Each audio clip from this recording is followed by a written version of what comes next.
Gremlins George Jipe. Based on a screenplay written by Chris Columbus. There were 3 warnings. 1. Do not expose them to light. 2. Do not get them wet. 3. Above all, no matter how they cry, feed them after midnight. He ignored the warnings. Chapter 1. Mogturman. In his cage tucked in a far corner of the Chinese man's back room, the mogwai dozed fitfully. Soon the old man would come in, stroke him gently, speak briefly in that strange-sounding language, set him free to wander among the musty books and artifacts for a while, and then, best of all, feed him. As a mogwai, he was nearly always ready to eat, though he had learned to control his hunger. Such was the built-in adaptability of the mogwai. He was so adaptable that even though confined to the cage and small room, he felt no desire for freedom. In fact, his mind was his escape mechanism, a perennially active entertainment center which he could use to visit any time or place, at any time at all. His mind was not like the human mind, a perverse instrument which so often refused manipulation, but played tricks or dealt its own doses of duplicity. The mogwai's mind, in sharp contrast, was a constant source of pleasure to him. Mogturman, the inventor of the mogwai species, had seen to that. Centuries ago on another planet, Mogturman had set out to produce a creature that was adaptable to any climate and condition, one that could easily reproduce itself, was gentle and highly intelligent. Exactly why Mogturman embarked on this venture is not known, except that such inventors flourished during an era of widespread experimentation in the field of species creation, an era, it should be added, that passed into disrepute following later, unsuccessful attempts to introduce cross-pollination among certain species of crawling carnivores. At first, Mogturman's experiment had been looked upon as a great success and he was hailed as the genetic hero of 3 galaxies. The first sets of mogwai turned out as planned, although the gentle little beasts had a few drawbacks not foreseen by their creator.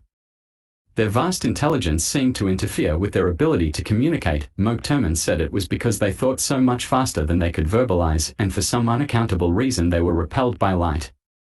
Discounting these deficiencies, the galactic powers ordered the mogwai sent to every inhabitable planet in the universe, their purpose being to inspire alien beings with their peaceful spirit and intelligence and to instruct them in the ways of living without violence and possible extinction.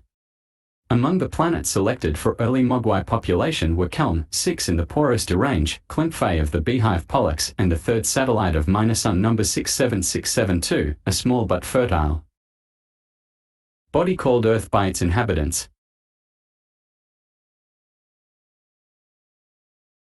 Soon after these first departures it was discovered that Mogturman's creatures were highly unstable. To be exact, fewer than 1 in 1,000 retained the sweet disposition and charitable aims built into it by the inventor. Instead, something went wrong. Very wrong. The mogwai himself knew of the unstable mogwai, being well versed in the historical background of his species. He preferred not to think of the complications that had developed, but it was nearly impossible not to. It was, after all, part of his heritage. Closing his eyes as he relaxed in his cage awaiting his supper, he mused briefly on the wars, landslides, and famines that had taken place on Kelm, 6, Klimpfei, and even here on Earth because of his creator's miscalculations and willingness to disseminate an untested creature. Small wonder Mogturman had been punished by having his. The mogwai pushed the thought from his mind. True, Mogturman had failed in the overall, but he himself was one of the successes, the 1 in 1,000 who still embodied all the good things put there by his high-minded inventor. Yet his existence, he knew, had no long-term benefits for society. Gentle as he was a distinct threat to those around him. Just a few drops of water, a morsel of food at the wrong time, and the mogwai made a little guttural noise, unhappy with himself for allowing such unpleasant thoughts to enter his trained mind. Why was he even considering the possibility that he might bring about some disaster or other? The Chinese man seemed to understand the rules, although the mogwai was at a loss to explain how he knew them other than by the fact that Orientals seemed to understand the inexplicable almost without trying. He kept the room dark, water-free, and fed the mogwai well before midnight. Few strangers were admitted. The Mogwai was never subjected to journeys such as those he had been forced to endure with his previous owners, among whom were a medieval peddler and a 16th-century smuggler who sold stolen gems. No doubt about it, the Chinese man was the best caretaker of them all. But why then was the Mogwai filled with a sense of malaise at best, of impending doom at worst? Perhaps, he mused, it was because he had had it so easy for so long. Thinking back, he wondered if he had the strength to deal once again with a new outbreak of them. What do you mean, of them? He asked himself, suddenly realizing that they and he were virtually the same. Except that Mokturman's miscalculations were built into them. And built into me as well, he thought, feeling guilty. I just happened to be one who escaped. As he had done so many times in the past, he began to wonder what had happened to the others, how long they had survived, how much trouble they had caused. No, he thought, forcing his mind to erase the coalescing picture. That's not to think about. I will take a mental tour instead, a tour of the beautiful Catalesian fire streams. He closed his eyes and his Mogwai mind, ever obedient, began to show him the vivid colors generated by the boiling rivers of the subplanet Catalesia. It was one of the Mogwai's favorite mental images, although when he felt a minor surge of aggression, he enjoyed watching mind battles between the armored worms of Ucursion. His favorite earthly visions included the sun-darkening flights of the passenger pigeon, which he understood had ended a century before, and scenes from the San Francisco earthquake. He was curled into a ball, thoroughly enjoying the mental spectacle of the Catalesian fire streams, when the Chinese man entered. A small plate held in his thin fingers, the frail gentleman with skin like old leather shuffled quietly to the side of the table and stood looking down into the cage at his furry friend. On the plate was an assortment of oriental delicacies left over from Hanwu's restaurant next door, a partial egg roll, rice, broccoli, and twice-fried pork scraps. To all this the Chinese man had added a small rubber washer he had found in his handy room closet. Aware of his master's presence, the Mogwai stirred, opened his eyes, then pounced to an expectant standing position as the food's aroma suddenly reached him. Smiling benevolently, the Chinese man opened the box from the top and reached inside to gently lift the Mogwai onto the table. He deposited him next to the plate and nodded. You may enjoy yourself now, my friend, he said softly, patting the Mogwai gently on the head and then taking a step backward. The Mogwai looked down at the plate. Sure enough, a foreign object was there again. Yesterday it had been a piece of soft chewy wood, the day before a couple of foamy white chips he had seen the Chinese man take from a packing crate. Sniffing at the black rubber donut, the Mogwai analyzed it instantly and knew it would not hurt him if he ate it. He also knew it would be tasteless at best, perhaps bitter, virtually nutritionless, and very hard to chew. But the Chinese man so enjoyed seeing him chew up non-edible substances that it seemed churlishly uncharitable to disappoint him. Getting the black object down would take only a minute, he could then enjoy the rest of his meal as dessert. Snapping up the washer, he pulled it inside his mouth and started to grind away, first using his back teeth as a vice to break the dry object in half. As he suspected, it was tough and tasted rather like petroleum, not his favorite flavoring agent, but the Mogwai enjoyed seeing the expression of amazement and happiness crinkle the old man's features. Less than a minute later, the washer swallowed if not digested, he was busily and eagerly attacking the rice and egg roll. Glancing up briefly, the Mogwai saw the pleased smile lingering on the Chinese man's face and was glad he had taken the trouble to eat the washer. Huming the old man, after all, was a small enough price to pay for the peaceful life he led. Chapter 2. Under the Hood. For a long moment Billy resisted the urge to deliver a good swift kick to the side of his perverse Volkswagen. Then he lashed out, driving his boot solidly against the rusting spot where the rear fender met the car's body. He was immediately sorry. Not just because he was rewarded with a jolt of pain in his toe. The car, a 69, was old and usually provided him with reasonably dependable transportation. The heating vent resisted all efforts to open and close. According to Billy's will, but had to be either opened all the way or jammed completely shut. There were various shudders and groans that tried Billy's patience, but as they were all intermittent, a term used by garage men when they were unable to find the trouble's source, he and the car somehow adjusted to each other.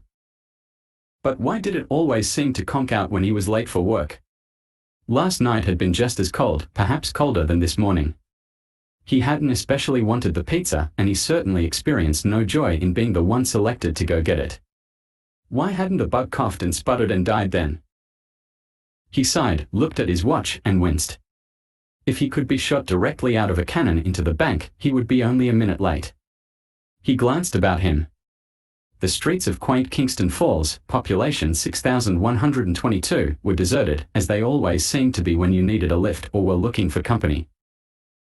Some might have called it a boring town, but having lived all his 21 years here, Billy liked it. He and Kingston Falls somehow seemed right for each other, having down-to-earth qualities in common. When his mother used to say things like that, the Billy Feltzer of a few years ago had often grown sulky, dispirited, and occasionally hostile. Now he realized that he was average. A B or B+, depending on the taste of the feminine on liquor. His hair, dark and worn as long as the bank executives would allow, framed a longish face, a pair of dark earnest eyes, and a wide expressive mouth. His skin, he thanked the Lord, had passed the acne stage, either that or the zits were in a state of remission. Definitely not muscular, he was too well filled out to be called wiry. His was the body that even a high school football coach would have difficulty assigning to a position. He was too small for the line, a bit too chunky for the whippet-like receivers, not quite strong enough for running back.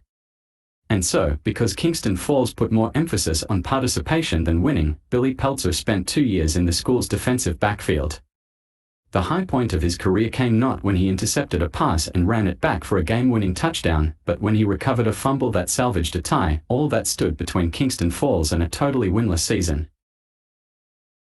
After graduation he didn't go to college because he simply didn't know what he wanted to be in life, and it seemed a shame to have his folks shell out good money while he decided. Following in his father's footsteps would have been like tracking a squirrel through the forest.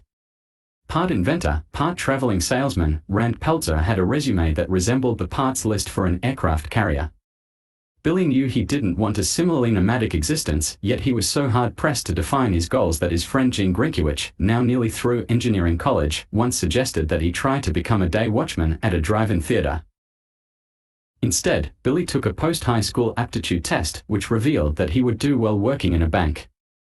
The test did not say how well he would do if he continued to arrive late, however. Broke down again.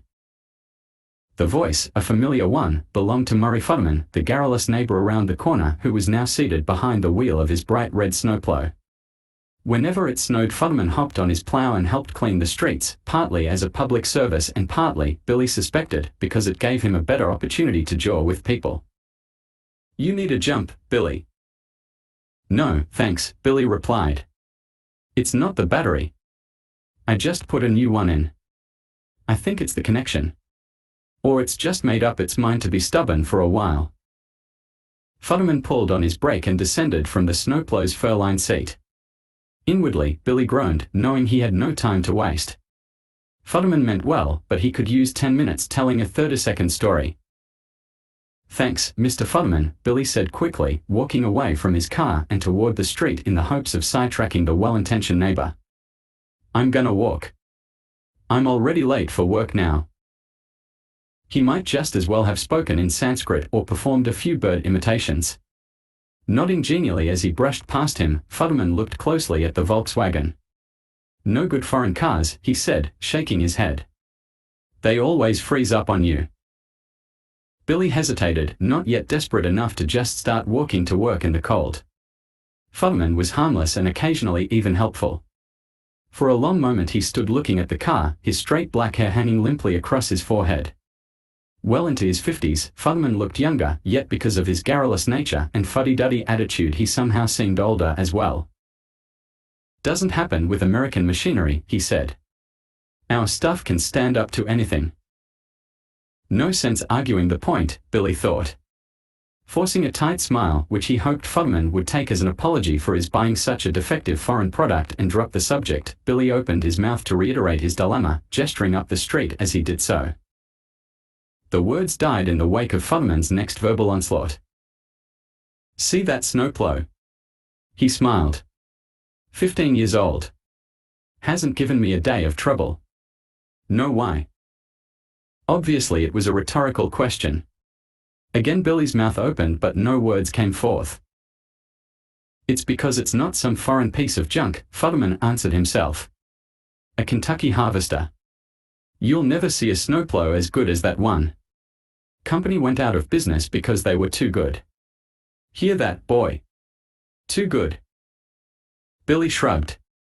He tried to look sad, not a difficult maneuver in light of the fact that he might be fired in a few minutes. That's real nice, Mr. Futterman, he said. I mean, it's nice it's such a great plow and it's too bad they went out of business. But I gotta go. Really? Hop on, I'll give you a lift, Futterman offered. Billy weighed the situation. Nothing else on the road was moving, and as most people had not yet shoveled their sidewalks, walking was going to be slow. At least Futterman's snowplow could get him to the bank faster than he could move on foot. If Futterman homed in on Billy's hesitation. We'll go straight to the bank, he promised. That's where you work, right? Yes, sir. Come on. I'll open her up full and we'll be there in no time at all. Billy hopped up next to Futterman and they started off. As they did so, Billy groaned. What's the matter? Futterman asked. Mom must have let Barney out, Billy said. Now he'll follow me to work. Sure enough, in an instant the yellowish-brown mutt with the large ears, he was somewhere between a beagle and an Irish setter, had leapfrogged across the heavily drifted snow until he was next to Futterman's snowplow. His roomy dark eyes looked up lovingly at Billy. Want me to stop so you can take him back? Futterman asked, his hand reaching for the brake. No, it's all right, Billy said.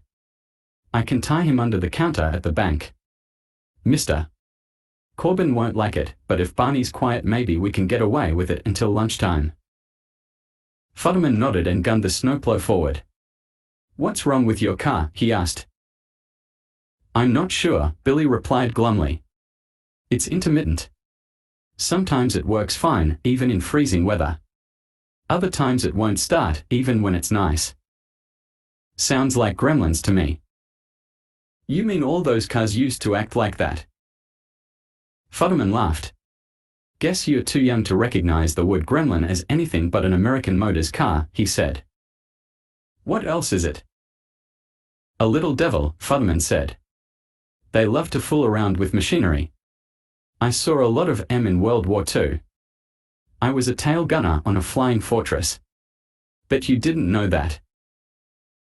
Billy shook his head even as he tried to remember whether one of Futterman's endless ramblings had once contained that information.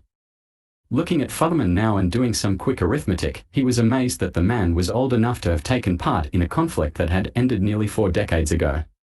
He was old, of course, but somehow Billy automatically coupled World War II veterans with men in rocking chairs or nursing homes.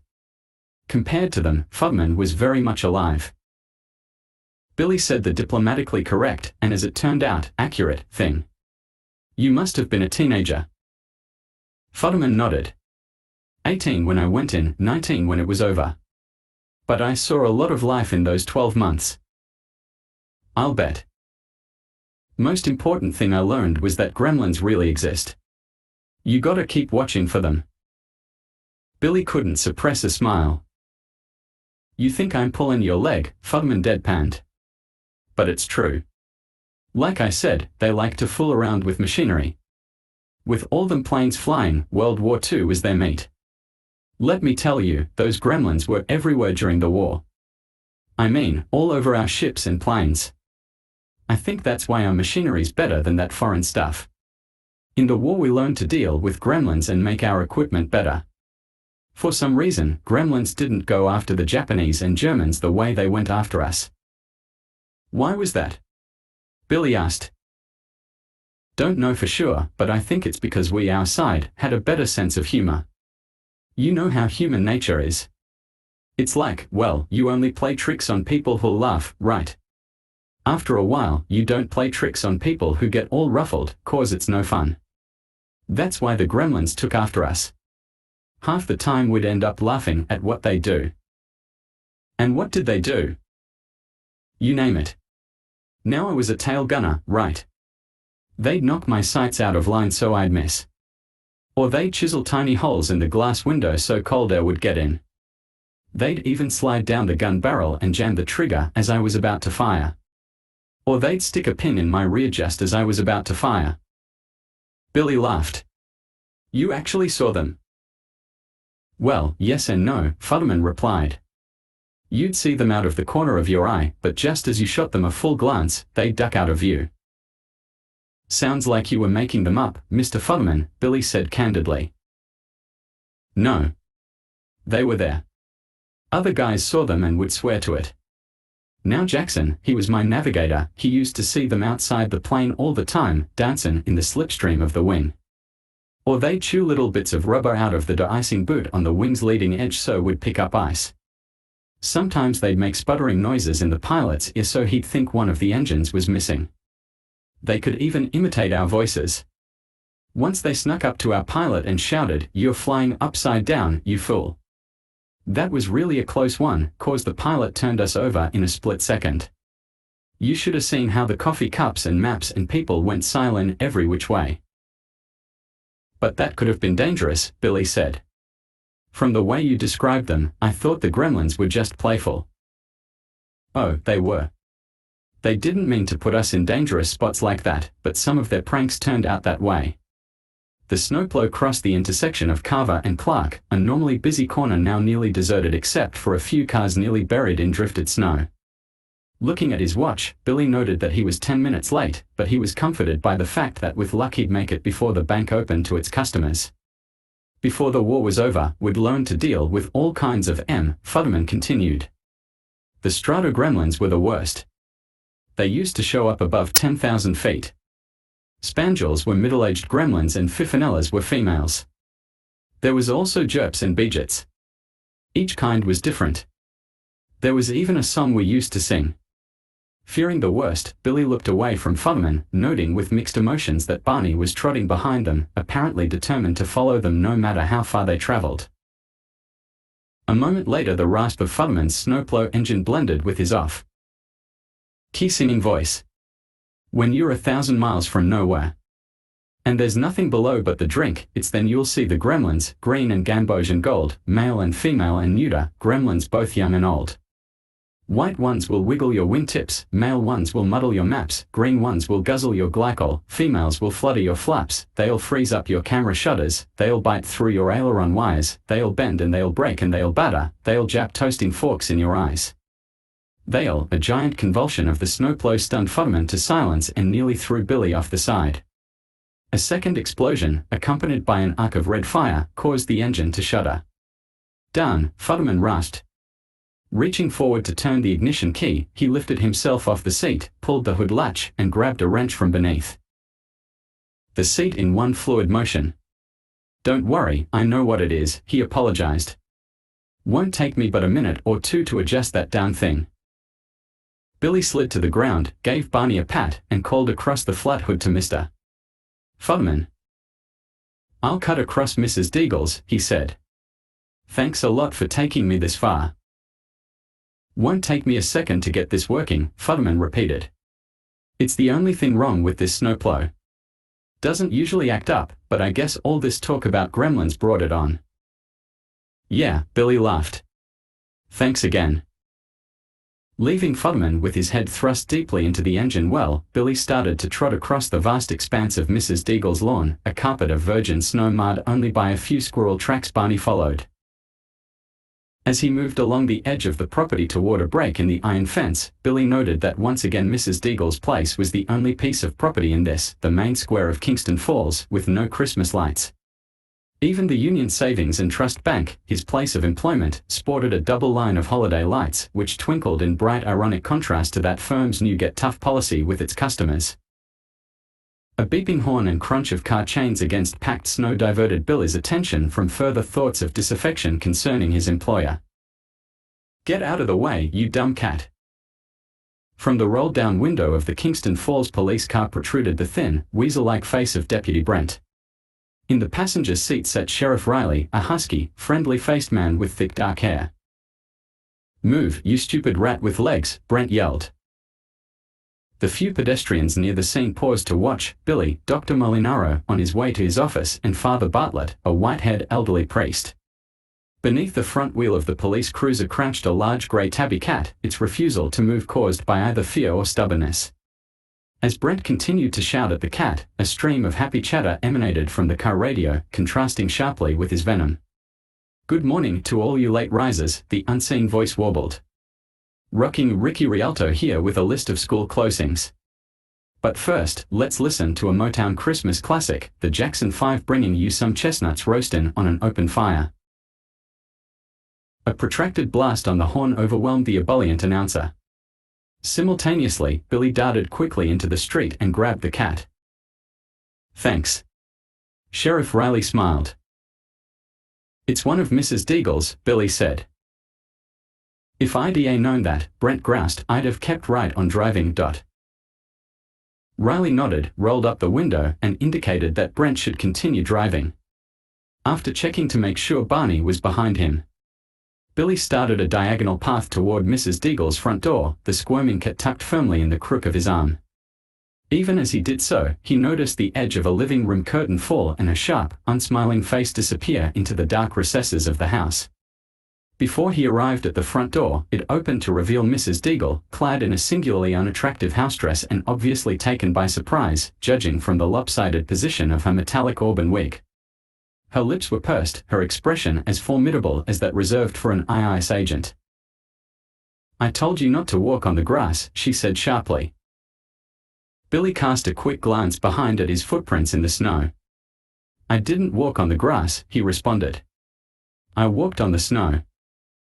"Don't be smart," Mrs. Deagle shot back. Billy shoved the cat at her, his eyes locking on her face for only an instant. Unlike most old people, whose faces shone with character and wisdom, Mrs. Deagle's expression generated only sadness and revulsion within him.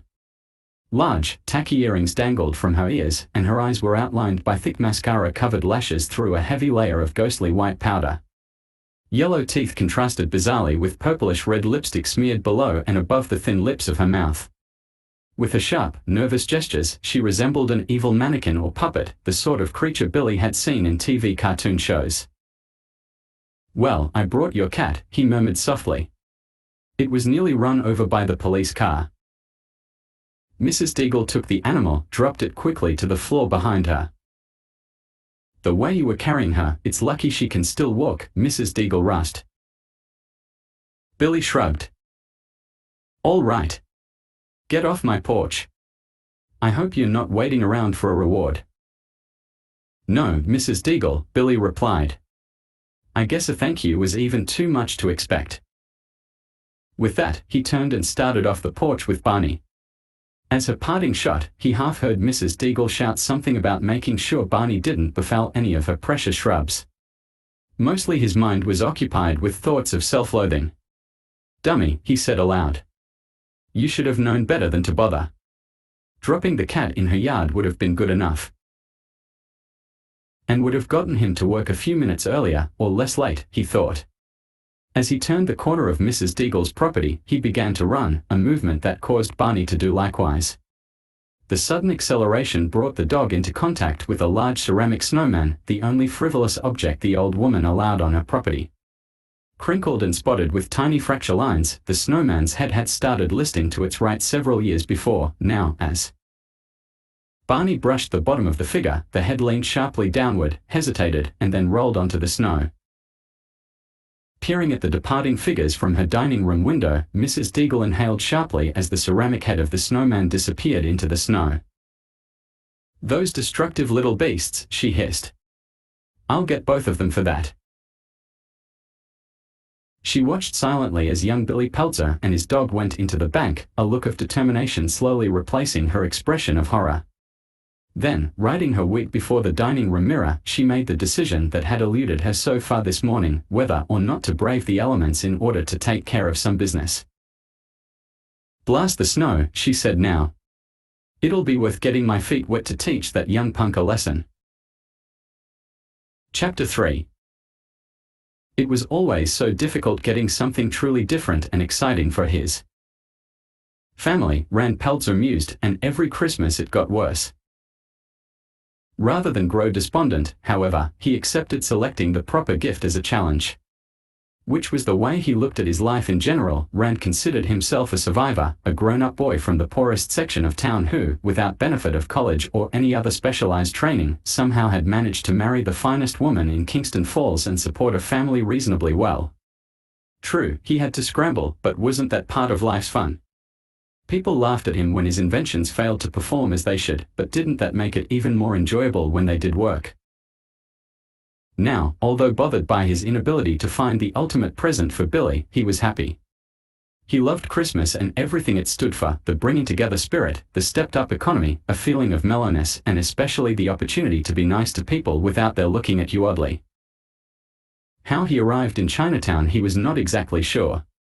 He had no recollection of ordering a cabbie to take me to Chinatown, or even of deciding that he should take himself there. Probably, as he meandered through shop and mall and stall in search of the elusive unique present, he had arrived in Chinatown almost by osmosis. He had never shopped here before, although he had visited as a tourist.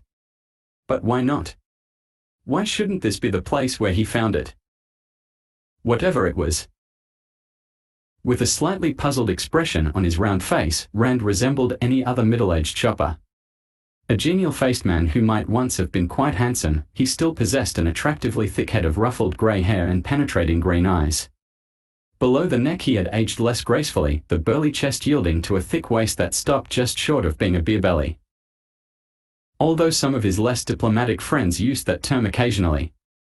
One might have imagined him as a professional football player, say a lineman, who retired in 1965 and had been losing the battle of the bulge grudgingly. Dressed in a tweed jacket, corduroy pants, and a grey pullover sweater, he was obviously a man who put comfort over style. "There's got to be something here," he muttered. He surveyed the articles on the counter of the Chinese curio shop, a glittering array of souvenir-type items. There were ashtrays, tie pins, pen and pencil sets, even Chinatown toilet paper. Above him tinkled mobiles from which dangled acrobats, gargoyles, unidentified artistic shapes. On the walls were clocks and dartboards, posters and plaques, paintings and etchings, but nothing that appealed to him. Nothing, he knew, that would bring that light into Billy's eyes he loved so much. "Help, gentlemen." With typical, to Rand Peltzer, oriental furtiveness, a tallow-faced Chinese woman had suddenly appeared from beneath the counter by the simple process of standing up. Rand started, nearly dropping the brass ashtray he had picked up. "Yes," he said. "I'd like something for my son. Something different." The woman pointed to a stereo, then to a watch when Rand shook his head. "He like mechanical things?" the woman asked. "No. He's an artist. Cartoonist. Maybe you got some sort of gizmo an artist could use." "Gizmo?" "Yeah," Rand replied, with sudden inspiration. "Maybe something like a combination easel and brush holder, or—" His eyes drifted toward the ceiling as he began to feel his inspirational juices flowing. "Or maybe an easel you can fold up and carry in your pocket. You know, for the artist who travels a lot." "Gizmo," the woman repeated, holding a rechargeable battery for Rand to see. He shook his head, starting for the door as he continued to ponder the problems of constructing a portable easel. "1 minute," the woman called out. Rand hesitated as she darted from behind the counter through a small door leading to the back room. No sooner was she gone than Rand became aware of another presence. "Mr. wants something different?" asked a new voice. It belonged to a very thin Chinese boy. He had long legs, which made him appear taller and no doubt several years older than he really was, which Rand guessed to be about 9. He was dressed in a faded Los Angeles Dodgers jacket, a wrinkled Springsteen t-shirt, washed-out torn Levi's, and high-top sneakers, an outfit, Rand observed inwardly, that made him look like a walking advertisement for unclaimed freight auctions. Still, there was something about him Rand liked and trusted. "That's right," he replied, his glance alternating between the huge dark eyes of the kid and the doorway through which the woman had departed. "Something unusual, something nobody else has." Then, realizing that such a description fit only a very few items, such as the Hope Diamond, he amended himself. "I mean, it doesn't have to be expensive or the only thing of its kind, but I'd like it to be, well, different, you know." The youngster nodded. Follow me, please, he said. Can't you just tell me what it is? No, sir. It defies description. Oh, Rand thought. So it defies description, does it? If the kid had picked up that phrase at such a tender age, he must be a truly precocious con artist. Perhaps he was the bait for a gang of muggers or kidnappers. Good sense warned Rand to give up his quest as soon as possible. On the other hand, when had he ever listened to his own good sense? The old woman reappeared, dragging a huge inflatable, and now quite inflated, red dragon, which would have filled all but the largest bathtubs. Gizmo, she asked. No. Rand smiled, backing toward the exit. But thanks anyway. A moment later he was on the street, the Chinese youngster at his elbow. Trinkets, the boy said disparagingly. You want something different and she offers you trinkets. As a salesman, Rand had learned long ago never to knock the other fellow's product. In time this young man would learn the same lesson, he supposed, and now was an appropriate moment to give him a subtle bit of wisdom. That was a very nice dragon, he said. A lot of people might enjoy that. It just wasn't for me. A trinket, the kid repeated. A big trinket. Follow me and you'll see something really different. Rand did so, although he cautioned himself to be warier than usual. The avenue was bustling with activity, but he scanned the passing faces with careful scrutiny to catch a nod or signal directed by or at the youngster. As they moved down the length of the block, he saw nothing unusual. Tradespeople passed quickly, each involved in his or her own thoughts, a couple of nuns, giggling nervously, rode by in a rickshaw, several young men who looked like college students carried on a brief conversation with a young Oriental woman, trying desperately to match her world weariness with a coolness of their own. Soon they were standing next to a stairway leading into a cellar. Here, the youngster said. No wonder you have to drag people in off the street, Rand muttered, looking around carefully. The kid opened the door at the bottom of the stairwell, indicated that Rand should follow. Taking a deep breath, Rand did so. Inside, it was no shop of horrors, but neither was it a shop brimming with exciting items. The main source of illumination seemed to be hundreds of candles, which burned singly or in groups from every flat surface in the cluttered room. Above dangled the usual Oriental mobiles, the metal ones creating their jangling music as the tiny slivers touched one another. Rand examined a truly beautiful chess set with huge men carved to resemble Japanese warriors and peasants. For a moment he thought Billy would appreciate the artistry of the set, perhaps even be able to use it as a model for some of his cartoon figures. Then he shrugged. The chess set simply did not say, "Buy me." Turning to locate the youngster, he saw an old Chinese gentleman instead. He was seated on a sort of platform, puffing gently on a long pipe. Long grey whiskers adorned the lower portion of his face, and on his head was a black skull cap. Dressed in a flowing brown tunic, he seemed almost priestly seated up high. Rand entertained that thought for only a moment, however. The man, for all his formality and air of ethereal detachment, was simply another salesman like himself. Only their environments differed. This man sat in his shop all day while Rand patrolled the world outside. Having arrived at that conclusion, it was logical that Rand take the next step. Moving closer to the man, he opened his briefcase and pulled out a complex-looking object approximately a foot long. "Excuse me, sir," he said. "I followed a young man in here who told me there might be something truly different for me to see." The Chinese gentleman nodded slowly. "My grandson," he said in a surprisingly deep and resonant voice. The expression accompanying the two-word reply was a mixture of fondness and skepticism, confirming Rand's earlier notion that the kid was a precocious con artist. Never one to be discouraged, Rand had already decided to make his pitch. Looking around at the curio shop, which was cluttered with the usual array of frightening Oriental masks, ancient witchcraft tokens, rotting skulls, and dusty books on the occult, he made a sort of sweeping gesture. "Now, sir, if I may say something," he began, "this is a very nice shop. But what you could use, in addition to this wonderful inventory you already have, are some new and modern items. Like this." He held up the object he had taken from his briefcase. A formless thing, it resembled a tuning fork to which clung a variety of smaller contrivances, gadgets, and appendages. Now let's say you get on the train or bus for an important business appointment, Rand began. No sooner are you seated than you realize you forgot to brush your teeth. And your mouth feels like the government's been using it to test deadly chemicals. Normally, you'd have cause for alarm, but not if you've got one of these, the bathroom buddy. It's my own invention, just another product. From the inventing laboratory of Rand Pelzer, the man who makes the impossible possible and the illogical logical. Ignoring the Chinese gentleman's total lack of interest, Rand slid one arm from the side of the object, producing a sort of crude toothbrush. He then pushed a button, which in turn caused a spray of watery white paste to spurt out so hard it hit the nearby wall, then dribble slowly onto the floor. No problem, Rand said, pushing the OFF switch. The device continued to spew off white gunk down the length of the object and into the palm of Rand's hand, burbling thickly as it did so. No problem, Rand repeated. It cleans up easily. And when it works, it's just one of 10 highly useful parts of this bathroom buddy. Of course, I'm prejudiced, but I think you could use a few modern gadgets like this in your shop. How about if I put you down for a dozen? Believe me, even in a place like this, which isn't exactly Sears Roebuck, they'll be gone in a week.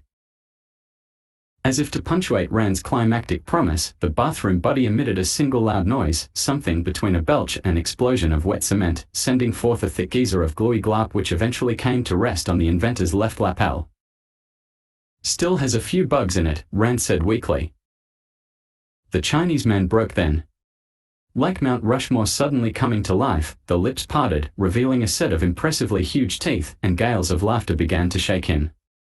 First he undulated sideways, then up and down. A trembling finger emerged from beneath the tunic and finally honed in on Rand, an accusing crook that bounced lightly as the old man shook with laughter. Tee-hee-hee. Thomas Edison, he giggled. Thomas Edison. Embarrassed but inured to the experience by past mishaps, Rand chuckled good-naturedly, especially when he noticed that the young shill had witnessed the demonstration and was also laughing. For a moment Rand merely faked his own laugh, waiting patiently for the moment of derision to end. As he did so, however, he became aware of a third voice in the choir of laughter. It was higher than those of the old man and boy, rather unearthly, a cross between the gurgle of an infant and shriek of a parrot. Wait, he called out. What's that? It took a moment for the old man and boy to contain themselves. When they did so, their sudden silence isolated the alien voice, emphasizing its strange intonation as it continued to giggle in the background. I've never heard anything like that, Rand muttered, looking from one Oriental to the other. They responded to his implied question with evasive expressions. The old man seemed to have developed a sudden fascination with a piece of paper on his desk. The boy, less subtle, merely turned away. Meanwhile, the bizarre laughter continued to echo from a small room just behind them. Boy, that must be something, Rand said to no one in particular, moving toward the doorway of the room. As he reached the entrance, he turned to look at the youngster. Is that it? He asked. Is that the reason you brought me here? Is that the different thing? The boy looked at the floor, intimidated by the sharp glance from his grandfather. Yeah, I guess it must be, Rand replied to his own question. I'd sure like to see who or what owns that laugh. Hesitating at the doorway, he paused as a sense of propriety gripped him. The back room, after all, was private, and regardless of his curiosity he felt it necessary to have their permission to look there. In response, the old Chinese gentleman shrugged. Thanks, Rand said. Pushing his way through a set of beaded curtains, he entered the inner sanctum, waiting a moment for his eyes to adjust to the darkness. Finally he was able to make out a table on which several dozen shoe boxes, each containing bits of assorted trinkets, were piled. Near them was a small box, about a foot square, draped with a piece of burlap. From behind the burlap came soft sounds, no longer the high-pitched gleeful giggle of a minute previously but something unearthly nonetheless. Moving to the edge of the table, he reached forward, now aware that the two Orientals had followed him and were standing at the doorway, their figures casting elongated shadows into the room. Gently, almost reverentially, Rand lifted the burlap curtain. Wow, he said softly. He had never seen a creature like it before. What in the world is that? Rand asked. Mogwai, the old Chinese man replied. MOG what? It's what he calls himself. It took me a while to find out. I have no idea what it means. Mogwai, Rand repeated. Sounds like something from another planet. Too hard to remember and pronounce. As far as I'm concerned, you're just plain Gizmo. The creature looked balefully at Rand, a low sound emanating from its closed mouth. What's he doing? Rand asked. Singing, the Chinese youngster replied. He only does that for people he likes. Rand smiled. What's he eat? He asked. The old man returned the smile.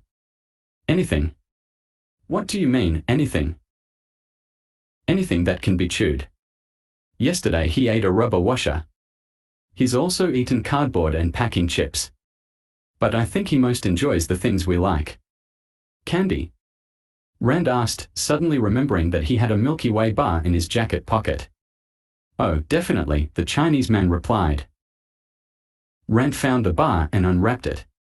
Pushing it gently into the cage, he watched intently as the creature sniffed it, then devoured the soft mixture of chocolate and caramel in 3 or 4 large bites. Delighted, Rand found himself applauding. Swallowing heavily, the Mogwai seemed to return a glance that said, "Thank you." "How much do you want for it?" Rand asked. "Mogwai is not for sale," the old man replied. "Or, come on," Rand persisted. "My son'd love it. And would give it a good home." "I am sorry. Listen, I gotta have it. This is what your grandson brought me to see, isn't it?" "No. I send him out to interest customers in other items of my shop. But not Mogwai. But that's the only thing you have that's different. The rest is just curio stuff, the standard souvenirs and trinkets," the young man interjected. "Not exactly," Rand added, seeing a pained look in the old man's eyes. "You've got a nice place. That chess set out there is wonderful. My boy doesn't play chess, though. This here gizmo is perfect. I'll give you $100. "Thank you, no." Rand removed his wallet, hoping that the sight of the money itself would change the man's mind, or at least make him realize how serious he was. Fingering a couple of 50s, Rand added another, then another. The old man continued to shake his head. 250, Rand said, spreading the bills across the palm of his hand, like a poker player displaying a royal flush. "Take it. Please." The old man withdrew his eyes from the money, revulsion and desire blended in his features, Adida confronted with a juicy meal that he wants and does not want. 260, Rand persisted. "It's all I've got." "Take it, Grandpop," the young man urged. "No. We need the money." "The rent, no," the old man repeated. "Mogwai is not like other animal. He is a very special creature. With Mogwai comes much responsibility." "Hey, I'm a responsible person," Rand interjected. "I go to church every Sunday. Well, a lot of Sundays. I pay my taxes, take the garbage out. What's wrong with me? It is not you. It is humanity. I'm sorry, but I cannot sell Mogwai at any price." With that, the old man turned and left the room. Rand sighed, slowly pushed the money back into his wallet, noting that the young man continued to eye the bills wistfully. "You can't reason with him?" he asked. The young man took a deep breath, walked slowly to the doorway, and looked out at his grandfather, who was now seated near the front of the store, staring stoically at the passers-by. Returning to Rand, he looked at him in the manner of an employer assessing someone applying for a job. "Listen, mister," he said. "The old man's right. This is a very special creature. The person who is him has to be extra careful, do some strange-sounding things." "Like what?" "Well, there are rules, you see.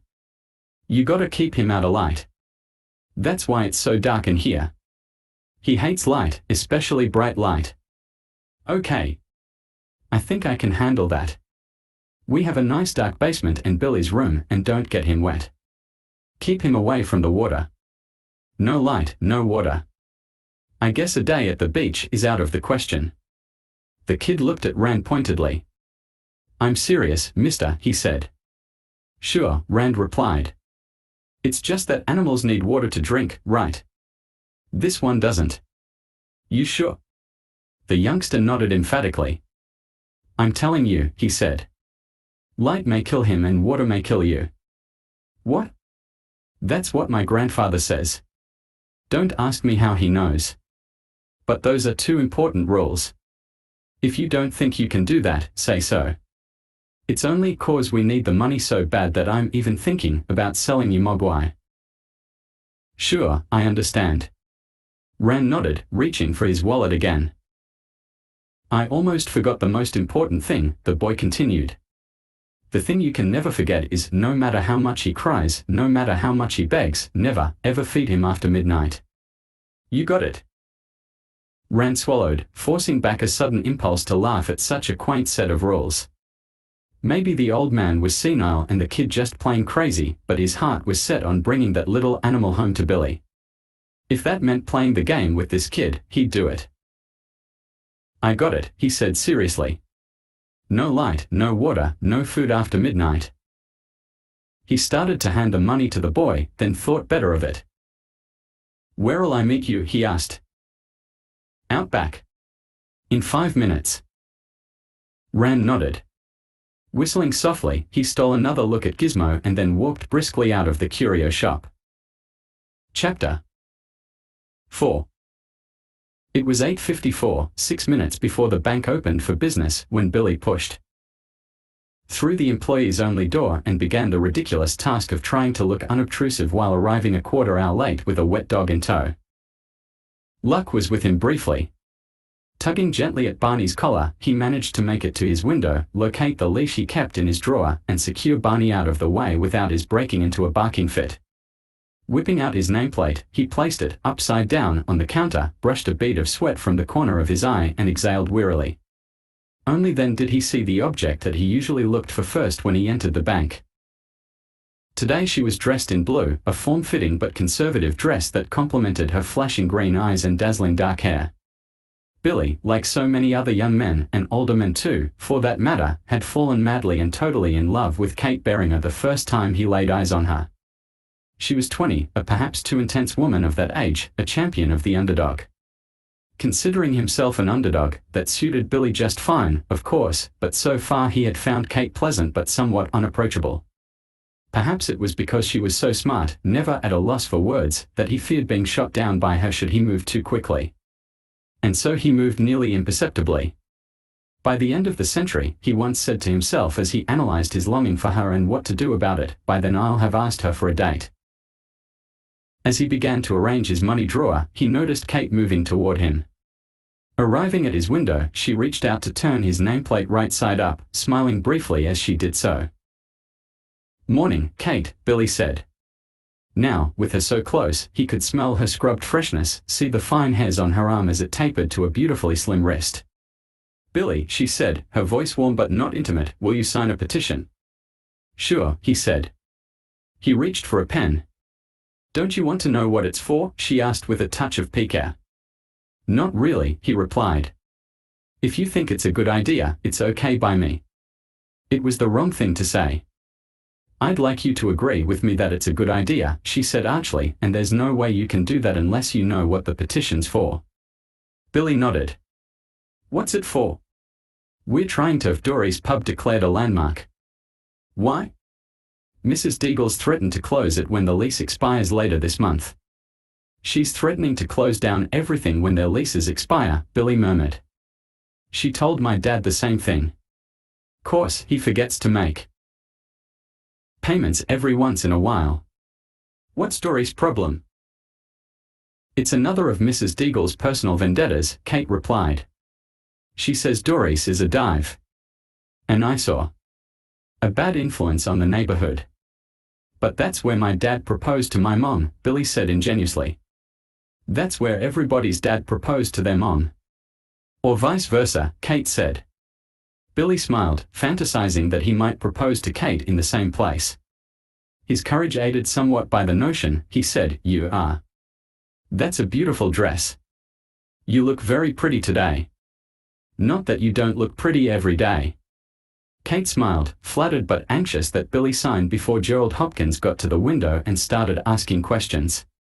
She thrust the petition beneath Billy's pen and watched as he wrote his name. A moment later, Gerald Hopkins was at their side. "What's going on?" he asked. At 23, Hopkins was already fast approaching middle age. Gerald's mind, in fact, seemed to have attained that goal and only awaited his body to catch up. The bank's junior vice president, he was tall, slender, and good-looking in a somewhat sneaky way. Perhaps because he smiled too quickly and his eyes darted nervously from side to side, those were the things that gave him away. He laid bare his ambition to become an important man in as short a time as possible. Young people, most of them, at any rate, distrusted Gerald, but that did not bother him as long as Mr. Corbin and other grown-ups continued to compliment him on his efficiency, drive, and initiative. They, after all, were the ones who made the decisions. Kate, ignoring Gerald's question, started for her window. For a moment it seemed that Gerald was about to follow, then he turned abruptly to Billy. "Mr. Corbin and I want to see you," he said.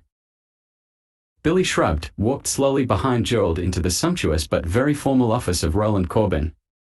Around the walls of the oak-paneled room were portraits of every United States president, Generals George Patton, Omar Bradley, William Tecumseh Sherman, John Pershing, and, looking decidedly underdressed in a toga and a bit embarrassed, Julius Caesar.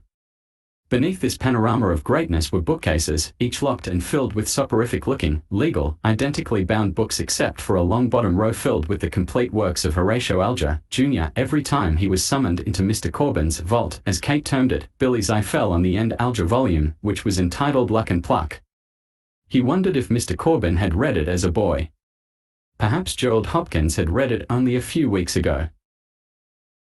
Seated judge-like behind his mammoth desk, a gold nameplate in front proclaiming his identity, was Roland Corbin in a perfectly fitting three-piece grey suit. In his early 60s, he was the epitome of the word distinguished, his neatly trimmed white hair framing a face that was lightly tanned and only slightly wrinkled. If he smiled, Mr. Corbin might have been almost handsome. As it was, he usually frowned, a movement that collapsed and pinched his features like someone pulling the drawstring on a leather pouch. His habit of putting his thumbs and fingers together to form a son of prayerful tent had become a trademark of both him and his protege, Gerald. 17 minutes and 33 seconds, Corbin said now in ex-cathedra tones. "That's how late you were, William." "I'm sorry," Billy stammered. "Punctuality is the politeness of kings," Corbin said fatuously. "Do you know who said that?" Billy hesitated. For a fleeting moment he was tempted to suggest that the dull aphorism was coined by Gerald Hopkins, but then he thought better of it. No sense making a bad situation worse. Instead he shook his head. "It was Benjamin Franklin," Gerald interjected. "Louis XVIII, Corbin corrected, intimidating Gerald with a baleful glare. Returning his attention to Billy, he added, "If King Louis XVIII could be on time, so can you." "Yes sir," Billy said. "Except that King Louis never had a temperamental Volkswagen." Gerald snorted derisively.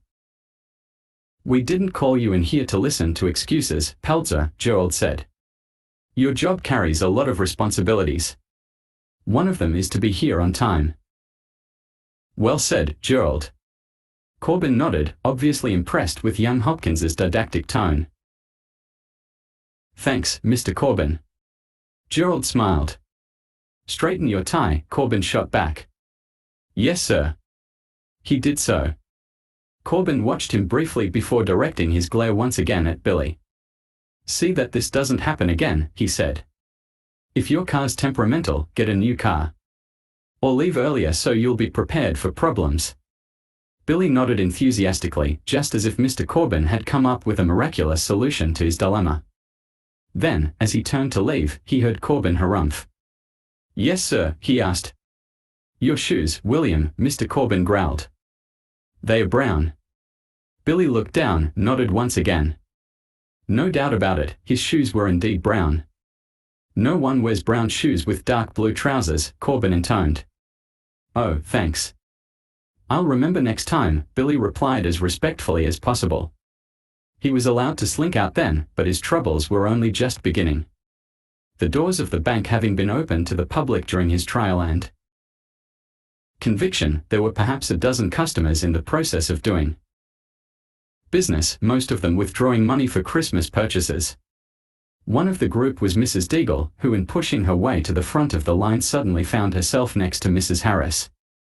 Harris, a genial middle-aged woman, was known to have had a bad year in that both she and her husband had lost their jobs and had medical problems. She seemed almost jovial today, however, as she tugged at Mrs. Deagle's coat sleeve. "Mrs. Deagle," she said in a voice loud enough to be overheard by Billy. "My husband got another job." "Oh?" Mrs. Deagle replied sharply. "What's that supposed to mean to me?" "It means we'll be able to make a few back payments soon as Christmas is over." "What's Christmas got to do with it?" "Well, there's presents to buy, you know. And in the meantime, I wait." "Is that it?"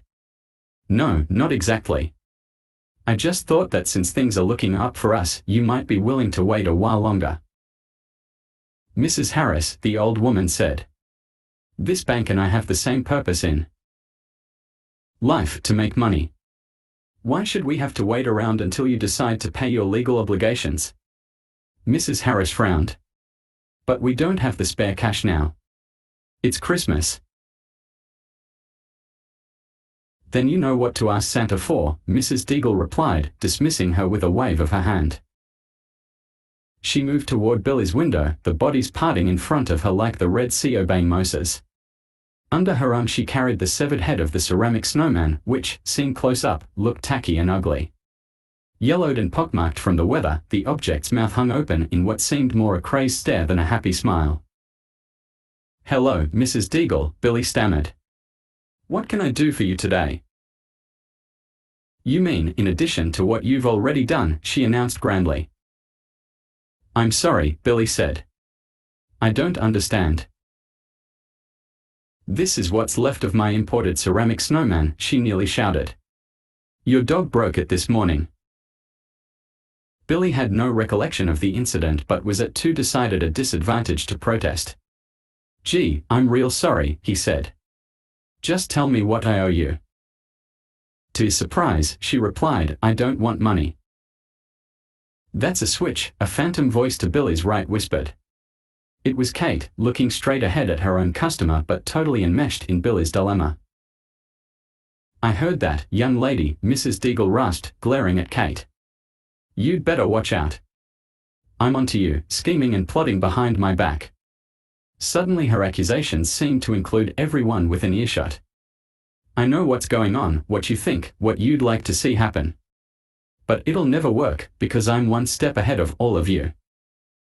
Kate, returning Mrs. Deagle's glare, waited patiently until the old woman looked back to Billy.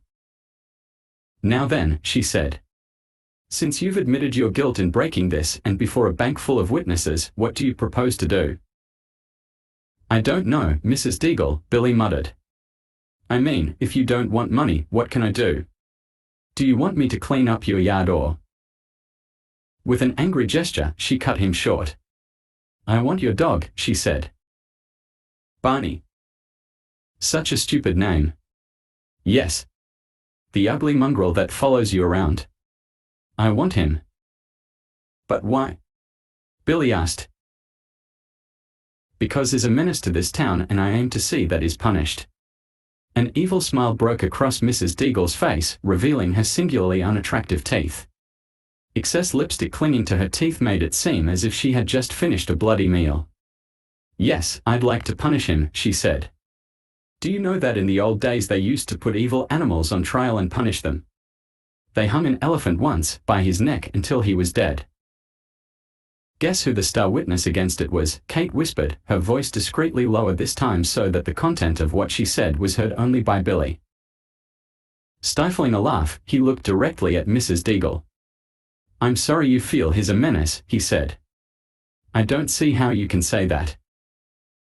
He snapped at the Hagen boy. "And my nephew Douglas." "They were trying to burn off his tail with a propane torch," Billy said, causing a ripple of laughter from the customers nearest the arena of battle. Mrs. Deagle dismissed Billy's defense with a wave. "He's always barking and growling at my cats, scaring them half to death." "Well, cats and dogs just don't get along so well," Billy replied. "You've seen the cartoons." I hate cartoons, Mrs. Deagle grated. Billy looked away, suddenly conscious that he was facing a double jeopardy now. Having heard his name, Barney had arisen from his sleeping position and was now trying to jump onto Billy's lap. The leash, fastened not too tightly about his neck, was slowly coming loose as Barney tugged at it. The rasping sound of his claws against the bank's polished wood floor caused Billy to break into a cold sweat. Why didn't the old woman leave him alone? Why did his normally obedient dog pick this time to get playful? Pushing gently at Barney not only did no good, it made Mrs. Deagle think he was preoccupied with something on his lap, which inflamed her to new outreaches of anger. "Pay attention," she shouted. "I'm telling you, I want that dog. I'll take him to a kennel where he'll be put to sleep. It'll be quick and painless compared to what I'd like to do." More to distract her from Barney's restless maneuvering beneath his chair than to find out, Billy asked, What would you like to do, Mrs. Deagle?" Her response was immediate. "I'd like to say, here, Barney." She began. "Come here, nice Barney, so I can strangle you with my own bare hands." It was over in a split second. Freeing his neck suddenly from the leash, Barney hurled himself onto the edge of Billy's chair and toward the sound of his name. With only a brief bounce on the countertop, his next destination was Mrs.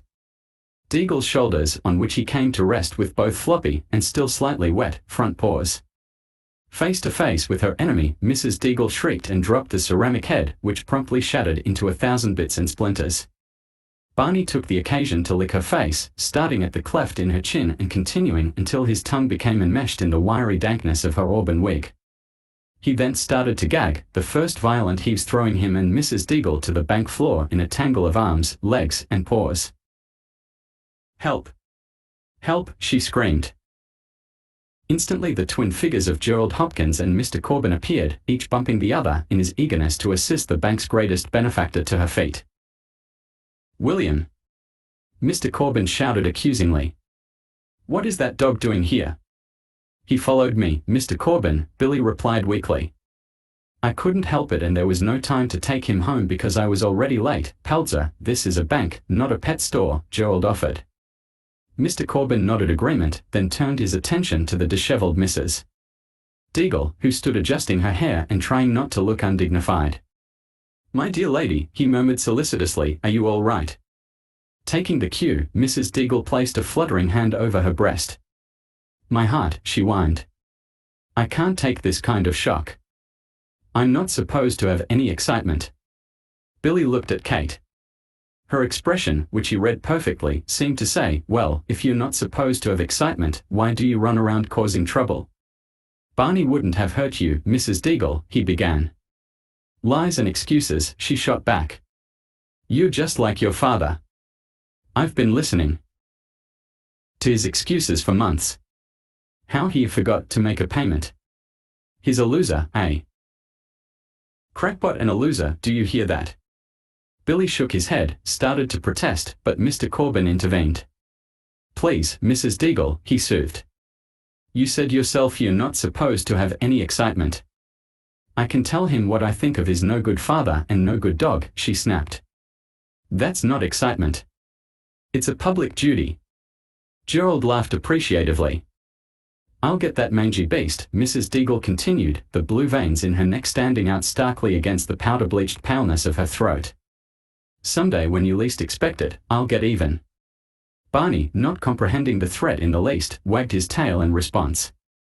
With one final, hateful glance at the entire group, Mrs. Deagle propelled herself out of the bank. "If I ever see that dog in the bank again, you're fired," Mr. Corbin said, turning on his heel and heading for his office.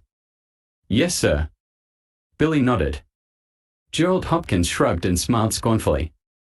"I hope his bank broken," he sniggered. "If not, your time may be here sooner than you think." As Billy started back toward his window, he reflected darkly on the fortunes of this day. If the downward spiral continued at the same rate, by evening he would be in a degree of trouble experienced by few mortal men. Chapter 5. The Mogwai, nearly asleep only minutes after finishing the delicious candy bar. given him by the mysterious burly stranger, thought at first that the disoriented feeling was part of the prelude to the dreamland he often experienced following a hearty meal. The box was moving so slowly, so subtly, he barely noticed it. Then he heard the voices, soft and sibilant, as if the speakers were making a conscious effort to be quiet. Accompanying these symptoms were a rise in unfamiliar background noise and a sudden change in temperature. A cry of terror caught in his throat and then burst forth. He was being moved. Now the voices outside the box spoke quickly, as if panicked, and the movements of the Mogwai's tiny home were quick and jolting, all pretense at secrecy having been abandoned. Tossed back and forth in the box, the victim of some terrible upheaval, he tried to cry out to the Chinese man. Again and again he tried to form and pronounce the words of the strange language he had heard so often, but because of problems built into his species by Mokturman, he was unable to emit more than a shriek of gibberish. Woglagurklol, he called out. Neverfrilded. Just when he began to think his body was about to shatter from the turbulence and dizziness he was experiencing, the box came to rest. The floor was at a slant, but at least the earthquake was over. Two loud metallic slams, a grinding sound, and an engine roar followed, then a gentle, continuous rocking that would have been comforting had he not been utterly terrified. The tears came a few minutes later when he faced the probability that he would never see his Chinese man again. Don't worry, Gizmo, a deep soft voice soothed. It's gonna be all right. The edge of the burlap was lifted from outside, admitting the sudden flash of a neon sign through the openings in the box. The Mogwai screamed, threw his hands to cover his eyes. Abruptly the burlap fell and the voice said, "Sorry, old buddy, I didn't realize." I guess what he said was true. But don't worry, I'll be careful. We all will. It had happened again. He knew it would, of course, since by Earth life standards he was virtually immortal. These beings lived such brief lives. Why couldn't they hang on longer so that there would be less upheaval in his existence? He had been with the Chinese gentleman nearly 40 Earth years, had seen him bend from a healthy and strong young man into a frail spectre of his former self. Fortunately, the man's mind remained active and alert, they understood each other. The Chinese man knew the rules, even a few words of the Mogwai's language, and seemed to sense much more. These transferals always threw him into such a fit of depression. He tried not to think of the numerous times he had barely escaped death because his owner knew nothing at all about his needs, or, knowing his needs, simply didn't care to see that they were provided for. Even worse were those who discovered his powers and, how was it possible these humans could be so dense, actually used him as a source of amusement. That they were amused only briefly before having to face the ultimate terror was of little solace to him. He merely wanted an enlightened caretaker, someone who understood or was as responsible as the old gentleman. This burly man who was now transporting him heaven knows where did not seem exactly responsible to the Mogwai. For one thing, he kept calling him Gizmo over and over, as if trying to have him accept that as his name or description. Yet the man knew his was Mogwai, the Chinese man had told him so. Was it the first harsh reality of his new situation that he would have to be called Gizmo? It sounded truly terrible. There were worse things, of course. Thinking back as they bumped gently along, he remembered the China Sea crossing just before he had encountered his owner friend of nearly 40 years. They had gotten loose then, there had been no way to prevent it. He shuddered. What would have happened had he not been rescued by the Chinese man just a few minutes before the ship was torpedoed? Before that was the incident at the Royal Air Force Base. Incident. A near tragedy of epic proportions. Somehow an extended joke had been made of the thing, but Mogwai knew differently. What would he do if it happened again?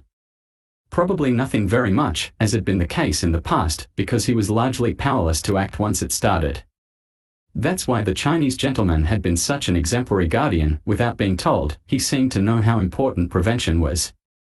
Even better, he realized that Mogwai did not mind strictures or avenues of freedom being closed off. That's why the past decades had been comparatively hazard-free. The Chinese man had enough responsibility for both of them. Gizmo, Gizmo, Gizmo, my friend, the burly man sing-songed above the sound of the car, you and me and Billy are gonna have a terrific time together. Gizmo, yes, his Mogwai adaptability had already made him accept his new name, sighed, pulled his great umbrella-like ears over his face, and tried to sleep. A new life was beginning for him and he just didn't want to think about it. Chapter 6. Somehow Billy got through the rest of the workday, the worst part of which was the succession of triumphant leers from Gerald Hopkins every time their paths crossed. Barney fell asleep under the counter and was good as gold until lunchtime, when Billy took him home. Mr. Corbin went to a luncheon given by the Tri-County Businessmen's Association and didn't return until nearly 4 o'clock. He seemed to have forgotten the incident involving Barney and Mrs. Deagle. Kate, as beautiful as ever, was Billy's only continuing source of visual and, as he contemplated asking her for a date soon, mental pleasure. By closing he was in a better frame of mind, although he did not relish the idea of walking everywhere until his car decided to let him rejoin the human race. On the other hand, walking at Christmas time was pleasant in that the town was colorfully decorated and most people seemed in happy moods.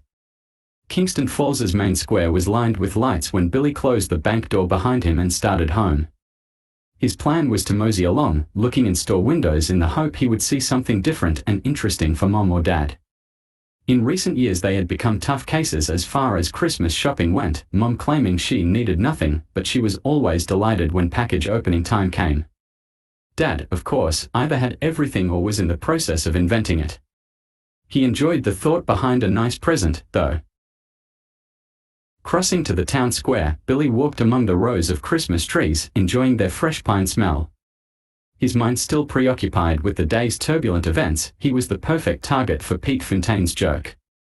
Dressed as a Christmas tree, complete with blinking lights, dangling ornaments, and silver tinsel, 13-year-old Pete stood perfectly still near the other trees until Billy was inches away, then reached out and grabbed his arm.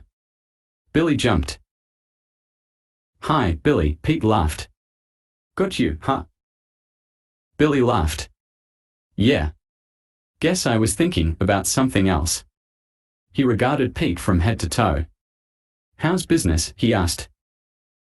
"Don't ask me." Pete shrugged. "Pop sells them and I just act like one."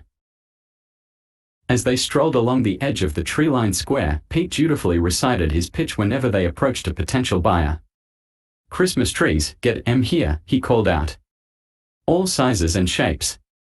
Get one just like me."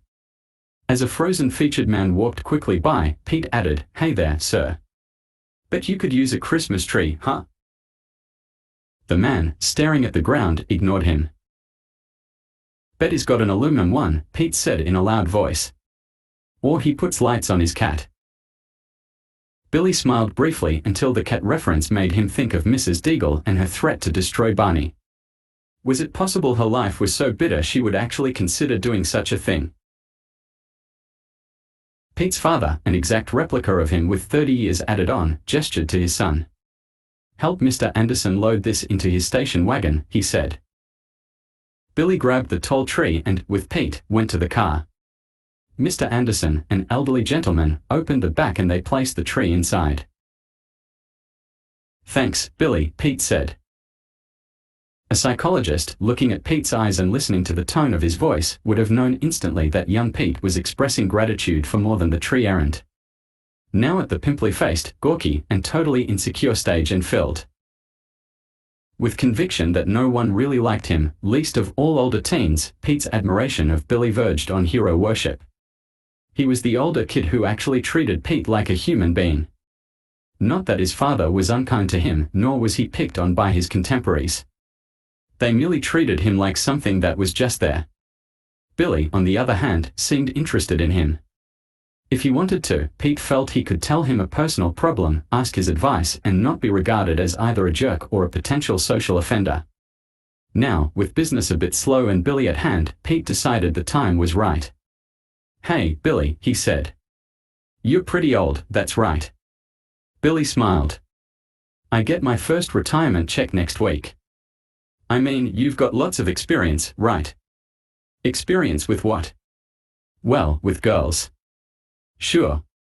"You ever ask a girl out?" "Sure." "That's usually the best way to go out with them, to ask." "Yeah," Pete murmured. "How did you do it?" "I mean, what did you say?" Billy shrugged. It depends on the girl and situation, he said, trying to sound worldly but not blasé. You gotta be firm. Confident. Make it sound like you're doing her a favor by asking her out. Really? Pete's eyes were wide and bright with this new piece of knowledge. Sure. You can't get all gushy and nervous. Never let on how much you really like her. I get it. Pete nodded. Maybe you should zap her with a few insults first.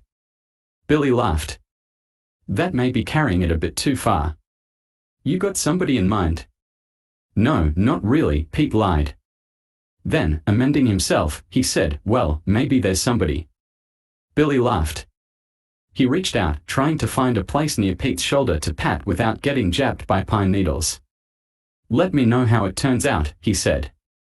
Yeah, Pete answered, waving as Billy stepped off the curb and headed down the block. Billy smiled, recalling their conversation as he walked. Why didn't life get easier? To Pete he was a wise and cool young man, capable of dealing with life in general. And women in particular.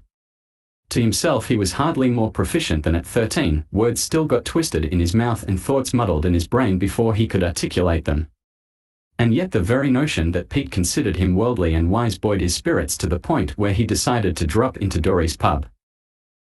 It was unlikely that Kate would be there yet, she usually went home to change before reporting for work.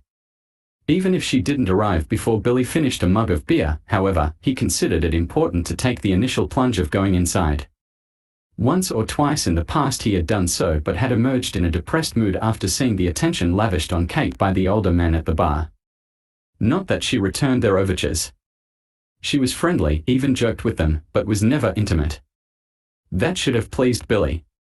Instead he concluded unhappily that if she rejected those sharp-tongued, sophisticated, successful men, what chance did he have?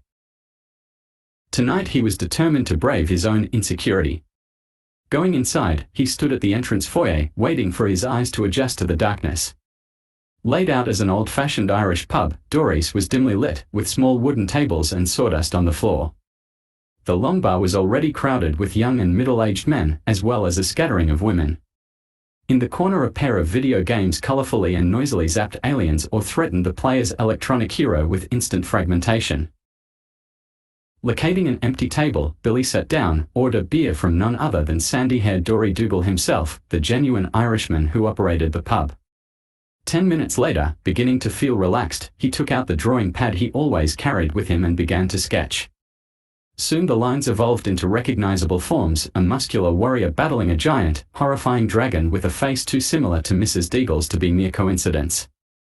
In the process, the warrior was defending a young princess with an uncanny resemblance to Kate Beringer. Despite the bad lighting, Billy was pleased with the results he had gotten and was admiring the effect when a sudden shadow falling across the picture brought him back to reality.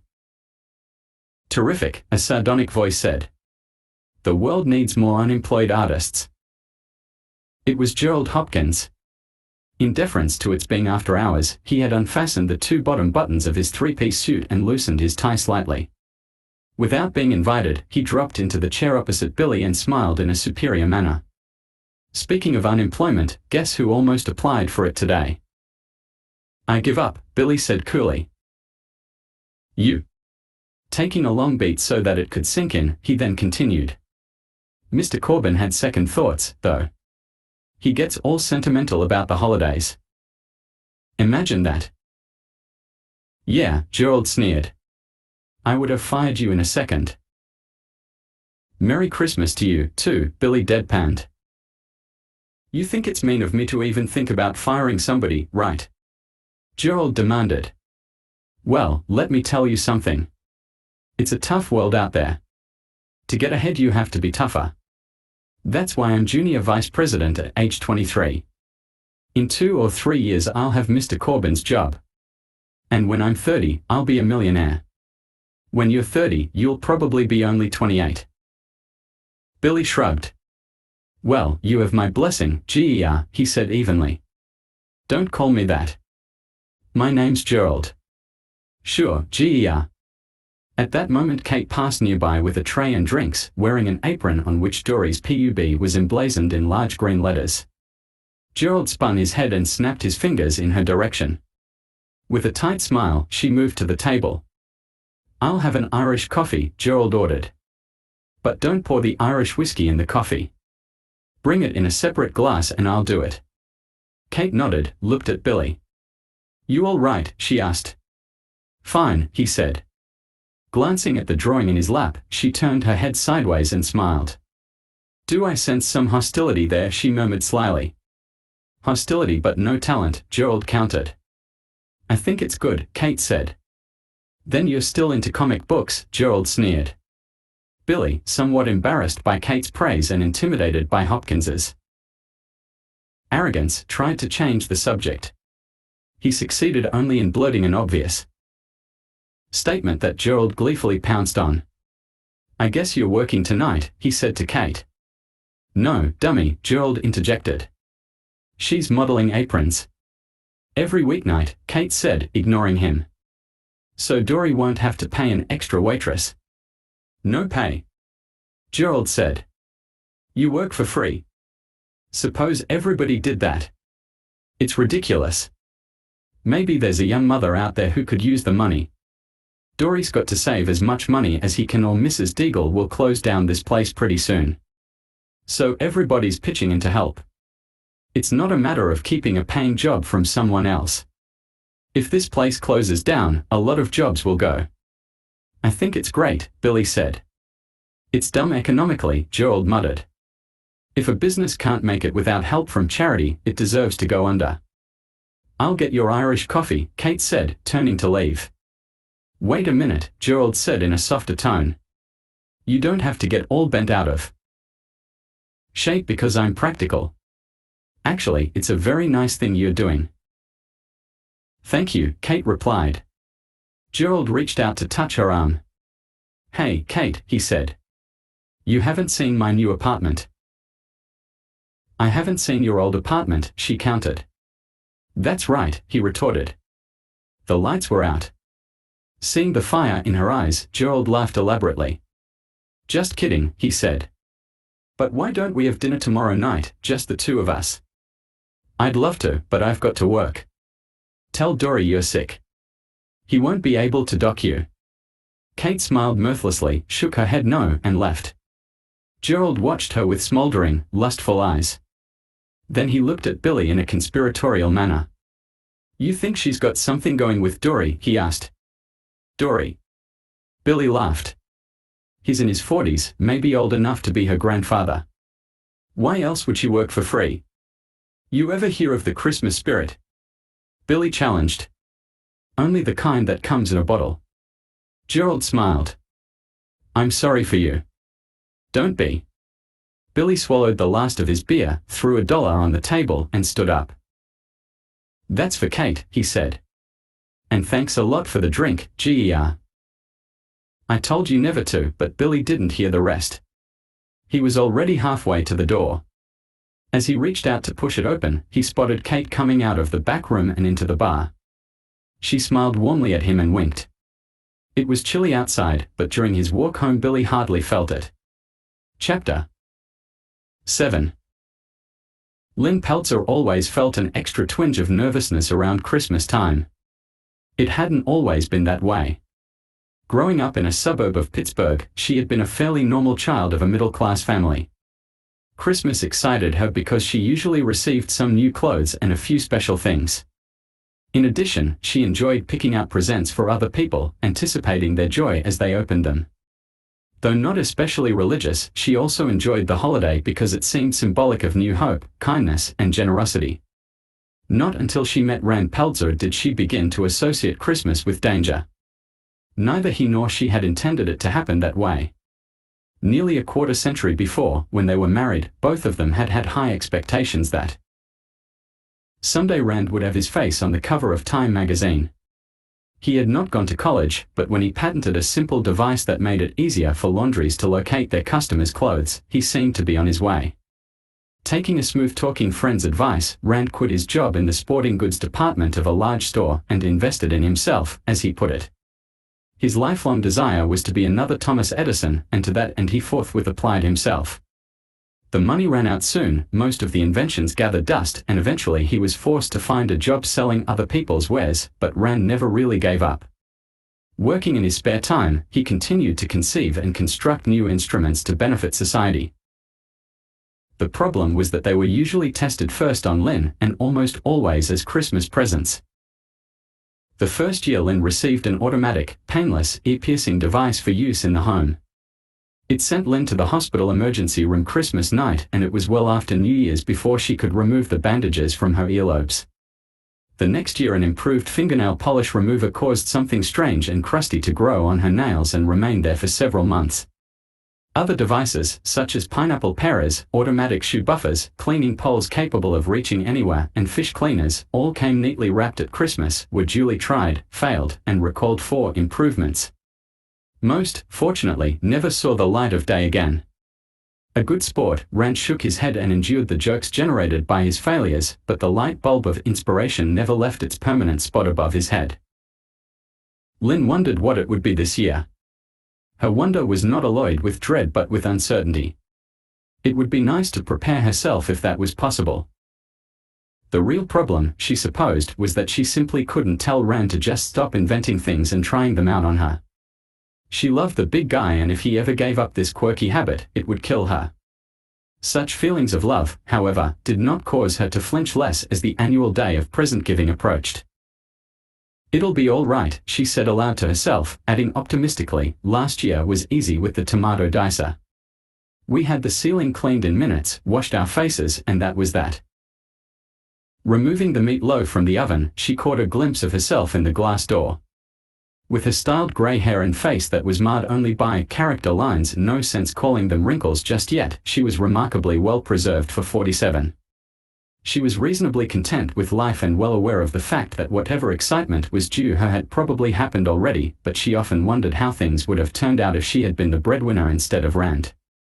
He was tenacious, but she was a fighter. He traveled circuitous routes, she bored straight ahead. Sometimes Lin wondered how she would have handled herself if, not having been born several decades too soon, she had been drafted into the army and asked to fight for her country. Surprisingly, the idea intrigued rather than repelled or frightened her. "Too late now," she said, looking at the clock. Billy was already late for dinner, even considering the fact that he had to walk home. As for Rand, there was no telling when he would walk in. A moment later she heard the front door open and, a beat after that, the clatter of an object hitting the floor of the living room. Those crossed swords again, Lin thought with a sigh, putting the meat loaf on the counter and moving to the hallway.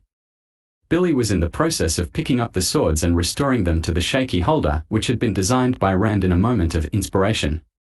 "Anybody can drive a nail into the wall and hold up those swords," he had argued. "It takes a genius to create a decorative holder that doesn't damage the plaster." No doubt about it, Lin mused as she watched Billy delicately restore the balance of power against the wall. "That holder is beautiful and doesn't hurt the wall. But it sure makes a racket when one or both of those swords hit the floor, especially when it happens in the middle of the night." "Hi, Mom." Billy smiled, taking off his jacket, aiming it for a chair, then taking it to the hall closet. "Dinner's ready," she said. "Okay," he said. "I'll be there in a minute." "Before you go." He waited, framed in the doorway. Her expression told him that something was wrong, not tragic but definitely unpleasant. "I got a call from Mrs. Deagle this afternoon," Lin began. "Oh." Billy walked to the kitchen. "I know she's a terrible person, Billy, but it seems you go out of your way to make her angry." "No, I don't. Mom. She's just mean and out to get me. She'd like to get everybody. She says you broke her ceramic snowman." "It was broken already. Barney must have bumped it." "Did she tell you I saved one of her cats from being run over by a car?" "No." "See? She only tells you the bad stuff." Nevertheless, the sound of the front door opening interrupted their conversation, which would have been drowned anyway by Rand's booming voice. "Silent night, holy night," he sang, giving the old song an uncharacteristically upbeat tempo. "Fa la la la la la la la la." "Let's not talk about it now," Lin said softly. "Not in front of your father." We still have a minute, Billy said, smiling, while he puts the sword back. As if in echo, there followed the sound of the front door closing and the crash of metal a moment later. Rand's singing immediately became louder, undercut by the sound of the sword being returned to its shaky position against the wall. Sleep in heavenly peace. F.A. Lola. Smiling in ebullient, Rand entered the kitchen, his arms loaded with packages. After putting them carefully on the kitchen table, he gave Lynn a kiss, Billy a hug, and Barney a pat on the head. Have a nice trip? Lynn asked. Not bad, he replied. Miracle, the company that makes the kitchen companion, might be interested in the bathroom buddy. It's got 1 or 2 problems I have to iron out, though. Lynn suspected there wouldn't be a sale. They would muddle through, however, and Christmas wasn't the time to worry about long-range economics. You could drive yourself crazy. It was nice having Rand home and, for the moment, that was all that mattered. He picked a package off the table and thrust it at her. Automatically, Lynn flinched, then took it. It's just a poinsettia, Rand said. Not a real present. You'll get that later. Oh, thank you, she murmured, putting the potted flower on the sink. It's beautiful. What's in the other packages? Billy asked. Rand walked back to the table. These are presents for you and your mom that can't be opened until Christmas, he answered. This one can't wait. He gently lifted the burlap-covered box. What is it? Billy asked. Is it alive? Turn off the lights, Rand said.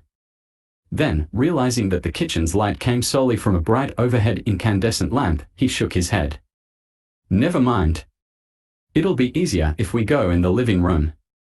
He must have gotten me a pet bat, Billy laughed, as they left the kitchen. Placing the cage on the coffee table, Rand surveyed the living room lighting. Still too bright, he said. Where's that light dimmer I made? Lynn swallowed a bit nervously. I put it in the drawer, she explained. It was making sounds all by itself, and when it was out, the lights kept blinking on and off. You don't know how to work it, Rand said, reaching into the drawer. Never mind, Billy said. I'll turn the lights down. Rand waved him back into his chair. Listen, he announced in a soft but firm tone, I go to the trouble of making these things so we can relax. They are labor saving devices, see? What's the point of having them if you keep on doing things the old-fashioned way? With that, he pointed the flashlight-like device he had located at the nearest lamp. Shattering with a loud popping noise, as if it had been the target of an unseen sniper, the bulb died instantly, its remains tinkling onto the end table, which was suddenly gripped by darkness.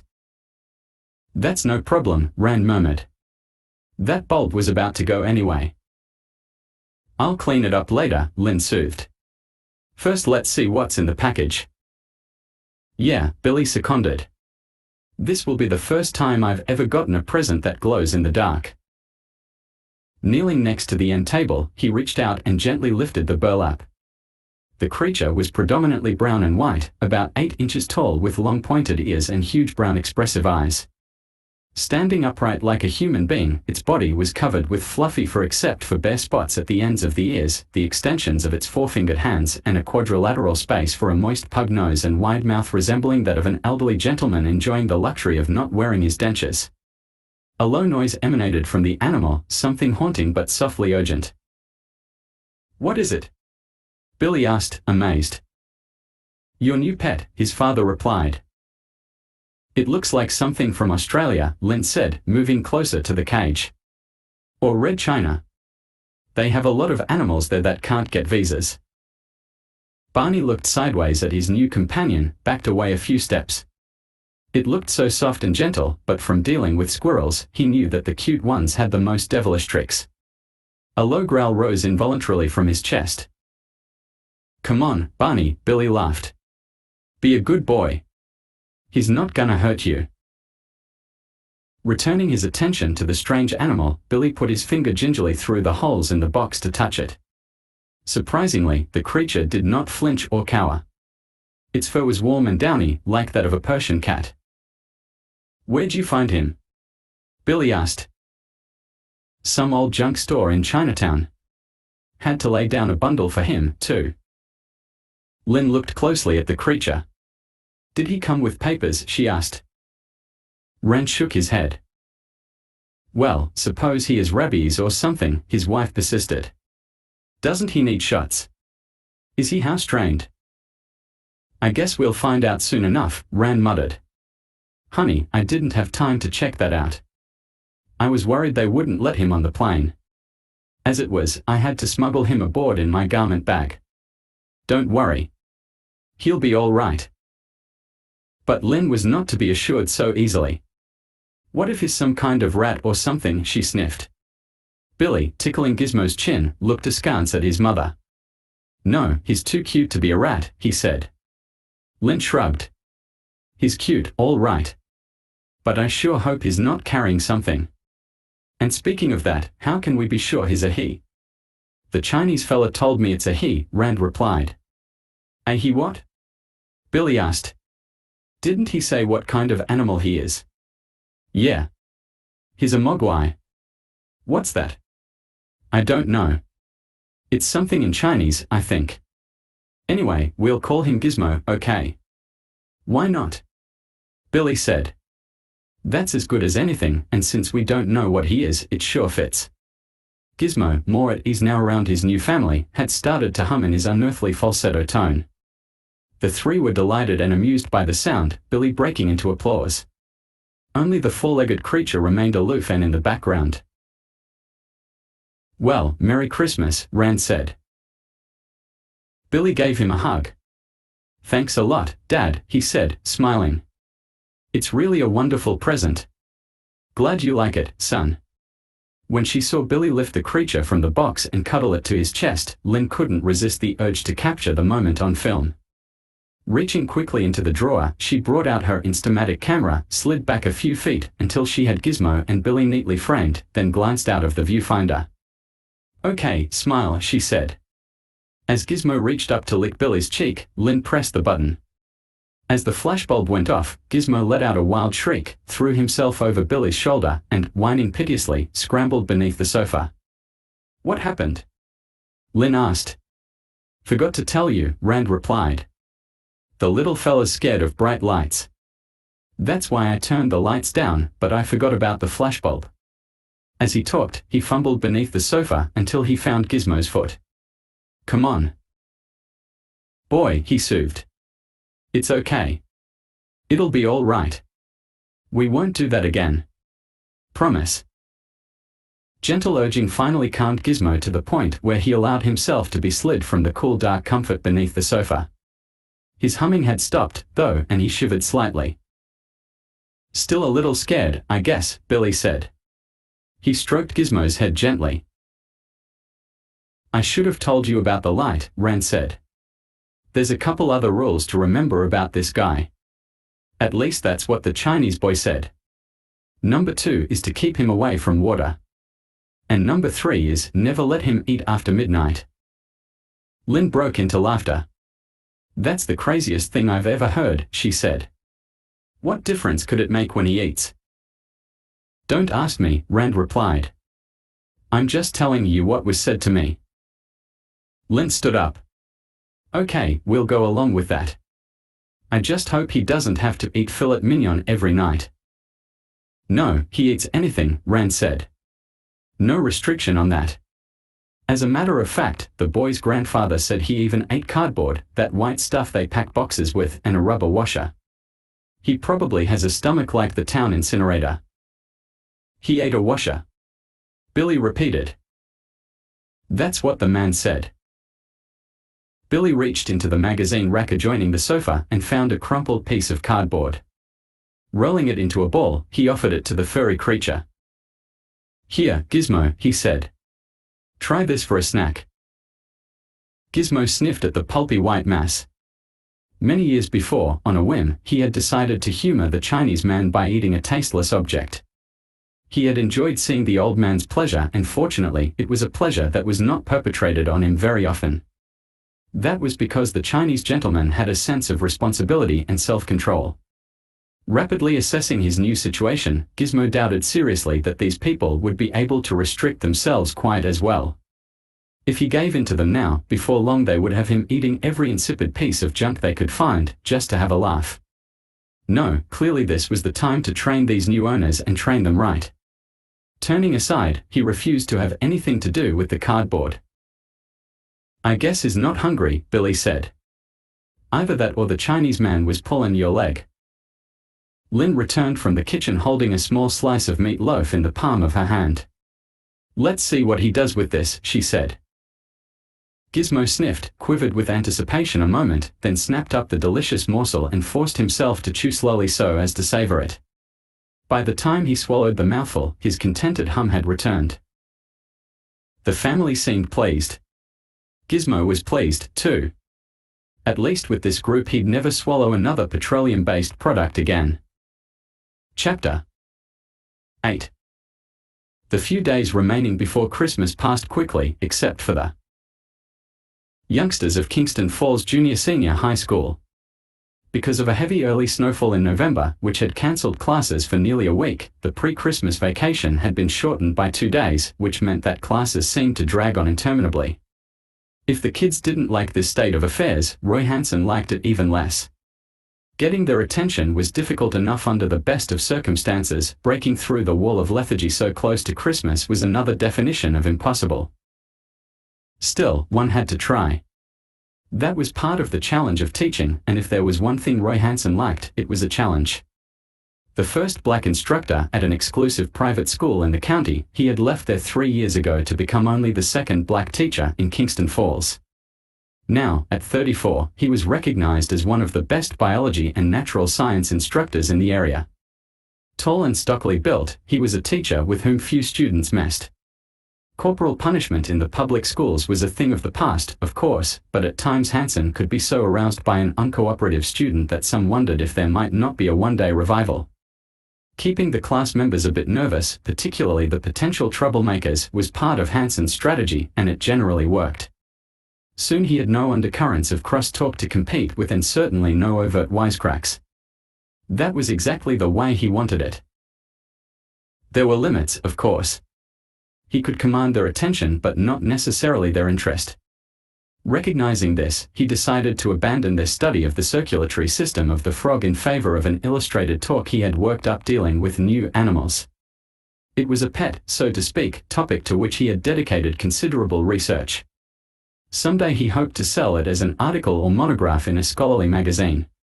One thing was sure, if he could raise these students from their lethargy with it, it had to have something. "We hear a lot about animals becoming extinct," he began, "but what we don't hear much about is some new animals which have only recently been discovered."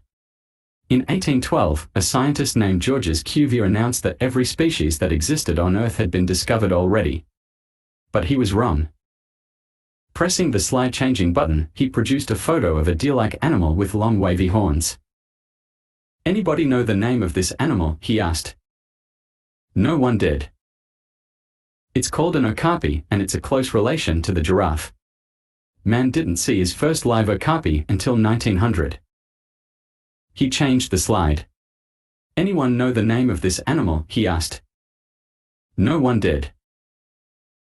He told them about the mountain nyala, pygmy hippopotamus, Komodo dragon, Andean wolf, Congo peacock, coupray, coelacanth, and long-nosed peccary, all of which had been discovered or rediscovered during the 20th century.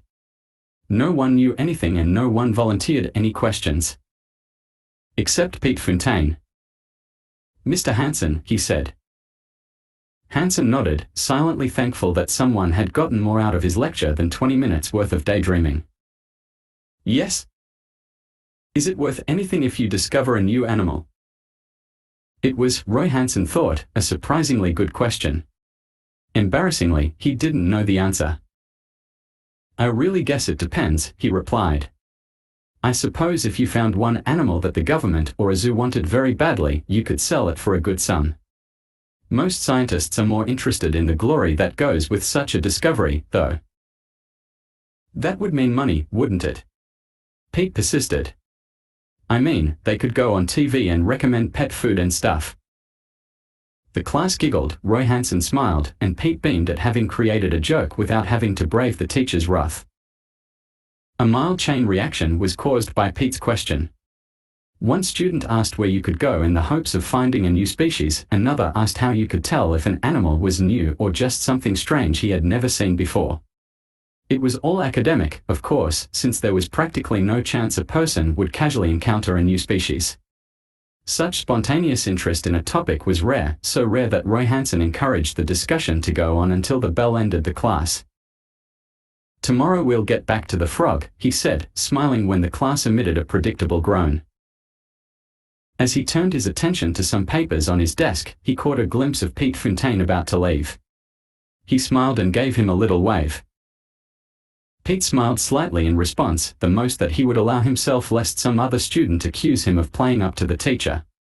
Outside, he continued to feel good about the attention he had gotten and discussion he had generated. He was feeling so good, in fact, that he decided to go visit Billy Peltzer after putting in a couple of hours as a Christmas tree.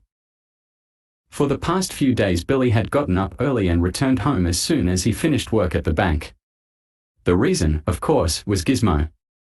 He was such a fascinating creature, Billy wanted to be with him every minute. He was vulnerable, too. Once, while shaving, with Gizmo watching contentedly, Billy had accidentally turned the mirror so that it caught the hallway light and reflected it back at Gizmo. Shrieking loudly as the beam of bright light blinded him, Gizmo had toppled from the edge of Billy's desk into the waste can, falling on his head. By the time Billy got to him, the tiny creature was bruised, bleeding, and quivering with shock and fear.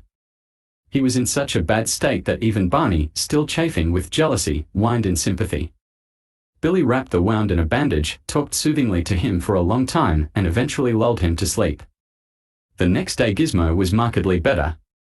Billy was glad, for he would not enjoy taking Gizmo to a veterinarian who would have no idea what sort of animal he was. "Watch Gizmo for me, will you, Mom?" Billy called as he left the house for work. "Why?" she asked.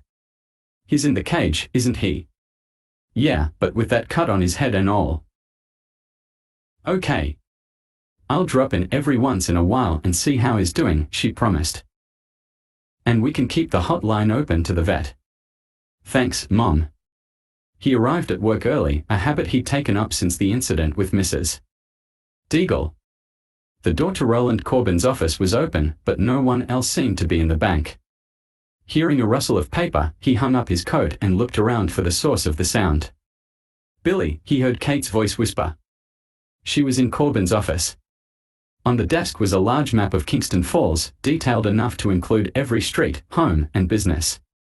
Some of the buildings were marked in red, all included in a section bounded by a dotted black line. Kate was staring down at the map, her lips tight and eyes blazing. "Have you seen this?" she asked. Billy shrugged. "Kingston Falls," he murmured. "Yeah. I've been there." She didn't appreciate his flippancy. "Look at the places in red," she said. "What's it mean?" he asked. "Those are the homes of people who are renting or leasing from Mrs. Deagle. Most of them are people who are out of work, laid off, or just can't afford to keep up the payments. And Mrs. Deagle is taking advantage of that." "How?" "She can't evict all those people at once." "The heck she can't." "But then who would pay the rent?" "She doesn't need the rent money. It looks like she's interested in a takeover. Here." Kate put her finger on one of the squares. "Your house is in red, and so's mine." "Yeah. But Dad's not that far behind in the payments. Just one or two. Neither is my family. In fact, we're in okay shape." "So what does the red mean?" "I think it means property she can take over in a hurry if she wants to. Something about options." "But what's she gonna do with all of them?" "She wants to own everything." "Why? What for?" "I heard them talking in the office a few days ago," Kate whispered. "Mrs. Deagle's been having meetings with the president of Hydox Chemical. She wants to sell them the land so they can build a plant here." Billy murmured, aghast. Kate nodded. "It's like a big monopoly game to her," he said. "We're just pieces of paper to buy and sell." "You got it," Kate replied. "We've got to stop her, Billy. You and me. For starters.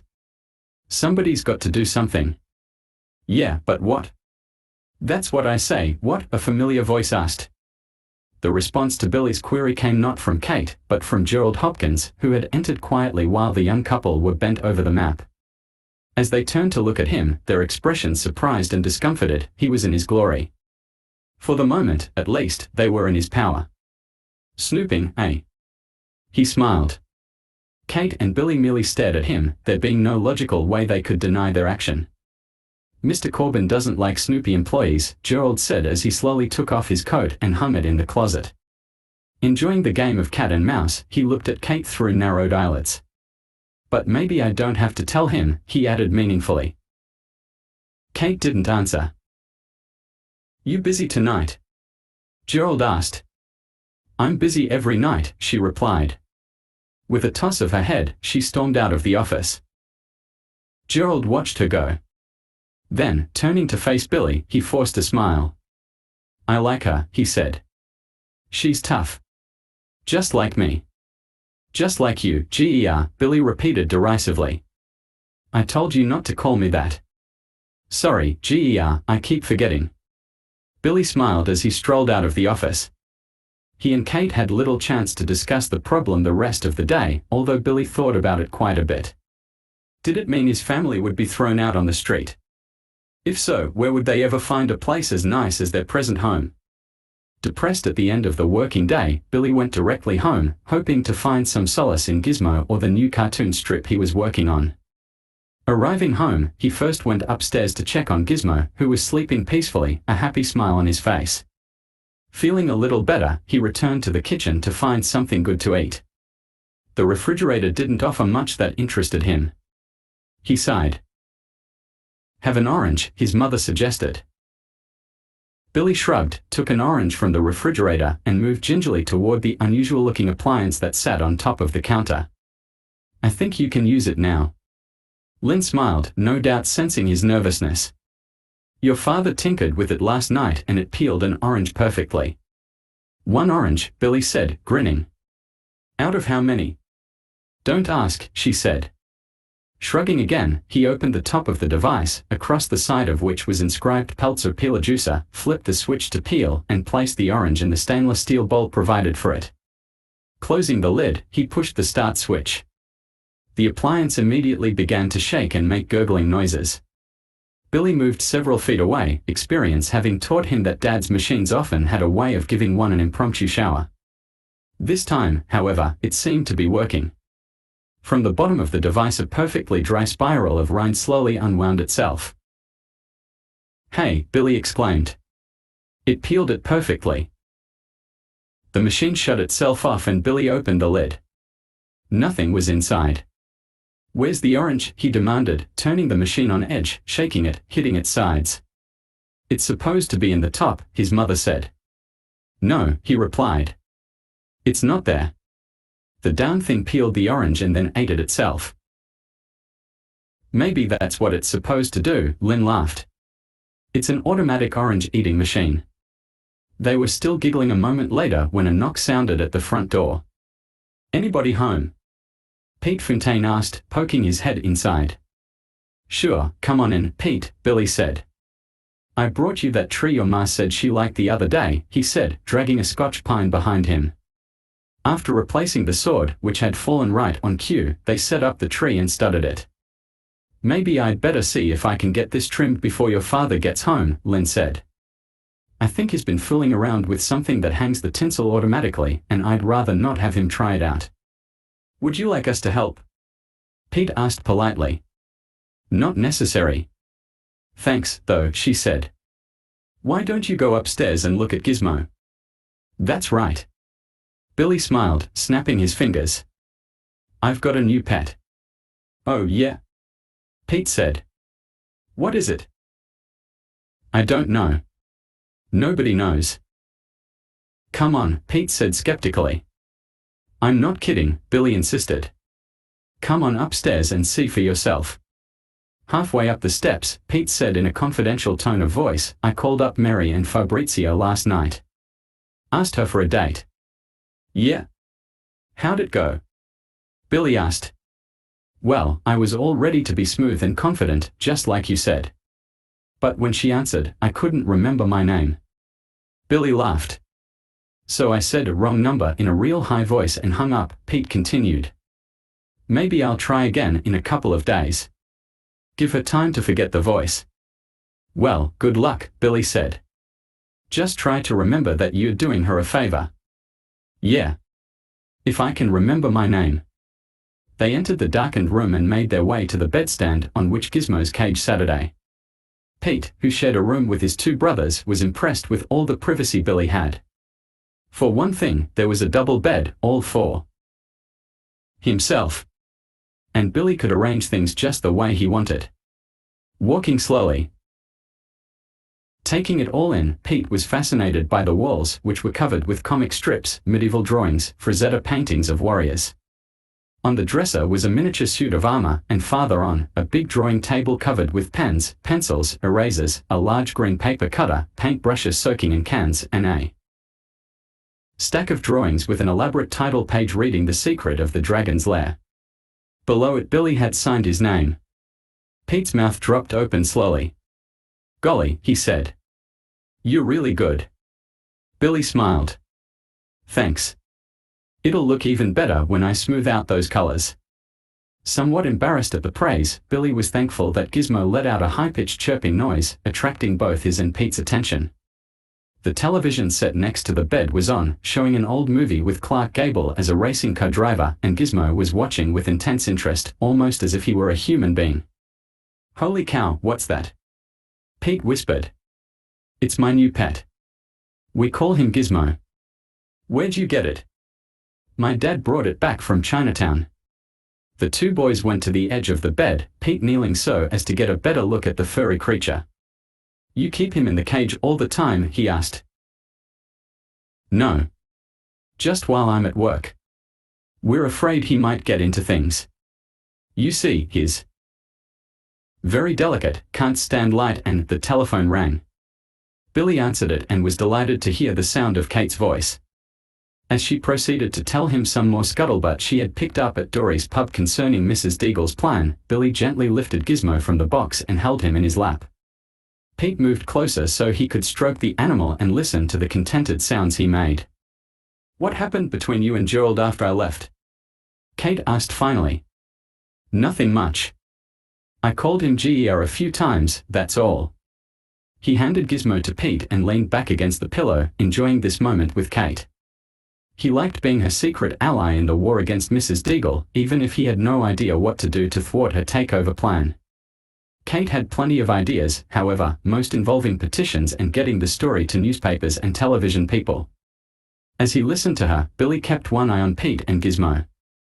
To give him some privacy, Pete had moved toward the drawing board and window. But as it was dark out, Billy saw no cause for alarm. Why don't you drop by the pub when I get off and we'll talk some more about it? Kate asked.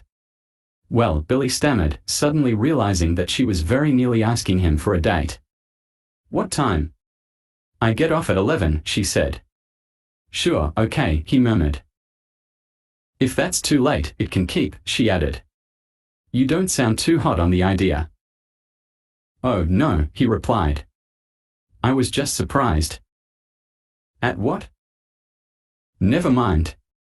We'll talk about it later. Okay, she said. If you can't make it, it's all right. No, it's... He saw the situation developing in the same sort of slow-motion action they use to show football and basketball replays, Gizmo seated on the drawing table top. Pete stroking him, the edge of Pete's jacket sleeve catching on the paint can with soaking brushes inside, the can tipping, a drop of water falling to the floor, then another, larger mass of water slopping over the rim. Toward Gizmo's back. No, he heard himself shout. It was too late. As the water struck the tiny creature's back, Billy shouted accident into the telephone, hung up, and hurling himself across the room, tried to wipe the beading water from Gizmo's body. A high-pitched scream told him the damage had already been done.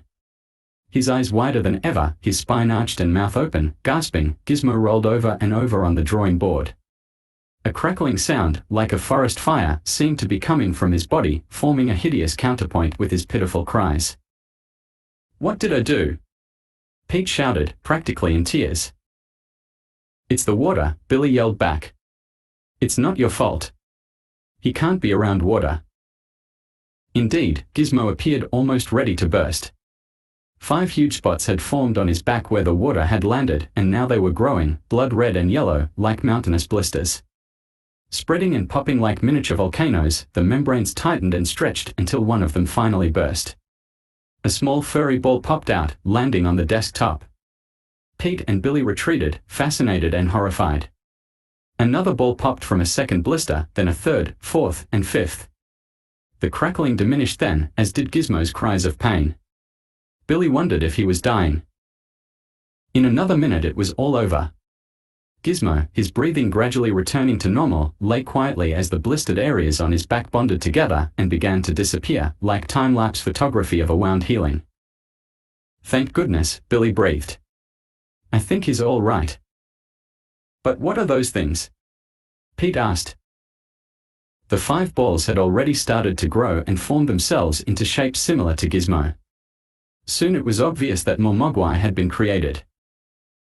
The 2 boys watched astounded as the creatures grew. "This is better than Twilight Zone," Pete murmured. "I just wonder what my folks are gonna say," Billy muttered darkly. "Maybe they are good to eat," Pete offered. Now the 5 newcomers were half as large as Gizmo, who sat watching them with large tearful eyes. Once or twice he glanced at Billy reproachfully, then looked away sadly. Billy wondered if Gizmo was surprised by the incident, or if he had known or sensed that there was a possibility of its happening. Perhaps it had happened before. Even as they grew, Billy could tell that something was different. The new mogwai had slightly different coloring than Gizmo, but that wasn't it. There was something strange about the expression on their faces and in their eyes. Though younger than Gizmo, they seemed less innocent. There was a craftiness that Billy had never seen in Gizmo's large brown eyes. "Can I have one?" Pete asked, interrupting Billy's thoughts. His first inclination was to say yes. Why not? If one of Gizmo was enough, 6 was certainly in excess. Yet Billy had no desire, having been careless once, to compound his error. Snatching up the paint can and mopping up every bead of water, he watched as the 5 new mogwai continued to approximate Gizmo's size. "I guess not," he said finally. "This may be a nightmare, you know. Until we find out, I think it's best to keep them all here." Pete nodded thoughtfully. "Maybe we should take one to Mr. Hansen and find out if it's a new species or not." "That's a good idea," Billy replied. "We could be rich and famous." Billy wasn't so sure. Everything had happened so fast. Suppose instant reproduction occurred again. He remembered the Star Trek episode in which the cuddly creatures known as tribbles practically took over the entire spaceship. He had a quick vision of mogwai stopping up the pipes of his home, lying wall to wall in every room and hallway, a blanket of squealing animals crying out for food even as they continued multiplying. Suppose more of them made them dangerous in some way. If they took over neighbors' homes, would the police arrest Billy for starting the problem? And, on a more immediate level, what explanation could he give Mom and Dad? He had been careless and violated the Chinese boy's admonition. To Pete, the new arrivals added up to being rich and famous. To Billy, they spelled nothing but trouble. Chapter 9. After Pete left, Billy sat on the edge of the bed for a long time, trying to think as he watched the 5 new mogwai reach maturity. Logic indicated that he should report what had happened to his parents immediately. He had not done such a terrible thing, after all, nothing more than relax his vigilance for a moment. The Chinese boy said to keep Gizmo away from water. But the Chinese man also said Gizmo ate rubber washers and cardboard, information that turned out to be false. How could he have known that such a minor oversight could lead to the creation of 5 new creatures? Although logic was on his side, Billy nevertheless needed time to think. For a brief while, at least, he wanted to see if he could solve the problem himself. Pete had made one good suggestion. As soon as possible, one of the mogwai should go to Mr. Hansen for scientific study. He wondered if some laboratories or zoos might be interested, also. Surely in a world filled with thousands of stray cats and dogs it would be possible to find a good place to unload the 5 new mogwai. He was already sure of one thing: he did not like the new additions very much. They seemed combative, uncontrollable, and, compared to Gizmo, aggressive. When they finished growing, Billy found a large cardboard box and put them inside, but they indicated their displeasure at confinement by gesticulating angrily, baring their teeth, and sticking their tongues out at him. The leader of the new group seemed to be a slightly larger one with a thick white stripe of coarse fur standing up from its head. "I'll call you Stripe, okay?" Billy whispered, trying to strike up a friendship with the new Mogwai. In response, Stripe knocked over an ink bottle with a quick swipe of his paw. As it drained down the side of the drawing board, Billy noted with horror that some of the liquid had spilled onto Stripe, Gizmo, and one other new Mogwai. Silently and nervously he watched the ink spots to see if anything happened. A few moments passed and nothing changed, apparently only water made them reproduce. "At least that's one break," he sighed with relief. Not long afterward, when it became obvious the new arrivals were hungry, Billy went down to the kitchen and brought up some cold chicken for them. Unlike Gizmo, who ate in a slow and civilized manner, the new Mogwai slurped and tore noisily at the food, spitting out gristle and letting saliva drain from the corners of their mouths. Filled, they belched grossly and then began to play with each other by spitting bits of food. "Hey, Gizmo," Billy said, "isn't there some way you can help me make these guys behave?" Gizmo's sad eyes told him more than he cared even to suspect. Fortunately, his parents had gone out for dinner. That meant he could delay his explanation and at least have time to form an idea of how difficult the new arrivals would be. He learned immediately that food made them drowsy. After gorging themselves and playing briefly, the 5 new Mogwai curled up in the box and went to sleep. Gizmo, like Billy, remained awake, watching them. His expression was a mixture of apprehension and sadness, the same emotions he had worn during his first half hour in the Peltzer home. Billy wondered how much he knew. Was the downward curl of his mouth caused by knowledge or merely jealousy? He would have given a week's pay to be able to have a meaningful conversation with his furry friend, but of course that was impossible. Pondering the problem, Billy drifted off to sleep. But not to rest, for his mind provided him only more anxiety. In one nightmare, the Mogwai had continued growing until they were as large as his house. In another, which followed immediately, they were spitting fire and hurling bits of flame no larger than jelly beans, which clung to people like napalm. Billy awoke with a start, experienced a moment of relief, and then became aware of a new terror. The room was completely dark. The small lamp on his desk and another on his drawing board, both of which had been on when he fell asleep, were off. No light entered the room except a thin parallelogram of illumination from outside. Was it possible that both bulbs had blown simultaneously? Even as he tried to convince himself such was the case, Billy knew the odds against it were astronomical. In the background, from beyond the first layer of darkness, he could hear a rustling sound, a muffled voice, the sort of noise you hear at a surprise party when everyone is huddled in corners trying not to laugh or move. It was eerie. For a long moment he lay unmoving on the bed, his ears straining to pick up a recognizable sound. At the same time, he moved his eyes from side to side as his vision adjusted to the darkness, hoping he could discover what was going on. A minute passed and he relaxed. He had awakened, he told himself, in a fearful and susceptible mood created by the nightmares. Other than that, he was alive and well in his own room. Taking a deep breath, he swung himself off the bed and toward the desk lamp. Suddenly he collapsed and found himself lying face down on the rug. His legs were paralyzed. A chorus of hysterical giggles unlike anything he had ever heard before filled the room. Whatever it was, they had caused it. Dragging himself to his desk, Billy reached up and turned the switch. To his relief, the light went on. Pulling himself to a sitting position, his back against the wall, he looked across the room and then down at his legs. They were taped together. He could hardly believe his eyes, but the evidence was clear. 3 neat bands of silver tape, one at the ankles, one just below the knees, and a third just above the knees, encircled him.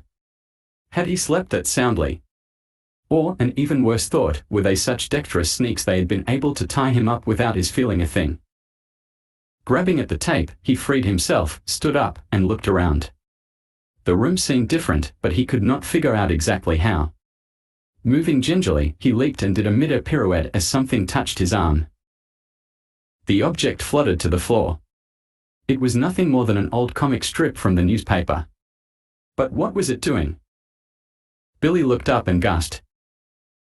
The entire ceiling was covered with the array of comic strips, medieval drawings, and Frazetta paintings that he had collected and pinned to one wall of the room. As he surveyed the dangling articles, which in the semi-darkness resembled peeling wallpaper, he heard the unearthly giggles again. "All right," he called out. "It was a great joke. You can come out now." Going to the wall switch, he turned on the main light and promptly heard the giggles change to cries of pain. Reacting quickly, he flipped the switch off and went to his drawing board. The addition of the second small light provided enough illumination for him to study the entire room. In one corner two of the new Mogwai sat, one on either side of Gizmo, as if guarding him to make sure he didn't ruin their little jokes. A quick look around, even under the bed and in the closet, failed to turn up the other three. Billy fixed the two newcomers with what he hoped was an intimidating glare. "Okay, where are your pals?" he demanded. They looked at one another, twitched their pug hoses, and chatted lightly in Mogwai language, studiously ignoring Billy. Gizmo directed a glance at the door, for which he received a couple of not-so-playful pats from his brothers. Or were they sons? Billy had no time to ponder it. Striding to the door, he turned the knob and pulled. The door did not open. Looking downward, Billy soon saw the reason. Beneath the door had been jammed bits of erasers from his drawing board as well as rolled up globs of silver tape. Now Billy was filled with a sense of urgency, if not downright alarm. They're tying him up, turning off the lights, and rearranging his clippings from wall to ceiling were clever pranks, but if they had designated two of their group to lock him in his room, the other three must really be up to something. Tearing at the tape and erasers, he freed the door and started into the hallway. Thoroughly impressed with the guile of the new Mogwai, he moved carefully, his eyes alert for hidden wires or anything else that could trap him or cause him to fall. The rest of the house, of course, was in almost total darkness. Proceeding slowly, he turned on small lights as he moved down the hallway and stairs. His first surprise came soon, when he stepped on a plastic cup that had been placed on the steps along with several dozen other pieces of china. The cup rattled to the bottom of the stairway, setting off a chain reaction of giggles from the first floor area. Turning right into the living room, Billy spotted the first Mogwai under the sofa, gleefully shredding the evening paper. It was so intent on its work that Billy walked past without attracting its attention.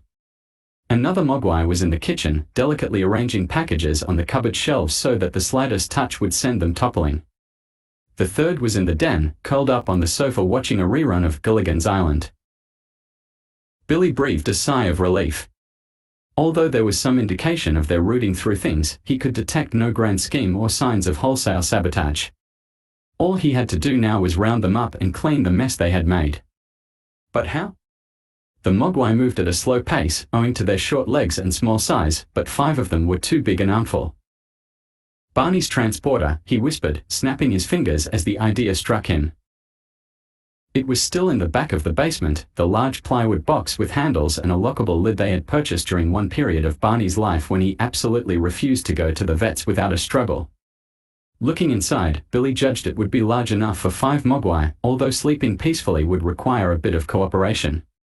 With the top opened, Billy tiptoed up the stairs and slipped into the den. Catching the first one was easy, it had fallen asleep while watching television. Grasping him firmly beneath the tummy, Billy dropped him into the box, closed the top, and proceeded into the kitchen. That one, the Mogwai he called Stripe, put up more of a battle, but soon he was safely inside the transporter. After grabbing the paper shredder from beneath the sofa, he retraced his steps to the bedroom where, to his surprise, nothing had changed. A minute later all 5 Mogwai were safely in the box. They chatted noisily at him, but he was undismayed. "You can say anything you like," he said. "Nobody will hear you, anyway, because I'm going downstairs to clean up the mess you made."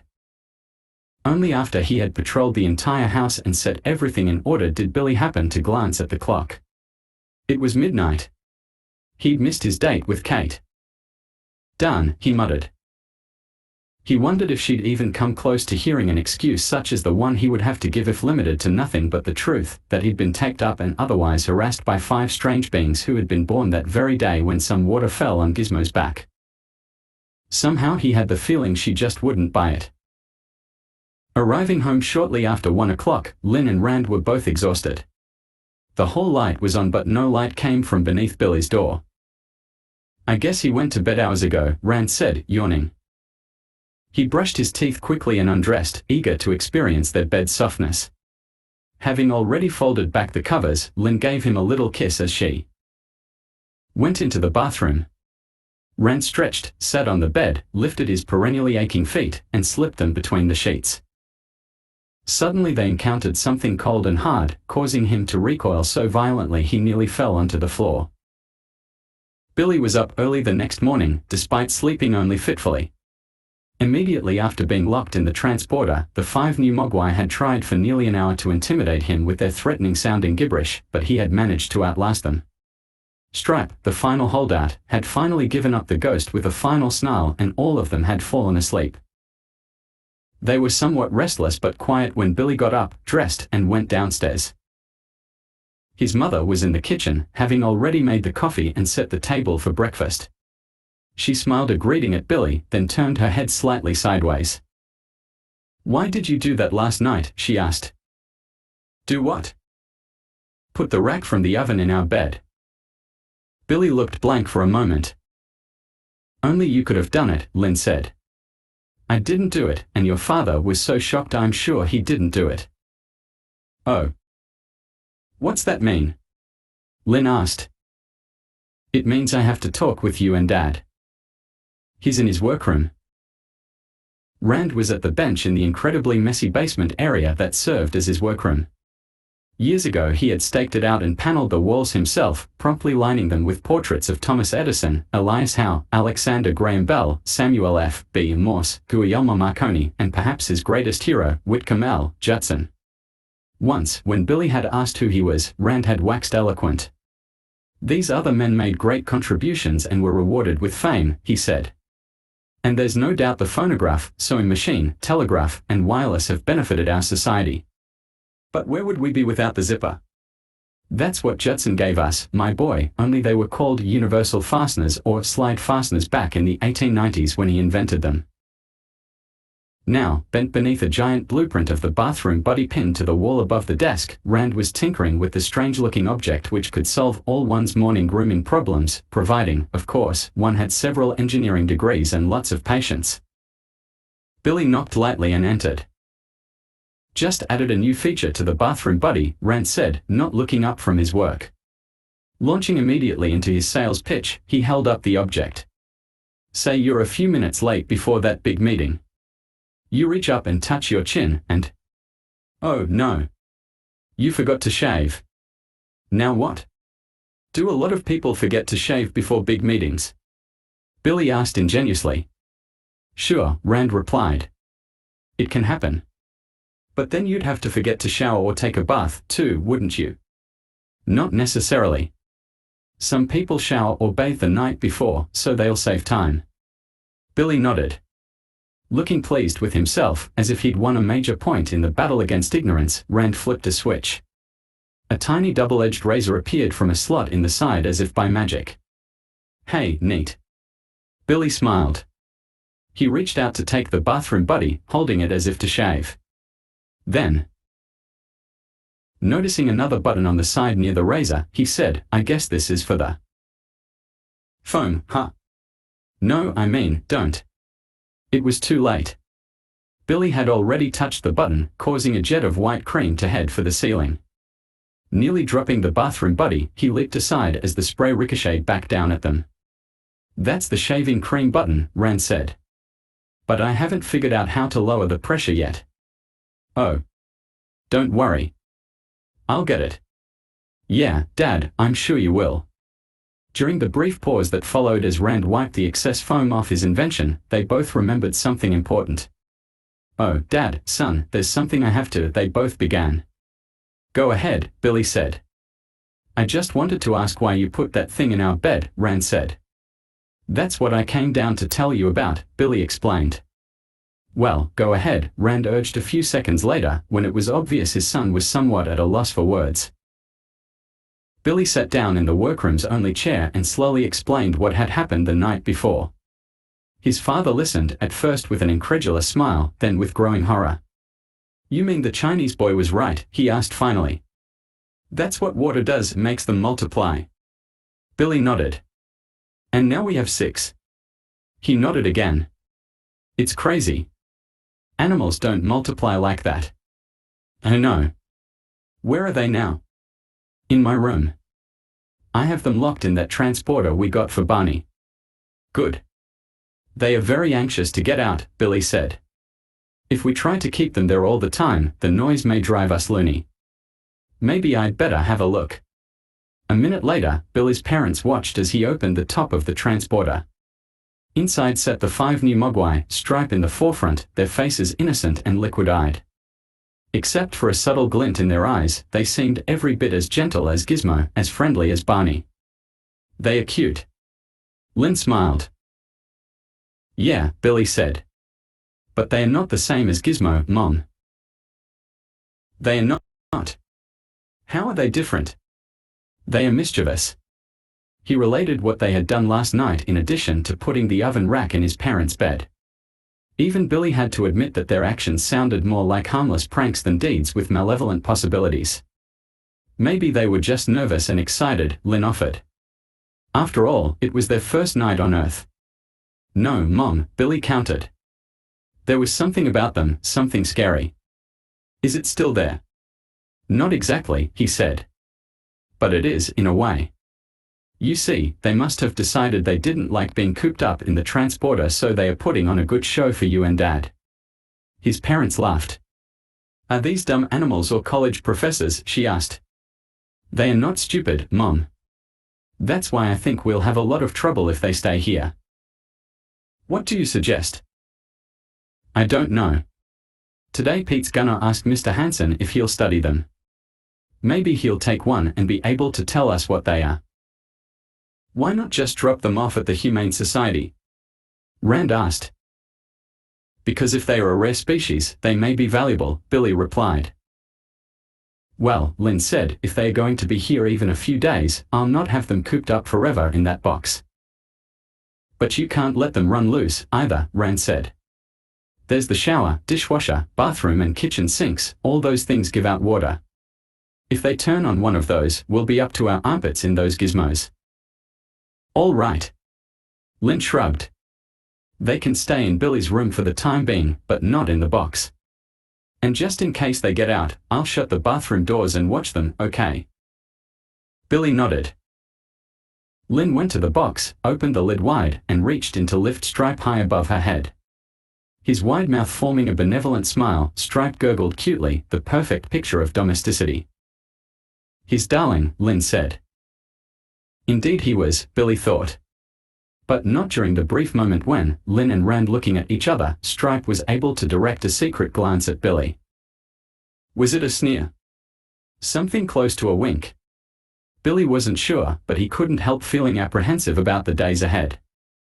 Chapter 10. It was ironic, Gizmo mused sadly. Once again he had become a pariah, if not an object of outright loathing. The process of alienation was a familiar one, but he had been spared it for nearly 4 decades, since the China Sea crossing, in fact. How strange it was that a gentle and adaptable creature such as himself should be subjected to prejudice only by his own species. It was at times such as this that he nearly hated Mogturman, his creator. His genetic miscalculations assured that minority Mogwai, of which Gizmo was one, would be instantly recognized and hated by the majority. Physically they all looked approximately the same, the massive differences were internal, involving character, ambition, desire for peace. So indelibly were these differences etched in the personalities of every Mogwai that there was no hiding or disguising them. Stripe was barely an hour old when he knew Gizmo was one of them. So, he said coldly, we've encountered one of the Eternal Ones. You are that, aren't you? Gizmo did not have to respond. Stripe knew the answer even as he asked the question, and it infuriated him. It's not fair that you should be allowed such a long life and we such a short one, Stripe hissed in Mogwai words. It was an accident of Mogturman's creative process, Gizmo replied softly. You also have more knowledge than we, Stripe charged. More life and more knowledge. Why don't you share both with us? It's not possible. And you're glad it's not possible. Gizmo shrugged. What is the reproductive secret? Stripe demanded. You saw how we got here, so you must know. Why do you want to know? Gizmo asked. We want there to be more of us. If we're doomed to short lives, at least we can spread our species, enjoy the company of our massed millions. It's not a good idea, Gizmo murmured. We'll find it out, sooner or later, Stripe hissed. I won't tell you, Gizmo said firmly. Stripe balled his short pointed fingers into something resembling fists. I want to kill you, he said coldly. But I can't. Something is holding me back. It's the one responsible emotion Mogterman was able to keep in us, Gizmo explained. We're incapable of killing each other. You have other information we need, Stripe continued. There's something that can kill us in large doses, cause us pain in smaller doses. What is it? You will find out soon enough. Chetswaba. Stripe rasped, swearing in Mogwai. Why must you be so secretive? It's my only weapon. There is another thing we must find out, Stripe persisted. We are capable of becoming larger and more powerful. What causes that? I can't tell you. You can't or you won't. I won't. It's foolish of you to withhold that. Why not use it for yourself at least? Because then I would become one of the majority, with a brief and violent life. We'll find out what it is, Stripe promised. It's a simple thing. Intuitively I know that. It can elude us only so long. Perhaps much longer than you think, Gizmo countered. Perhaps it will elude you for your entire lifetime. Stripe ground his teeth angrily. Tell us now and we'll go easy on your friends. No. When you change you'll forget. I've seen it happen before. Very well, Stripe muttered. Be uncooperative if you want. But we're going to find out what we need to know to escape these puny bodies and create more of us. And when we do... Gizmo managed to face the infuriated Stripe with a determined look. I think you're going to spend the rest of your lives in this room under very careful supervision, he said evenly. My new master is a very responsible young man. He's absorbed the Chinese man's wisdom and I seriously doubt he'll give you the opportunity to enjoy your wicked ways. As he recited the speech, Gizmo did not truly believe his own words, but they sounded persuasive enough. But there are the others, Stripe shot back. They will be careless, especially now that I've instructed my 4 partners to be judicious in their choice of pranks. Fortunately, your new master corrected the mess we made last night. Seeing that could have put the others on their guard, but now they will let us roam free. Gizmo sighed. What Stripe said was probably true. His only hope was that time was on his side, that these new Mogwai would expire in captivity before they could do any damage. A few hours later a smiling Stripe trundled into Billy's room and shook Gizmo awake. Claw is dead, he said simply. Now there are only 4 of you, Gizmo replied. Why does that seem to make you happy? It's the manner in which he died, Stripe said. Ever since we arrived here, I've felt an instinctive fear of the occasional flashes of bright light we've been exposed to. This afternoon, when the lady let us explore the house, Claw went onto the back porch and was locked out. Before he could get back in, the sunlight destroyed him. So now we know an important secret of staying alive, which explains why this room is so dark. Gizmo sighed. Yes, it's true. My intuition tells me there are 3 mysteries I must solve, and one is solved already, Stripe gloated. Next we must find out how we can reproduce. Third, we must learn how to become more powerful. Are you sure you don't want to tell me everything now and save both of us a lot of trouble? I'm sure, Gizmo replied. All right, Stripe said, his eyes narrowing. When we find out on our own, it will make what we do even more enjoyable. And all you'll be able to do is stand by helplessly. With a sneer, he curled himself into a ball and closed his eyes. He was soon asleep, but Gizmo, his mind racked with memories and fears for the future, found no solace the rest of the afternoon. Boy, you really are a jerk. Gerald smiled as Billy set about preparing his change drawer for the day's work. He didn't bother asking what he had done to deserve the epithet since it was obvious Gerald was going to tell him. The puzzling thing to Billy was why Gerald had waited until Kate had gone on an errand to start haranguing him. Usually he enjoyed having an audience. Just give me the bottom line, GER, he said now, noting with satisfaction that his nemesis still flinched with anger whenever he used the nickname. Okay, Gerald laughed. The bottom line is you really are a fool for standing up, Kate. Did she tell you that? Not exactly, Gerald said. I was in Doris last night about 11. Kate was there, so I asked her if she needed a ride home. She said no, thanks, Billy was coming by. Fortunately, I'm a very tough and persistent customer. Otherwise I'd have taken no for an answer and slunk home. But not Gerald Hopkins. I hung around and she waited and waited. And the madder she got, the sweeter I talked. Finally she let me drive her home. Boy, she must have really been stranded, Billy retorted. Gerald ignored it. Anyway, he concluded, now that I've broken the ice, anything can happen. And I aim to see that it will. Maybe when Kate comes back, Billy said with a smile, I'll say that you told me it already has. The retort caused a sudden rush of fear to glaze Gerald's eyes. Then the fearful expression was superseded by one of craftiness. No, you wouldn't say that, he said confidently. That would hurt her and you're too much of a jerk to do that. Beware of wounded animals, GER, Billy replied evenly. Kate returned soon after that, but owing to a rush of early customers there was no opportunity to talk. Not that she seemed so inclined, staring only at the customers in a businesslike manner. Then, in mid-morning, Billy's depressed mood was exacerbated by the appearance of Mrs. Deagle, who pushed her way to the front of the line so she could go directly to Billy's window. After dropping her deposit slip silently in front of him and watching him enter it, she smiled wickedly. I thought you might be interested in knowing that I've set a little trap for your nasty dog, she said. A trap, Mrs. Deagle?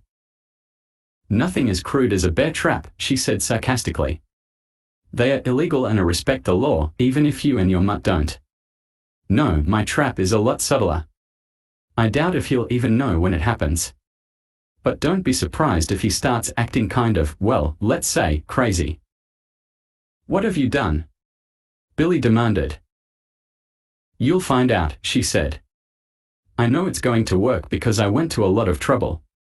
It wasn't easy finding someone who hated dogs as much as I do. Especially someone who's invented a perfectly wonderful way to destroy them from the mind out. I could have you arrested, Billy said angrily. In fact, Mrs. Deagle. She interrupted him with a gasp loud enough to draw the attention of Gerald Hopkins and Mr. Corbin. Oh dear, she added, half smiling when she noticed they were already on the way to her rescue. What is it? Gerald demanded. This young man accused me of trying to cash a bad check, Mrs. Deagle stammered, her acting very hammy but obviously believable to Gerald. He threatened to have me arrested. Is that what you said, Pelzer? Gerald asked coldly. Without giving him a chance to answer, Mrs. Deagle turned to a man behind her in the line. Didn't you hear him say he'd like to have me arrested, she prompted. The man, a comparative newcomer to Kingston Falls, was not intimidated by her imperious attitude. He didn't say he'd like to, he replied. He said he could. That's bad enough, Gerald interjected. What did Mrs. Deagle say? Mr. Corbin asked. I don't know, the man replied. Her back was toward me, so I could only hear his side of the conversation. I demand an apology, Mrs. Deagle sputtered. As a matter of fact, I demand that you fire this impudent loser. He's no good to this bank, anyway. Mr. Corbin hesitated. His expression seemed to imply that even if Billy were not guilty of insulting the woman, this might be a good opportunity to fire him. Young Hopkins had been after him for several days, denigrating Pelzer and his work every time he had the chance. She threatened to put out a bear trap for his dog, Kate interrupted from the next window. I heard the whole conversation. I said no such thing, Mrs. Deagle retorted, horrified. Then why did I enter the check for deposit? Billy asked, regaining his composure. If I thought it was a bad check, would I have done that? Mr. Corbin nodded slowly, looked at Mrs. Deagle. Clearly the burden of proof had switched from Billy to her. I did not say I put out a bear trap, Mrs. Deagle stammered. It's another kind of trap. I mean. A long pause followed. Then Mrs. Deagle reached forward to grab her deposit slip. Never mind, she said. If you want to have impolite, stupid people working for you, that's your business. Her nose high, she clamped out of the bank. Now then, Mr. Corbin said, indicating that the bank's business was to continue as usual. After Gerald fixed him with an angry gaze and departed, Billy glanced at Kate. His expression said, "Thank you." Her response seemed to say, "You're welcome, but I did it only in the interest of justice, not for you." Nevertheless, at the end of the working day she did not seem particularly hostile. When Billy caught up with her as she left the bank, at least she didn't call for a cop, Billy thought. "I'd like to tell you what happened last night," he said. "It's not necessary," she replied. "As several people have told me recently, I'm a little crazy about Mrs. Deagle's takeover plan. It's foolish of me to think everybody's as concerned as I am, particularly late at night when it's nice and warm inside. But I wanted to come meet you," he protested. "I was all ready to. And then something terrible happened." Her expression changed from skeptical to concerned. "Your folks are all right, aren't they?" He nodded. Beginning slowly, he said, "You're going to think this is the dumbest excuse you've ever heard, but I swear every word is true." "Go ahead," she said. As quickly as possible, he told her about the Mogwai dilemma, from the first appearance of Gizmo to the last prank of the 5 new animals. She listened. Without a single interruption, her expression interested but non-committal. "And that's it," he concluded. "Those Mogwai got me so screwed up I just lost track of time." She smiled slowly. "You're right," she said. "That is the dumbest excuse I've ever heard. But it's true. I swear it." "Listen," she said, "there's no disgrace in falling asleep. I do it all the time, but I must admit I'm very good about keeping dates." Trying desperately to think of some way of making his story more plausible, Billy heard the familiar voice that solved his problem. It was Pete. Ignoring Kate, the youngster grabbed Billy's sleeve and said a bit breathlessly, "Come on. Mr. Hansen's waiting for us. He'll look at one of those things now." "Don't you have to be a Christmas tree?" "Yeah, but Dad said I can do it later."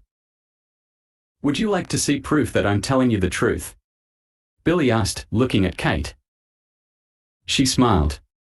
"If this were April 1st, I'd say no," she said. "But all right. Let's go." They hopped in Billy's bug, now back among the living, and were at his house 5 minutes later. Lynn, waiting for him at the door, greeted Billy with a sad expression rather than her usual smile. "One of them is dead," she said. "Not Gizmo." "No. One of the new ones." She led them to the back porch, where a tiny, flattened circle of fur was all that remained of the dead Mogwai. It looked like a football that had been deflated.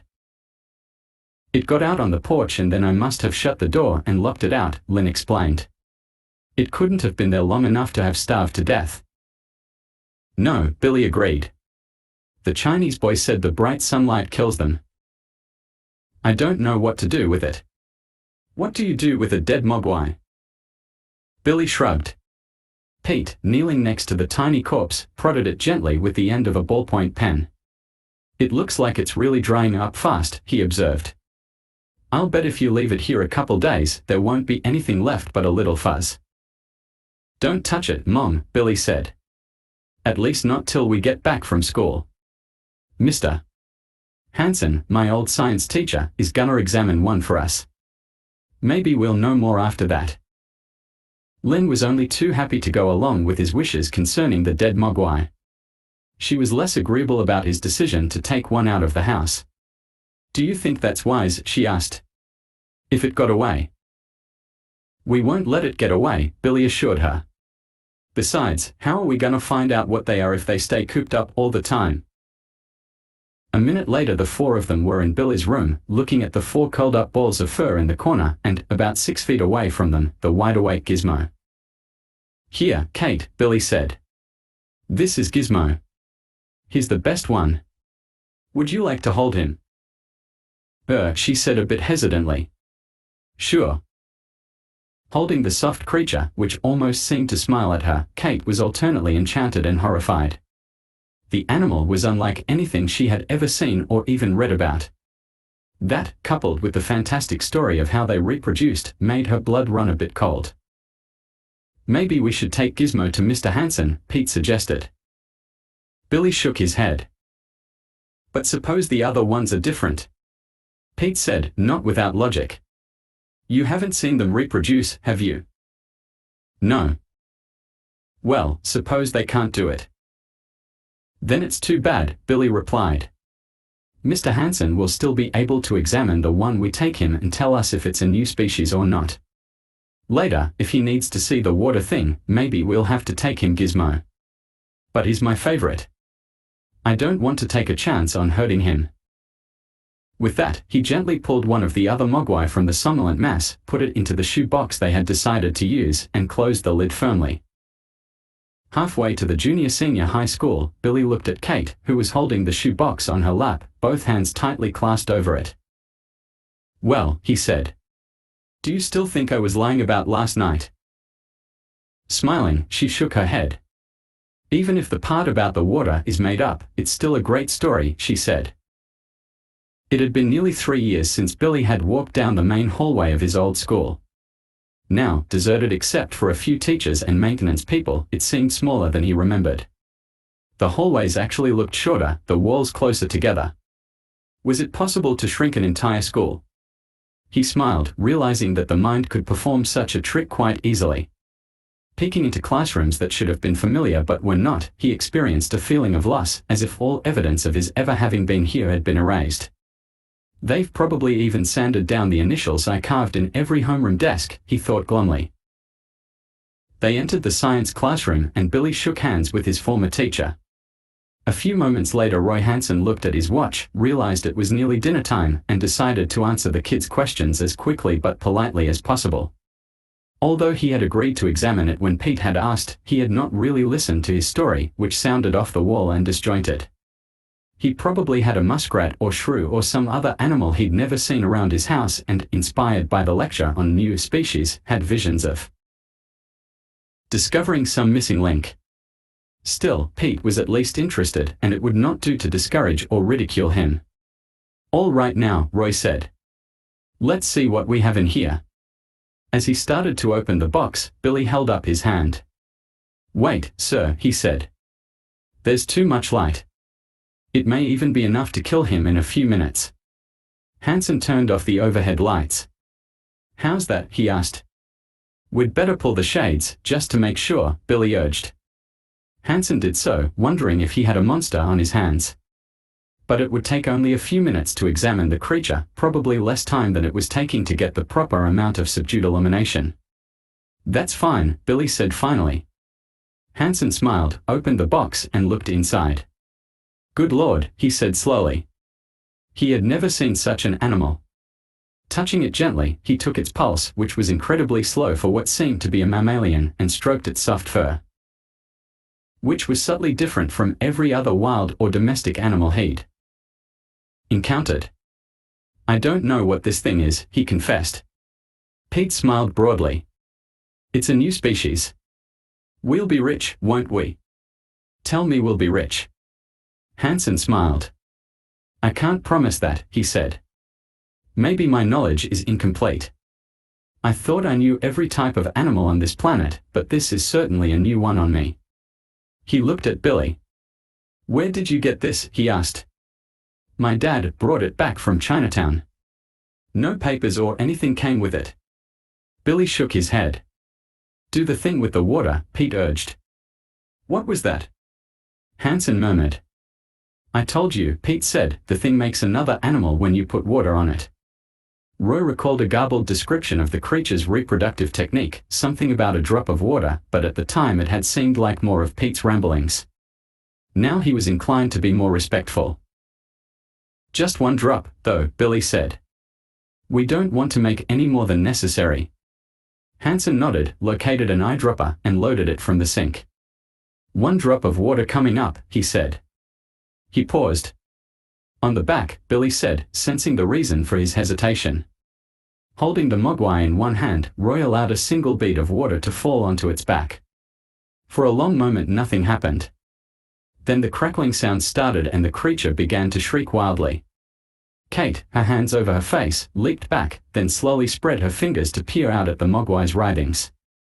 A minute later, as the frying sound reached a crescendo, a huge blister grew, abscess-like, on the mogwai's skin, gradually broke apart, and emitted a fur ball onto the lab table.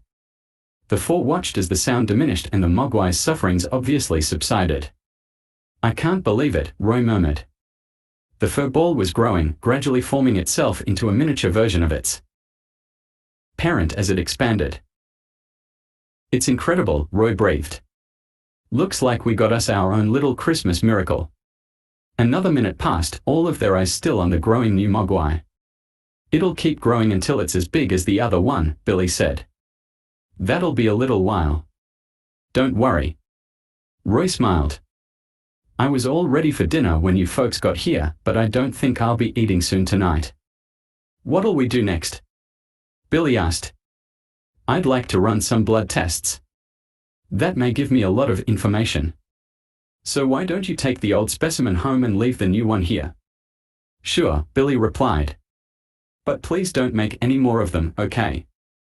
"You can bet on that," Roy assured him. "Not until I'm down sure what these babies are." The three young people left then, discussing the phenomenon animatedly until they were nearly home. Then Billy grimaced and slapped his hand to his forehead. "What is it?" Kate asked. "I forgot to tell him not to feed them after midnight," he said, disgusted with himself. "Don't worry," Pete said. "I'll stop by after I do my Christmas tree routine. It'll only be 8 o'clock. You won't forget." Pete crossed his heart. "Word of honor," he promised. "May I turn into a Christmas tree forever if I forget." Chapter 11. 2 words. Pete forgot. 12. The greatest frustration of Gizmo's existence was that he could not communicate very well with other species. As a highly intelligent form of life, he often understood by intuition the general context of what alien beings said, but making them understand him was another matter. Now, as Billy and the young woman returned with the shoe box, Gizmo had the feeling that things were not going very well. The only reason they could have had for taking the new mogwai away was to study it, from that it followed that they had demonstrated how water made them reproduce, and from that it was logical to assume that 1 minute after the specimen mogwai rejoined his friends, all would know. Stripe would know. And then only one piece of dangerous knowledge would separate Gizmo, Billy, and the rest of the human race from possible disaster. Watching the moments of safety tick away as Billy approached the pile of sleeping fur balls, Gizmo wanted to cry out, "Wait! Stop!" If only he could find a way to tell Billy that unless he segregated those 4 mogwai from each other and from water, he was in danger of becoming one of the biggest jerks in the history of the world. But when Gizmo opened his mouth to articulate a clear and direct warning, nothing emerged but gibberish. "Look, Kate." Billy smiled as he opened the shoe box. "Gizmo must be jealous." He reached to stroke Gizmo's head with one hand and dropped the new mogwai into the bunch with his other. "There," he said. "See, Giz. They don't mean a thing to me. You're the special one." "He seems kind of sad, doesn't he?" Kate said. "Yeah, a little. I guess you can't blame him. There's been a lot of excitement the past couple days." A few minutes later they went out, leaving Gizmo to watch the grim conspiracy unfolding before him. It began with the 4 mogwai going into a huddle, from which constant whispering emanated, punctuated by an occasional grunt or shout of triumph from Stripe. After several minutes they moved apart and, as one, looked directly at Gizmo. Their expressions told him they felt they were on the verge of a quantum power increase, that he had better stay out of their way when it happened. They were undoubtedly close to realizing this tremendous power surge, yet even the pessimistic Gizmo knew it was by no means automatic. During his own lifetime he had seen several dozen new explosions averted, mostly by good fortune rather than planning, but these misses did serve to illustrate the point that until the final mystery was solved, containment was possible. Stripe, one of the most diabolically clever majority mogwai Gizmo had so far encountered, knew that the last step was the most important. Moving to the front of the group, he spoke in Mogwai. "We've solved 2 problems," he said coldly. "We know light is our enemy, so we won't be trapped into exposing ourselves to it. We know that water makes us reproduce. All that remains is to discover how we become powerful." Gizmo looked directly into Stripe's eyes. "Well," he asked, "why don't you reproduce then? This family can keep you locked in the house, but it's foolish to believe they can keep you away from water. You'd like that, wouldn't you?" Stripe smiled wickedly. "By reproducing now, we could succeed in doing nothing but creating an army of weak creatures that could be easily eradicated. You've seen such impatience fail in the past, haven't you?" Gizmo allowed himself to smile faintly. In fact, he always hated to see unlimited reproduction for the simple reason that it mathematically increased the chances of stumbling onto the final mystery solution. Consistent with this, he hoped Stripe and his 3 cohorts would not take the step right away. The best way to discourage their doing so, of course, was by making Stripe think he favored reproduction. And what, Gizmo mused, was the best way to delude Stripe into thinking he wanted them to reproduce now? By saying the opposite. No, since Stripe would automatically reject that as a ploy. In fact, the best way to convince his enemy that he favored reproduction was to seem to favor it. It was an elliptical line of reasoning, but with the devious Stripe, one had to be wily. "There is an old adage," Gizmo said. "It says that the opportunity should be grasped when it arises, or that moment will never occur again." "So you think we should reproduce now?" Stripe asked through narrowed eyes. "I am not your advisor. It just seems to me." "Liar!" Stripe shot back. "Do you take me for a fool? Do you really think I'll fall for such obvious psychological maneuvering?" Gizmo, summoning all his acting ability, did his best to look innocent. Stripe raged, smiling finally in triumph. "If you, my dear enemy, advise us to reproduce now, it can only mean one thing, that is what you want. You know it is my inclination to believe the opposite of what you say. Therefore if you speak in favor of reproduction, that is really what you favor." His forehead furrowing as he followed his own convoluted reasoning, he paused, then rushed forward with the denouement. "Therefore, since you are in favor of reproduction now, we won't do it." Gizmo looked away, rolled himself into a ball, and cherished the brief moment of victory. He realized it was a temporary thing, however, subject to the mercurial whims of Stripe's mind. But at least he had a little time to think. Roy Hansen hadn't slept for nearly 24 hours, thanks to Pete Fontaine and Billy Peltzer. He'd planned for his first sane Christmas in years, and now this. A biological find so stunning he was afraid to stop work for a minute lest he lose his train of thought.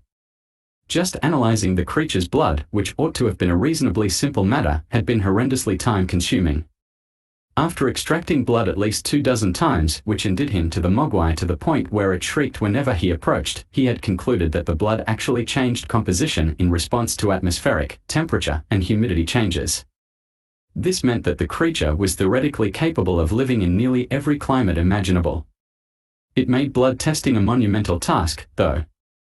And blood testing would be a snap compared to finding out how the animal reproduced via a single drop of water.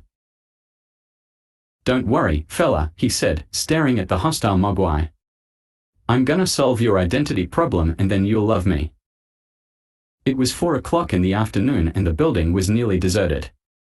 Tomorrow would be the last day of classes, then Roy would have the entire Christmas holiday to study the animal.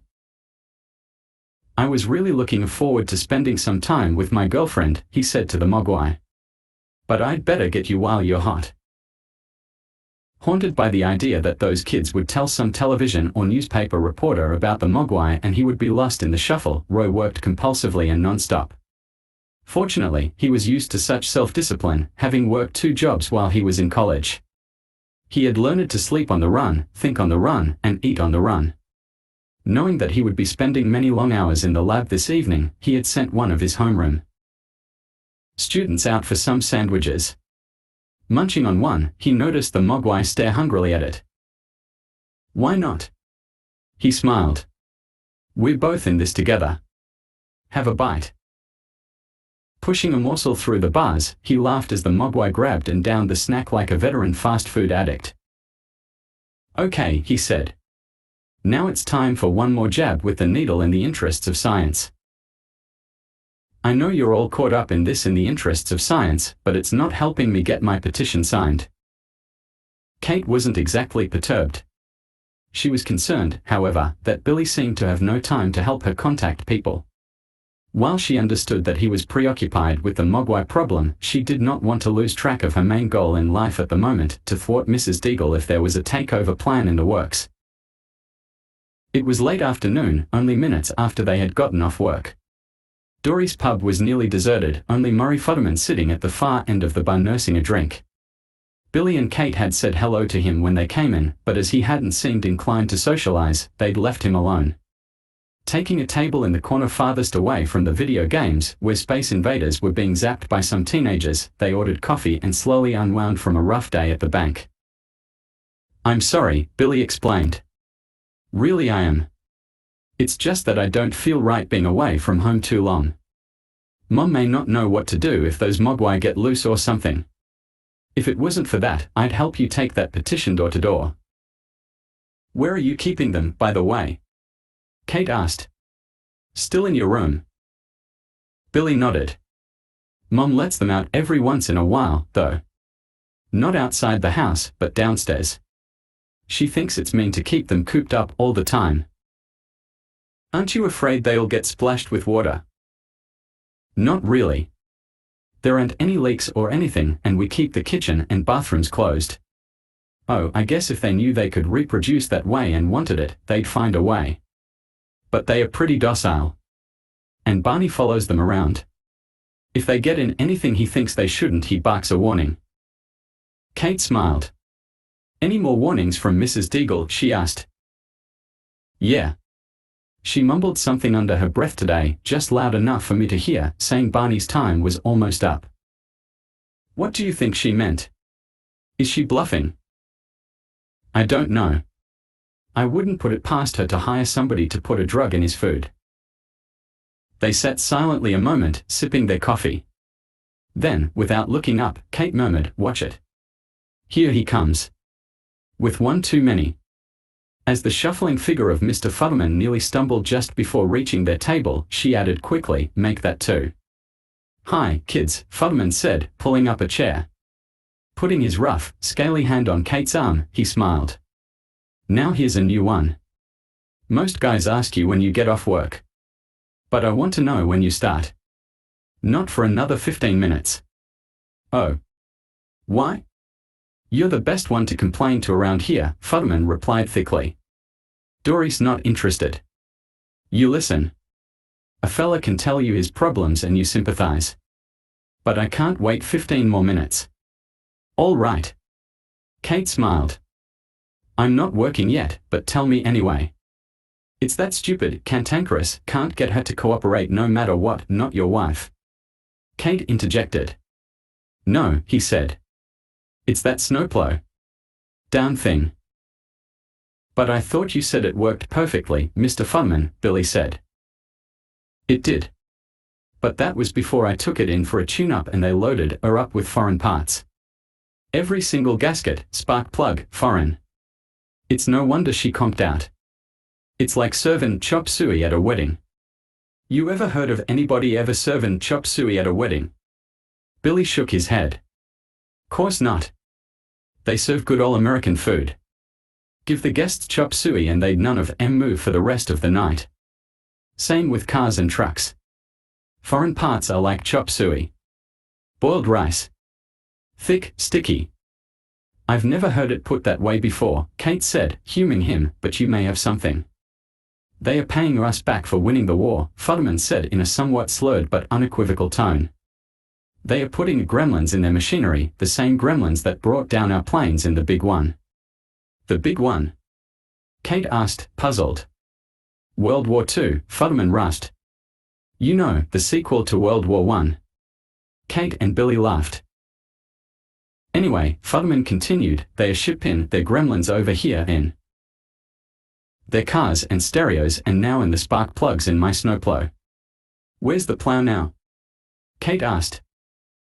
"Around the corner. She comped out just as I pulled in a parking space." That was my only break today. Can I give you a lift home? Kate offered. No, thanks, Futterman replied, getting shakily to his feet. The wife's on her way. Should be outside now. Thanks for listening to me. I needed that. You're welcome, Kate answered with a smile. Why don't you pick up some chop suey on your way home? That should make you feel better. Fat chance, Futterman laughed, waving as he headed for the door. Billy leaned back and smiled. That was really nice, he said. The way you handled Mr. Futterman. I'm used to it, Kate replied. People are about the same all over. They just want somebody to listen to them. Especially around the holidays. Why's that? It's because a lot of people get really depressed when they are bombarded by all this cheer. I always thought everybody was happy during the holidays, Billy mused. Most people are, Kate said. But some aren't. While everybody else is opening presents, they are opening their wrists. Billy winced.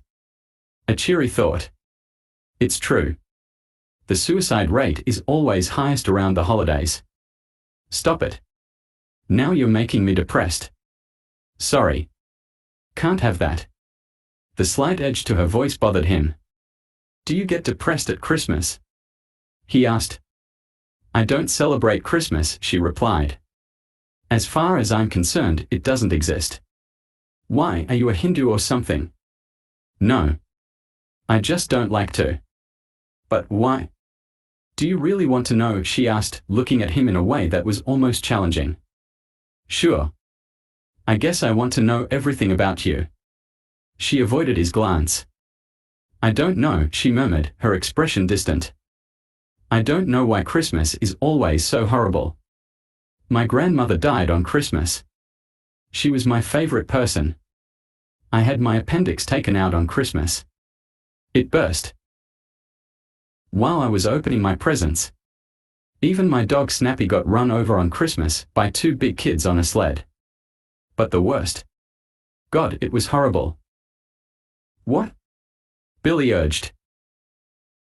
It was Christmas Eve, Kate continued slowly, almost as if she were in a trance. I was 6 years old. Mom and I were decorating the tree, singing carols, happy, excited, waiting for Dad to come home from work. She paused, took a deep breath. A couple of hours went by, then more. Dad wasn't home. Mom called the office, no answer. Then it was past the time when the stores were closed. That's when Mom and I really started to worry. Billy waited, dreading hearing the rest of the story, yet impatient for her to continue. Anyway, we stayed up all night. He didn't come home. Christmas Day went by like an eternity, and still nothing. The police began a search. A week, 2 weeks went by. Mom was close to a nervous breakdown and neither of us could eat or sleep. Then, one night in January, it was snowing outside.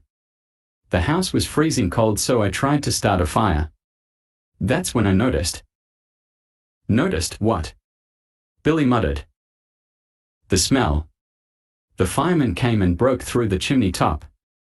Mom and I were expecting them to pull out a dead bird or a cat. Instead they pulled out my father. Billy, eyes wide, gulped. He was dressed in a Santa Claus suit, Kate continued. He had been climbing down the chimney on Christmas Eve, his arms loaded with gifts. He was going to surprise us, but I guess he surprised himself. He lost his footing, slipped and broke his neck, and must have died instantly. At least he didn't suffer long. His body just stayed there, lodged in the chimney. Anyway, that's how I found out there was no Santa Claus and why I don't like Christmas. Billy's chilled expression softened as he noticed a moistness in her eyes. That's terrible, said Billy. He reached out and touched her hand. Kate sniffed, then smiled. She gave Billy's hand a squeeze. Anyway, that's my own little Christmas carol that I tell people when they ask me why I don't like Christmas. Actually, you're one of the few people who didn't express any doubt. Most just kind of look at you oddly and some even laugh. Knowing he was more sensitive than the average person made Billy feel better. It gave him a thrill to find out about Kate, who was generally secretive about her personal and family life. "I'm really sorry," he said. "I feel like the wishy-washy jerk Gerald always says I am." Kate laughed. "No, you're not. You're just concerned about other people's feelings. If that's being a jerk, give me a jerk any day." "One jerk, coming up," he said. Stripe's mind was made up. After 15 minutes of being followed around the house by the big, sad-faced dog, he had decided that drastic measures were in order. It simply would not do to have that noisy oaf in their wake if and when they decided to take some action. That was the practical aspect of the situation. The pleasant side was that it would be fun to gang up on Barney, honing their skills in the process. Gathering the other Mogwai about him, Stripe mapped out a rough plan of action to be started immediately. The others, as he suspected they would be, were almost joyously enthusiastic. "As soon as the woman goes next door for her afternoon coffee," Stripe ordered, "we'll gang up. Until then, we'll make individual passes with these." So saying, he passed out some long pins he had found in Mrs. Feltzer's sewing basket. "There's also some stuff in the garbage can under the sink," he said. "Some dog food he didn't eat. You two chew that up into a soggy paste and then drop it around so it looks like he's vomited." Lynn Peltzer started noticing Barney's unusual behavior soon after lunch. Every once in a while he would let out a yelp for which there seemed no logical cause. The Mogwai were out, but none of them appeared to be molesting Barney in any way. The worst incident occurred about 2 o'clock. Barney began to cry, yipped several times, then came rushing into the living room, his snout covered with the remains of his breakfast. "What did you do?" Lynn asked accusingly. Tracing his tracks into the hallway, she had no trouble spotting the huge splash of vomit dripping down the wallpaper. Her new wallpaper. "What is going on?" she shouted at Barney. "Why can't you just barf on the floor like other dogs? Why am I the one with a projectile vomiter?" Shooing Barney away, she set to work cleaning up the mess. As she busied herself, Stripe took the opportunity to silently congratulate his cohorts and, their arms across each other's shoulders like football players in a huddle, whisper another plan to them. Had anyone been able to observe them in action, one might have described the 4 Mogwai's movements as almost balletic, so well coordinated were they. While 2 of them distracted Barney at a discreet distance, a third leaped onto a chair and with one great swipe ripped out a section of the cake Mrs. Peltzer was icing. Then, as he moved with it toward Barney, Stripe grasped a chair and rattled it noisily against the floor. That signaled the 2 Mogwai on Barney's flanks to feint toward him, causing the dog to scrape his claws loudly against the tile floor. "What's going on in there?" Lynn called out. As Barney turned toward the sound of her voice, the Mogwai with the iced cake chunk let the dog have it full on the mouth. Chuckling silently, the 4 scampered out of the kitchen as fast as their little legs could carry them. The picture was self-evident when Lynn entered the kitchen, her cake mutilated, the crumbs and icing still on Barney's chops, and not another soul in sight. "What's come over you?" she cried. Tossing the cake in the garbage, she banished Barney to the basement but was careful not to lock him up. Better to make him feel guilty for an hour or 2 and then invite him back to society. It was quite possible, after all, that his strange antics were the result of a virus or some temporary disorientation. Dogs and even Mogwai, after all, were not that different from human beings. An hour later, while Lynn Peltzer was next door, Stripe led his troops to the gaily decorated Christmas tree in the living room. Working swiftly, 3 of them began unwinding several strings of lights while the 4th grabbed strands of tinsel and smaller ornaments. Then, all pushing together, they appended the tree and dragged it back and forth across the room, leaving a wake of shattered glass ornaments and broken limbs. "Now, quickly," Stripe ordered, leading the way to the basement door, which was slightly ajar. The 4 Mogwai bounded down the stairs, still carrying their strings of lights and tinsel. Barney, curled in the corner next to the oil burner, leaped to his feet, his eyes flashing. Fanning out, the Mogwai approached the snapping and snarling dog like Roman gladiators armed with net and tridents stalking their prey. Barney, hampered by fear of actually hurting them, could do little more than try to avoid them. For a brief while, spinning like a top or a mad dog chasing its tail, he was able to throw off the light cords nearly as fast as they were deposited on his back. Then a snag developed, one of the light strands got caught under his ear just as another encircled his paws. The Mogwai, meanwhile, kept up a busy barrage of jabbing needles. Soon Barney was thrashing on the floor, completely and hopelessly enmeshed in the light cords. By bending over the ends and making double loops, Stripe made certain the dog would never be able to get out without human help. "Now let's go," Stripe cackled. "It's up to Billy's room and to sleep." Rand Peltzer, knocking off early that afternoon in order to grab a few hours sleep prior to a final pre-Christmas selling trip, walked into the house within several seconds of Lynn's reappearance via the back door. She heard his scream and the basement struggles of Barney at the same time. Looking through the open doorway, she saw the dog on the second from top step, his front paws knotted together as if in prayer, the eyes wild and frenzied, teeth bared as he tried to tear loose from the light cord bondage. "What the heck happened?" Rand asked. As Rand rushed into the kitchen, Lynn caught a glimpse of the Christmas tree lying on its side in the living room. Putting the grim puzzle together from opposite ends, Rand and Lynn shook their heads simultaneously. When they finished, Lynn helped drag the still struggling Barney into the kitchen and freed him from the light strands. Rand picked random slivers of tinsel from the dog's body, muttering to himself the while. "How did you get this wrapped on so tight?" Lynn asked, shaking her head. "Must have gone crazy," Rand said. Lynn was describing Barney's erratic behavior all that day when Billy entered. As he heard about the yelping, vomiting, cake stealing, and apparent kamikaze mission against the Christmas tree, the concern in his eyes grew to something resembling panic. Rand, searching for a reasonable explanation, said, "He's probably just trying to get attention away from those mogwai things. Jealous, you know. As a matter of fact, I wouldn't be surprised if those little devils goaded him on." "No," Lynn murmured. "They weren't bothering him. They've been sleeping upstairs most of the day." "It's Mrs. Deagle then," Billy said sharply. "It's got to be her."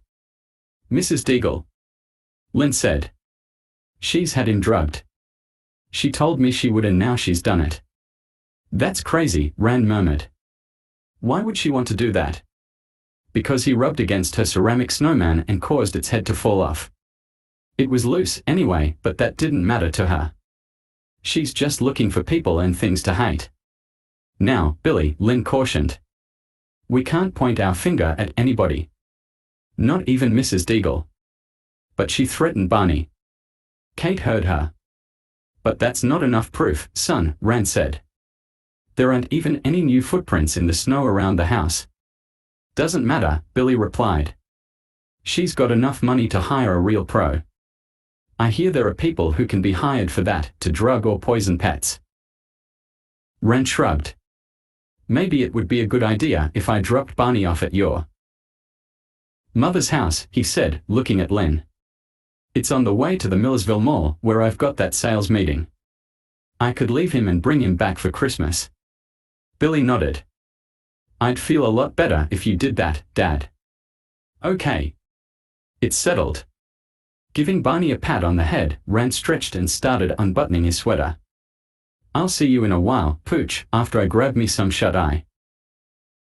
As he left the kitchen, Barney padding after him, Lynn put her hand on Billy's arm. "Try not to worry," she said. "I'm sure it's just a one-day craziness. Humans fly off the deep end once in a while and then are perfectly normal. Why shouldn't animals?" Billy nodded. He knew she was probably right, but he couldn't help feeling better with Barney out of the house. "Where do they come from? How did they get here?"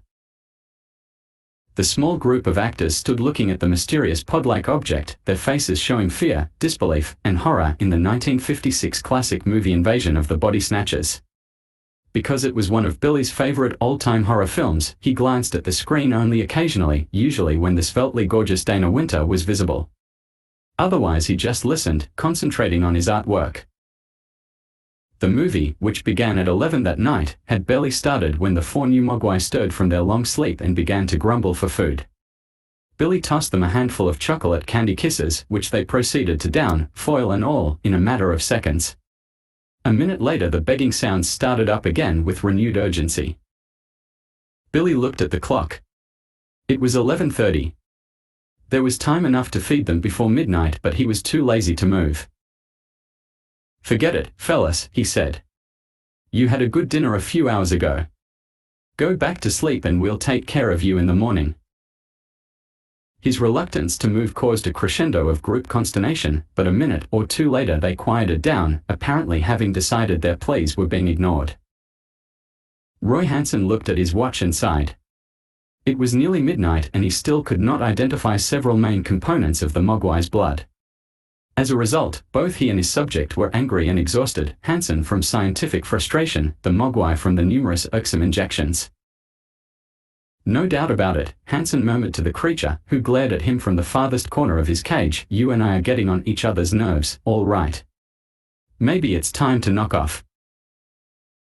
He studied his notes one more time, concluding that he was right in deciding that he simply did not have sophisticated enough equipment in his lab to do the proper tests. Tomorrow or the day after, or whenever the restrictions of Christmas allowed, he would take the Mogwai to a bigger lab and run more tests. For the moment, doing any more blood sampling was simply an exercise in futility. His stomach rumbled with hunger. Yeah, that's another good reason to knock off, he murmured. I'm starving.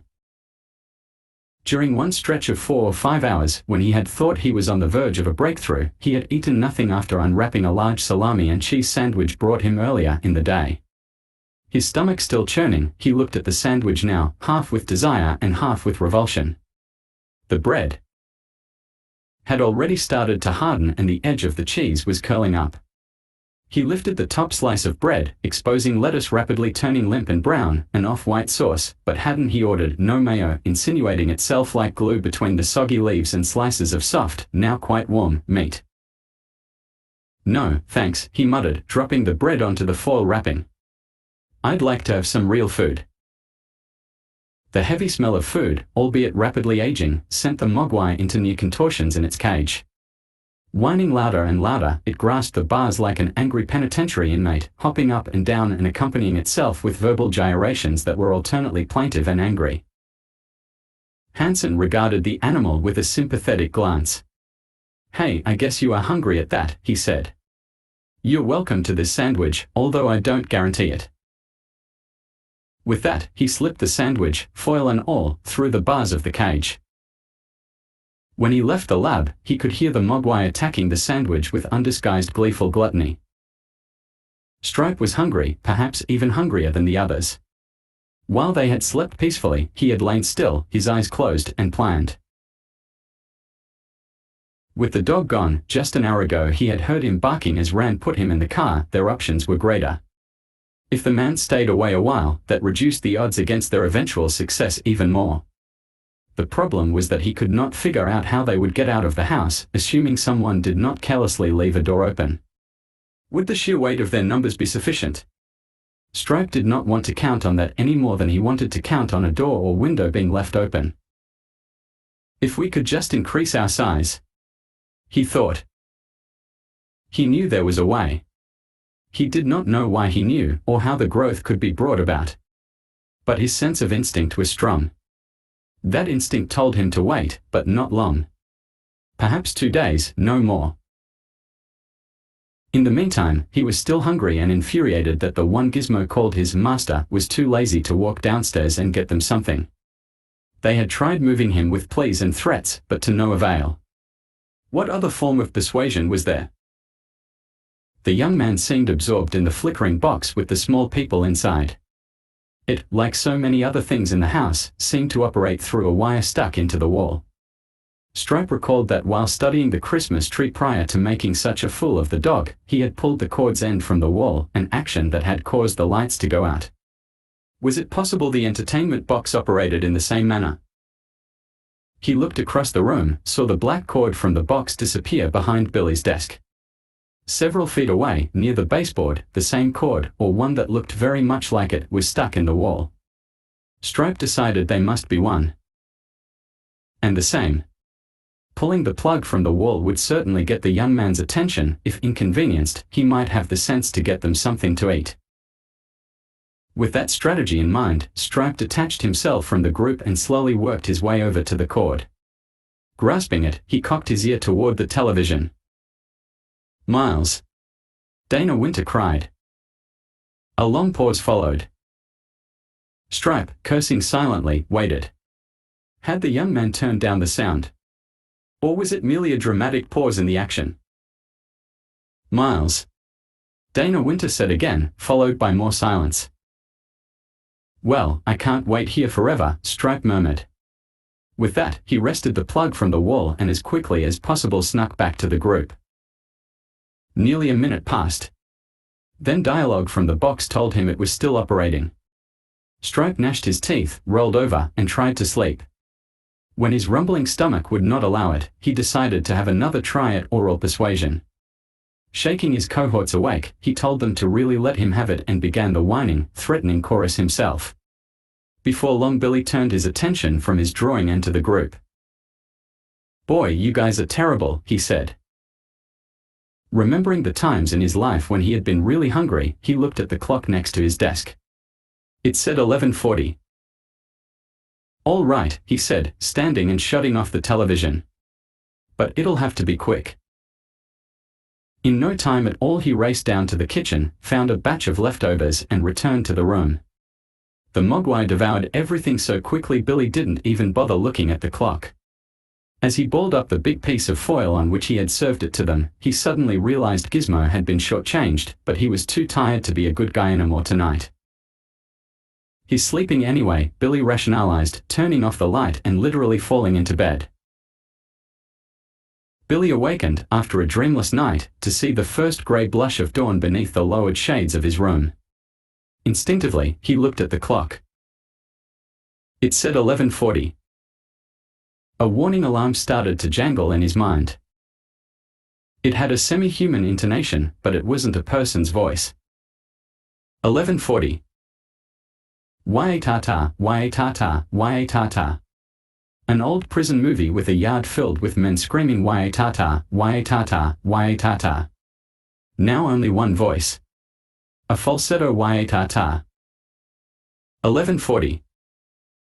Suddenly Billy snapped to a sitting position in bed. He put his hands over his eyes and waited for the overlapping impressions of fantasy and reality to separate. Letting out his breath slowly, he looked at the clock. The hands were in the same position. But it couldn't be. He couldn't have overslept that long. Even as the thought entered his slow-functioning mind, his eyes dropped, following the desk clock cord as it disappeared behind the panel and down the wall to the baseboard where it. The cord was out. Waiatata, waiatata. Now the voice was more familiar, that of an intelligent creature trying to form words, his mouth twisting wildly, eyes wide as he gesticulated with his short, fat, furry arms. Giz. Are you all right? Billy swung his feet onto the floor and looked down for his slippers. As he did so, he caught his first glimpse of the four unfamiliar objects in the room. A sound was pulled out of his chest, neither a scream nor curse nor recognizable word of any kind. Filling the room so suddenly and profoundly, it startled Billy so much that he felt his entire body shiver, a single massive shock wave causing him to coil into a near-fetal position. When it was over, he realized he had both hands firmly over his eyes. Slowly the chattering of Gizmo penetrated his false security of blackness. Removing his hands from his eyes, Billy prepared himself for a longer look at the strange sight before him. Chapter 13. Usually Pete Fontaine could not think of even one reason to be happy. Being 13, of course, he took such things as good health and plenty of food for granted, scoffing at his parents when they offered those everyday blessings as reasons for quiet celebration. No, Pete wanted more sensational and immediate reasons to be happy, and today he had not one or two, but three. First of all, it was the last day of school until after New Year's, which translated into no homework, no boring classes, and plenty of morning sleep. Secondly, it was his last day as a Christmas tree, a chore he had enjoyed when he was 8 but now found so irksome he started dreading it in September. That meant that after this evening he had at least 9 months before the aggravation started building again. Third, and most important, he had called Mary and Fabrizio last night and laid the groundwork for his first major league date. True, he had not actually proposed a time and activity, but he had been on the verge several times and she seemed interested in his conversation. Strolling toward school nearly 12 hours later, he could recall entire passages of their lengthy talk. Replaying segments now, he was disappointed to note that he had passed up many excellent opportunities for jokes, suave observations, and date suggestions. But so what? All he had to do was run the soundtrack through his mind once again as he walked and add the appropriately wise, clever, or bold comment.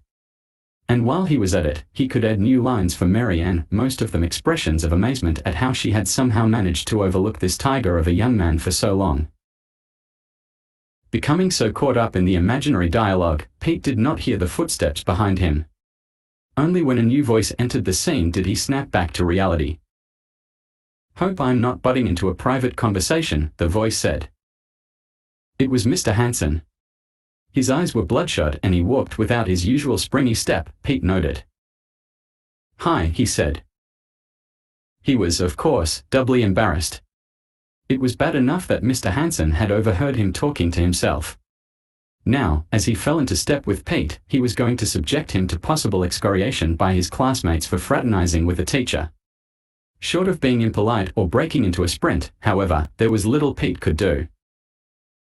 "I'm rehearsing my spiel as a Christmas tree," he explained, pleased that he had come up with something so quickly. "Every year I dress up as a Christmas tree and help my father sell them." "Oh, yeah." Hanson smiled. "I think I've seen you, although I didn't know who it was under all those decorations. Boy, you get lit up more than the town drunk, I'll bet." "Yes sir," Pete said, forcing himself to chuckle. He wondered how many times he had heard that one since he first put on the portable lights and tinsel. The other favorite wisecrack dealt with Pete's needling people. "Heard anything from Billy?" Hanson asked. "I guess he's curious to know what I found out about that little animal he left here." "Yes sir. Yesterday he said he was gonna call you right after Christmas. It might take a lot longer than that to solve this biological mystery. Those little furry things may seem simple enough, but so far they've defied classification. They look like mammals and sometimes they act like reptiles, but they aren't either. At least not in the classic sense." "Has it grown any?" Pete asked. "Not that I've noticed. Why not drop in a minute and see for yourself?" Pete nodded, not sure how to say no. And he was curious to see the mogwai again. When they entered Mr. Hanson's classroom and were free from the prying eyes of other students, Pete was somewhat relieved. Warmed by the school's steam heat, he pulled off his gloves and began unbuttoning his coat as he followed Mr. Hanson through the classroom and into the spacious lab immediately behind it. Good Lord! Pete's field of vision was suddenly obscured by the broad back and shoulders of Hanson, who, after taking a couple of steps into the lab, was propelled backward as if struck by a flying object. "What?" Pete heard himself call out, throwing up his hands to ward off colliding with Mr. Hanson. Recovering his balance quickly, Hanson steadied Pete by grabbing his shoulders, then turned and ran into the lab toward a green object tucked in the far corner. Pete followed. From a distance the object resembled a slimy watermelon, spherical in shape rather than ovate, its skin covered and matted with a layer of sticky, veiny paste. Several strands of the wire cage, in which it had obviously been encased, were broken or bent outward by the heavy pulpy mass. A faint crackling noise, like saliva being sucked through the teeth, emanated from the general area of the object as the running saw that was its outer skin changed shape and texture even as Pete and Hanson watched. "Wow!" Pete gasped. "Did this used to be that little animal? When did this happen?" "Last night," Hanson murmured. As he spoke he began searching in a nearby tool drawer, presently locating a set of wire cutters with which he snipped away the remaining wires of the cage. "Why are you letting it loose?" Pete asked, looking toward the nearest way out of the lab. "I wouldn't." "I don't want it to be destroyed or damaged by the wires," Hanson replied evenly. "There's not much danger to us now, I suspect. It's in some sort of pupal stage." Fascinated by the hideous pod, Pete could not restrain himself from reaching out to touch it. He immediately pulled his finger back, looked a moment at the gooey substance stuck to the end of it. "Yuck," he said. Seeing that he was about to rub his finger on his trousers, Hanson tossed Pete an old rag. "Use this," he said. "Thanks." Boy, it really sticks, Pete muttered, thankful that he had not used his pants as a receptacle for the gunk. He watched as Mr. Hansen circled the remains of the exploded cage, studying the monstrous green gooey ball from all angles. What did you say this was? He asked. A putrid stage. Pupil. Pupil stage, Hansen replied. Like a student in school. No, Hansen said, although it comes from the Latin pupus, meaning boy. The pupal stage is the quiescent period in the development of an insect, following the larval and preceding the adult stage. Inside, this is going through a stage. Like my mother. Pete smiled. The short period of familiarity with the object had already lessened many of his fears. Hansen smiled slightly. No, that's different, he explained. This is what we call a metamorphosis. A change in form, change in appearance. Yeah, like my mother. Hansen made a note on a clipboard, then suddenly dropped the pencil and snapped his fingers. Billy, he said, his voice tinged with alarm. Do you know his phone number? Sure, Pete said. Why? Because, Hansen replied, it just occurred to me that if we've got one of these things and it's kind of spooky, I wonder how he feels with 4. All he could remember was the line from Invasion of the Body Snatchers, where did they come from? Billy was still staring at the 4 faintly bubbling pustules, weighing whether he should try to slide quietly between them or make a mad dash for it, when the telephone rang. Almost grateful for the interruption, he grabbed the receiver so quickly the rest of the phone fell noisily to the floor. He let it lie. Hello. Billy Peltzer. Yes. This is Roy Hansen. Something's developed here at the school lab. Yeah. It is here, too. Your former boy ever entered the pupil stage? I don't know what it's called. Hansen quickly described the mass in front of him until he was satisfied Billy had 4 of the same. They must go into this metamorphosis after a certain amount of time, Hansen theorized. That's the only explanation I can give for what's happening. Did you feed yours after midnight last night? Billy asked. Yes, now that you mention it. Is there anything unusual about that? Pete didn't tell you about feeding them? No. Well, the Chinese boy warned us not to feed them after midnight, Billy said. Pete was supposed to tell you that, but I guess he forgot. Did you feed yours? Hansen asked. Yes, sir. It was a mistake. Somehow the cord of my electric clock got pulled out of the wall. Maybe they did it. Anyway, I thought it was only 11:40, so I fed them something. But I didn't feed Gizmo. Now Gizmo's the same and the other 4 are sitting there like they're getting ready to either explode or attack. I seriously doubt that'll happen, Hansen assured him. They may be making little noises, but that's part of the hatching process. In a couple of days they'll probably turn into some life form we've never seen before. I can hardly wait, Billy groaned. Then he asked, when is this likely to happen? No idea. Is it all right for me to go to work and leave them? This is gonna be a really busy day, but I don't want to leave Mom alone if there's any danger. I'm sure we have some time, Hansen replied. Anyway, show her what happened so she'll be ready to run if those cocoons produce something horrible. And keep them locked in a place where they can't get out. Billy looked at the vegetating masses. There's no way these things could produce anything but monsters, he said dryly. Don't be so sure, Hansen murmured. Remember the butterfly. Let's keep in touch the rest of the day, okay? Yes, sir. Billy hung up and finished dressing, all the while watching his new roommates. Gizmo, meanwhile, continued to chatter away, his intonation a mixture of alarm and castigation. Don't worry, Billy soothed, I won't leave you alone with those things. Lifting Gizmo from his cage and putting him in an old knapsack he found stuffed in a corner of the closet, Billy gingerly picked his way through the field of giant blisters.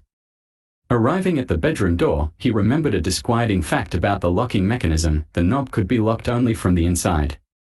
True, the catch could be turned before leaving and the door closed, but then you couldn't get back in without breaking the lock. Closing the door but not locking it, he went downstairs. His mother was in the kitchen, going about her everyday business of making his breakfast, looking for all the world as if it were just another pleasant day. For her, of course, that was exactly the case. Billy filled her in quickly, watching her expression change from mildly alarmed to briefly amused and finally to properly horrified. "I'd like to see those things," she said when he was finished. Following him upstairs, she gasped when she saw the 4 globs, then stood shaking her head sadly for a long time. "The rug is ruined," she murmured. "Is that all you can say?" Billy demanded, startled by her composure. "There's probably a monster inside every one of those pods and you're worried about the rug." "It's a front," she said. "Of course I'm terrified that those things are in my house. But until we find out what they are, there's not much we can do but watch. That'll be my assignment for the day. You go to work." "All right, but I think we should lock the door," Billy replied. "Don't be silly. How will you get in then? We'd have to break the lock." "Mom, listen," Billy said firmly. "I'm not leaving the house if that door isn't locked." "Oh, go on. I'll be all right." Lynn couldn't help smiling, though, at his concern for her. Billy shook his head, started to reach for the latch. "Come on," Lynn said, grabbing his hand. "You'll be late, and jobs are hard to get these days." Then she added what she hoped was a convincing fillip. "Especially jobs where you work right next to somebody like Kate Beringer." It didn't work.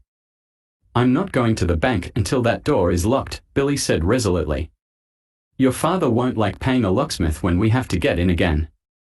"But he'll like it if you're still alive," Billy countered. Shrugging, Lynn turned the knob to the locked position and pulled the door. Closed. Billy tested it, nodded. As they walked downstairs, Billy still carrying Gizmo in the knapsack, Lynn could not resist adding an infelicitous thought. "Suppose," she said, "just suppose that whatever pops out of those pressure cookers is not only a monster, but a monster with pretty fair intelligence." Billy looked at her blankly. "What I mean is, if they are smart," Lynn continued, "won't they be able to figure out how to turn the latch and just walk out the door?" Billy sighed. What she'd said had some merit, of course, but he really didn't want to think about it. "If they're that smart, Mom," he said, "I figure there's nothing the human race can do but learn how to surrender." Chapter 14. It was Friday, the day before Christmas Eve, and throughout Kingston Falls the holiday build-up reached a crest, causing a lethargy in some and hyperactivity in others. In school, youngsters squirmed in their seats, as resistant to instruction as a cat to sarcasm. Workers not under siege by last-minute shoppers went about their jobs in a desultory manner, like dieters approaching a plate of steamed carrots. In the shopping areas it was a different matter, however, as the lazy or super-efficient or guilt-ridden began their final sorties on the gift shops and department stores. Watching them carefully during the holiday season, one might have noticed a marked change in their attitude as the days clicked off before Christmas. Friendly, even jovial and outgoing at the beginning, now, as the final shopping days approached, they resembled fierce, dedicated soldiers or, in some cases, zombies programmed to perform a specific task regardless of the obstacles. Driven by desperation and determination to ferret out those last few presents, their eyes focused only on their goal. Like a plane or ship moving through dense fog or dead of night, each was an isolated pulse of life surrounded by a vacuum. The only beacon ahead or to the side was the gift, that special something that would bring a smile of delight to the person who had everything, convince Herbie the kid who started looking forward to Christmas in February that he need never fear disappointment again, or, best of all, provide the equalizing element so that no one would feel cheated. A cold wind, the harbinger of more snow, whipped through Kingston Falls, knocking askew and then loose an S on the marquee of the Colony Theatre, which then proclaimed as its main attraction, "Now White and the Seven Dwarfs." No one noticed, or if they did, they couldn't bother with a second glance. It was, after all, a time for important decision-making. In the town square, Pete Fontaine, Sr., seller of Christmas trees, trembled in the cold as he realized that once again he was nearing the point of no return. How much longer could he keep the tree prices sky-high? It depended, of course, on how many desperate people there still were, people who had waited this long and were afraid to wait longer. From this point on in the day, both sides knew it was a battle of wills to see who would weaken first. As often as he had played the game, Pete Sr. never could predict how it would turn out.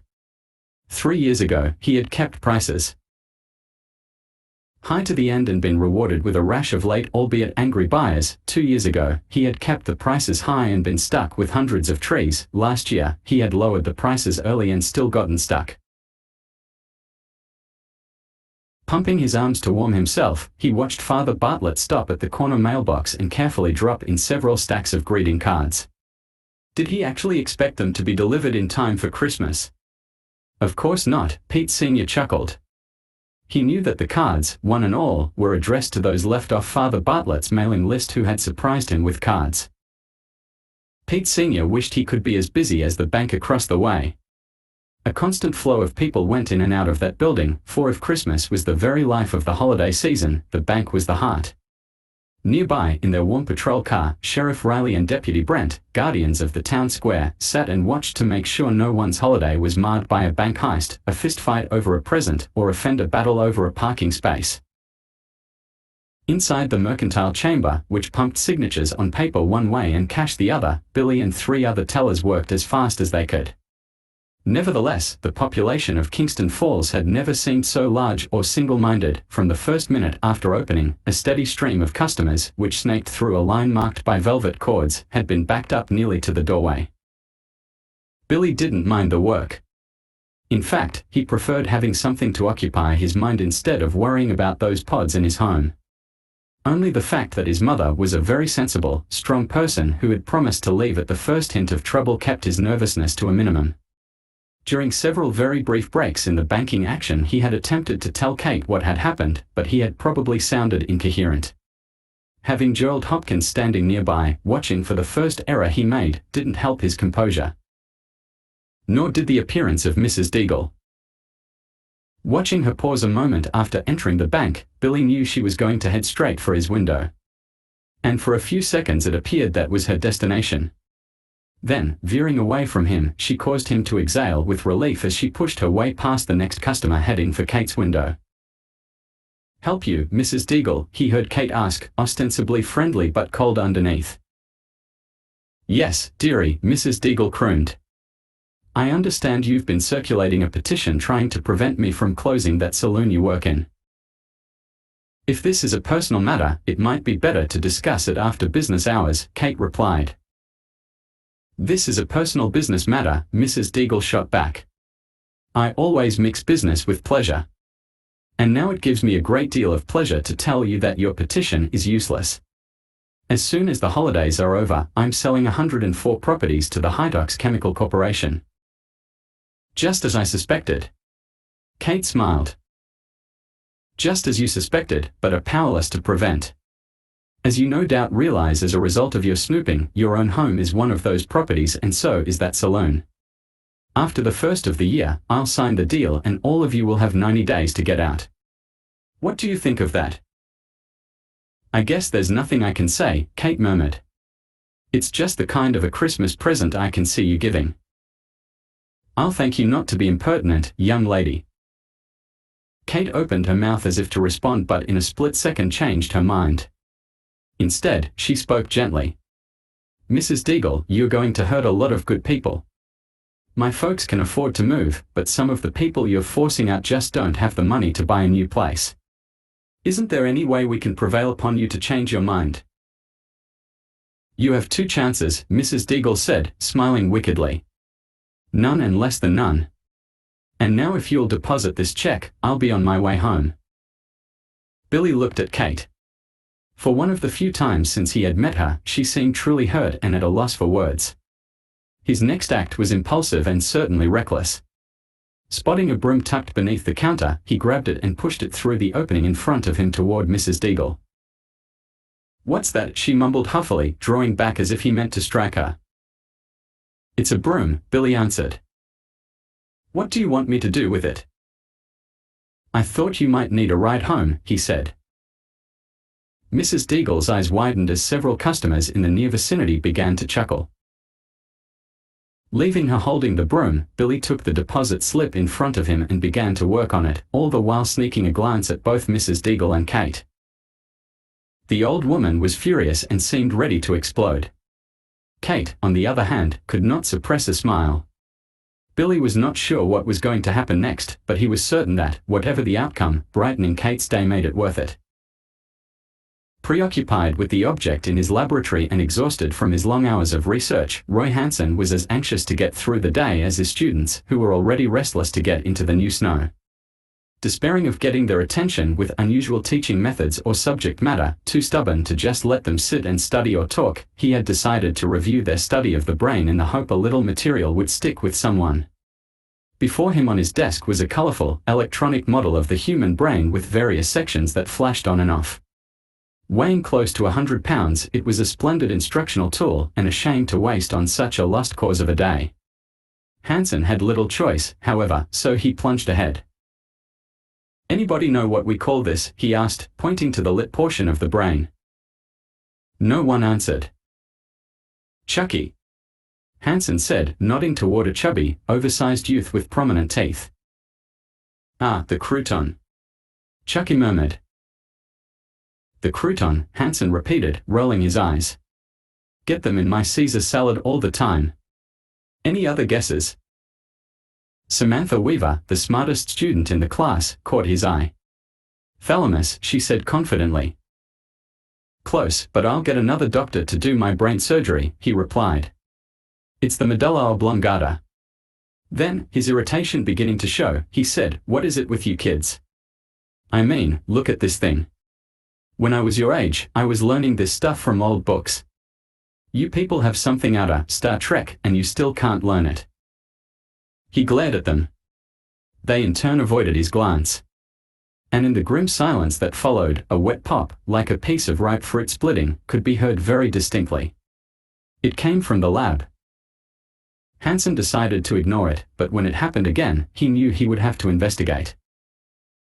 "Open your books to page 137 and study the brain glossary. I want everybody to know it." As he stood up to go to the lab, his gaze met that of Pete Fontaine. "That's right, Pete," he thought, "I believe its time has come." Looking nervously at his watch, he strode smartly out of the classroom, breathing a silent prayer his chastised students would not hear their tough teacher scream for help a moment later. Gizmo put his ear against the bedroom door and listened carefully for the 10th time since he had left the knapsack's safety in favor of keeping watch. Too bad Billy's mother didn't share his concern, he thought. Oh, she made periodic trips into the hallway to see if anything dramatic had happened, but otherwise she seemed to go about her business as usual, answering the telephone and chatting in a completely normal way. If she was worried, she managed to hide it quite well, clucking good-naturedly at Gizmo as he crouched near the flower stand just outside Billy's room. There was no way she could have known what was likely to happen in a matter of minutes or hours. Nevertheless, it maddened Gizmo to see how these earthlings had adapted to living in the shadow of disaster. Blast Mogterman. If he had made them able to communicate as well as most other animals, Gizmo would have been able to tell them that their best course of action was to burn the Peltzer house. Yes. It sounded terrible, but it was the only way. Bright fire, paralyzing with visual pain even as it destroyed. Otherwise. Oh no. The sound of her voice, low and plaintive, interrupted Gizmo's fatalistic chain of thought. Yet the sadness in Lynn's tone gave him hope that she had come to the realization that drastic action must be taken. Hurrying back downstairs, he moved through the dining room and stopped just at the edge of the kitchen, where she was talking on the phone. Listening to her was really not eavesdropping in the strictest sense, as he did not understand every word these people said. Rather, he usually got a sense of what they were talking about, and now he knew immediately she was involved in a personal matter, distressing but not life-threatening. "But Rand, honey," she said, sighing, "we're expecting you tonight."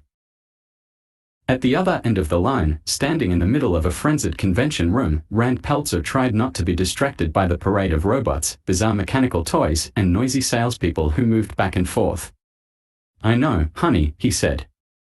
"But they've closed most of the roads, at least the main ones. And the ones that are open, they are so treacherous. But I promise if it clears a little, I'll try to drive home." "Okay," Lynn murmured. "Just be careful. I mean, we've never spent a Christmas apart." "Yeah. How's everything there?" Lynn hesitated, but only briefly, deciding in a split second that it would do no good to tell him about the things that were upstairs. He was a terrible driver on snow and ice, and if he were in a hurry. Fine, she replied. Billy went to work and I'm sitting here with Gizmo. See you soon, then. Bye, honey, Lynn said and hung up. Bye. Hello, Billy said. Getting an urgent telephone call at work, especially on this day and under his present circumstances, made Billy nervous for several reasons. He was, first of all, concerned that his mother was in some kind of danger, nor was he made comfortable by Gerald Hopkins's hanging around after he gave him the receiver, expecting, no doubt, at least a death in the family for the call to be legitimate. Finally, the dust from the battle with Mrs. Deagle had barely settled and he was still the center of attention of most eyes in the bank. Under the magnifying glass, he found it difficult to compose himself and his hand shook when he lifted the receiver to his mouth. It hatched, the voice at the other end said, startling him with its succinctness. What? I said it just hatched, Roy Hansen said at the other end of the line. What is it? Billy stammered.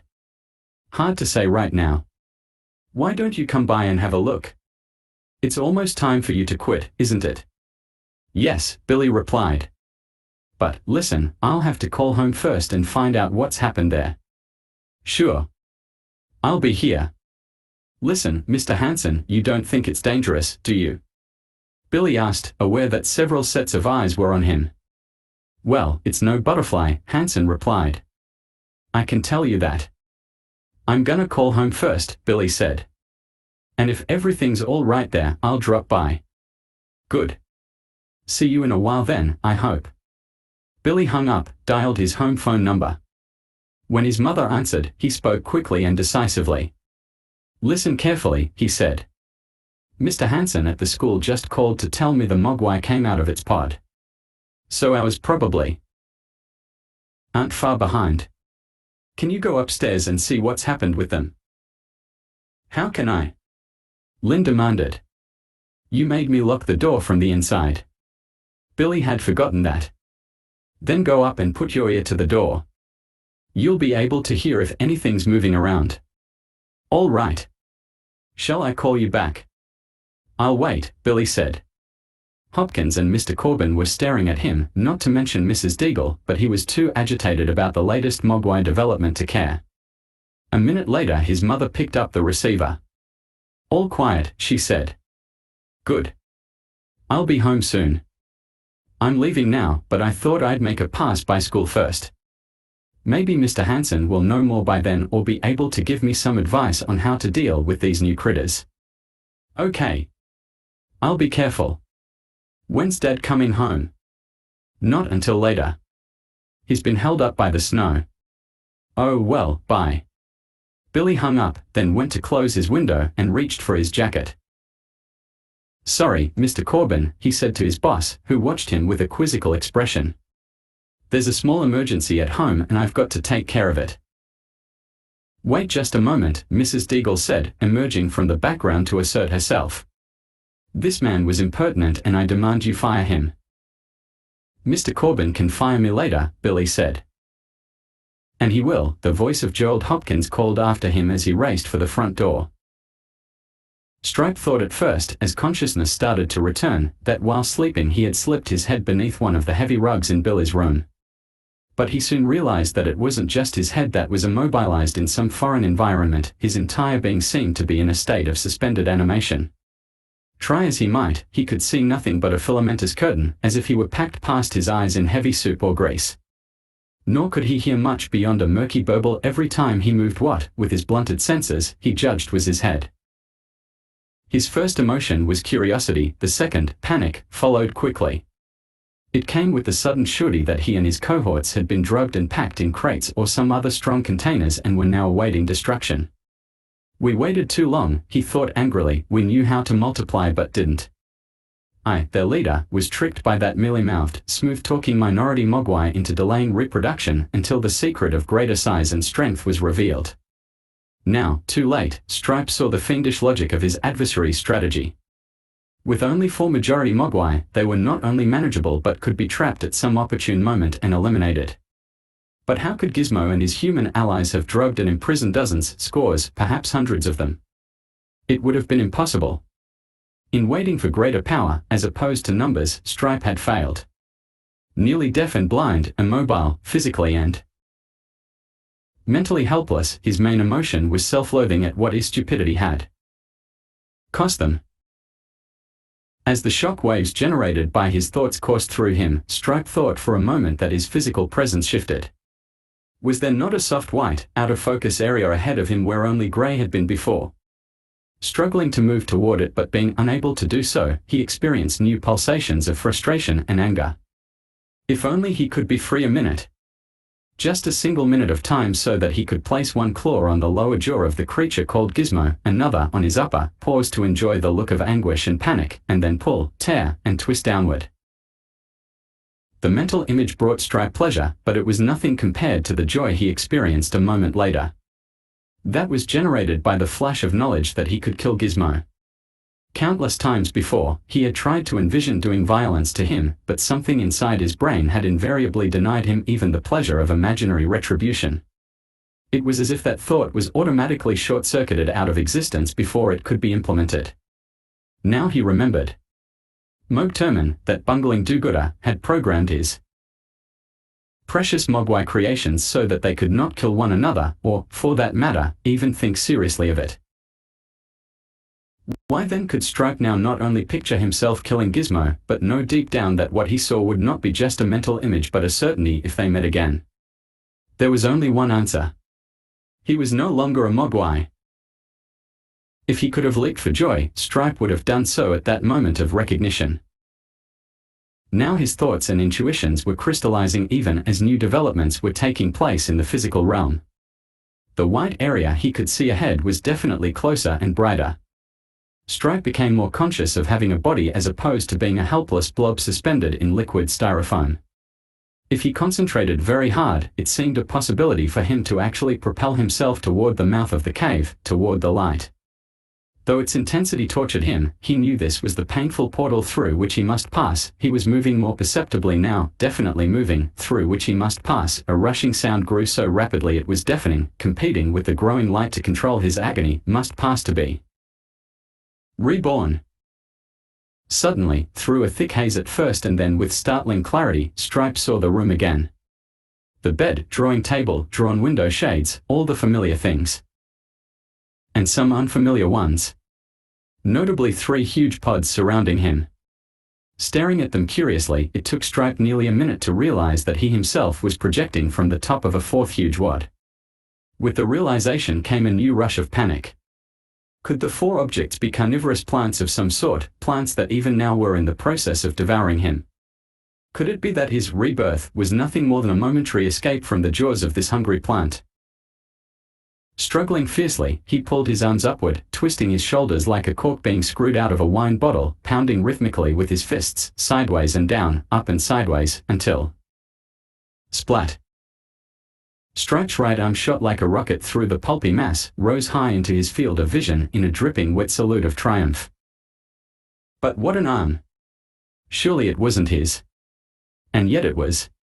It moved, rotated, pointed according to the dictates of his mind. Looking at it, like a person slowly returning to complete consciousness after a long sleep. Stripe knew. The final piece of the puzzle was in place. The power and strength had come. He took a moment to survey the imposing appendage raised above him. No longer ending in a soft furry paw, the arm was nearly 2 feet long, rippling with muscles beneath a scaly skin ringed with white, green, and brown stripes. His arm seemed more an instrument of destruction than a commonplace tool for lifting and manipulating objects. A combination maul and trident, the heavily boned fist ended in 3 giant claws, each sharpened to a glistening point. I am no longer a Mogwai, Stripe thought. I am a gremlin. He had no idea how he knew the word, just as he had no knowledge how or why the physical metamorphosis had occurred. Those details were not important at the moment. What mattered now was the feeling of power about to be fulfilled. Worming free of the pod, he stood next to it momentarily, looking down at the rest of his new body. Bouncing lightly on the tips of his enormous clawed feet, he savored the realization that finally, freed from the puny Mogwai body, he would be able to satisfy the urges that had tormented him so long. Best of all, he had not only been reborn, but in the process had redeemed himself and his strategy. Shaking with anticipation, he looked intensely at the other pods. "Hurry, hurry, hurry," he hissed gleefully at them. "We've got work to do, great fun to enjoy."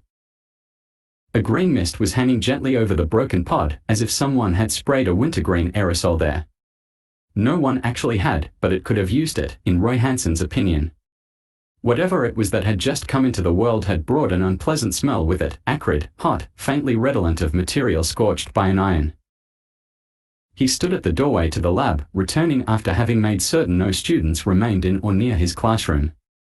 At least no immediate explanation was needed, and now there was privacy to study what had been produced.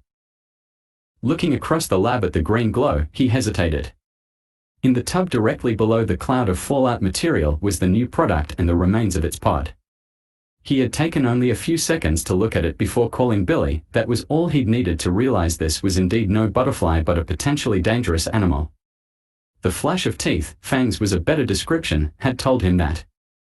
He could still see them in his mind's eye, 2 rows of widely spaced, finely sharpened teeth framing the entrance to a huge, wide, blood-red mouth, the same color as the malevolent eyes that had flashed at him during his brief look at the beast.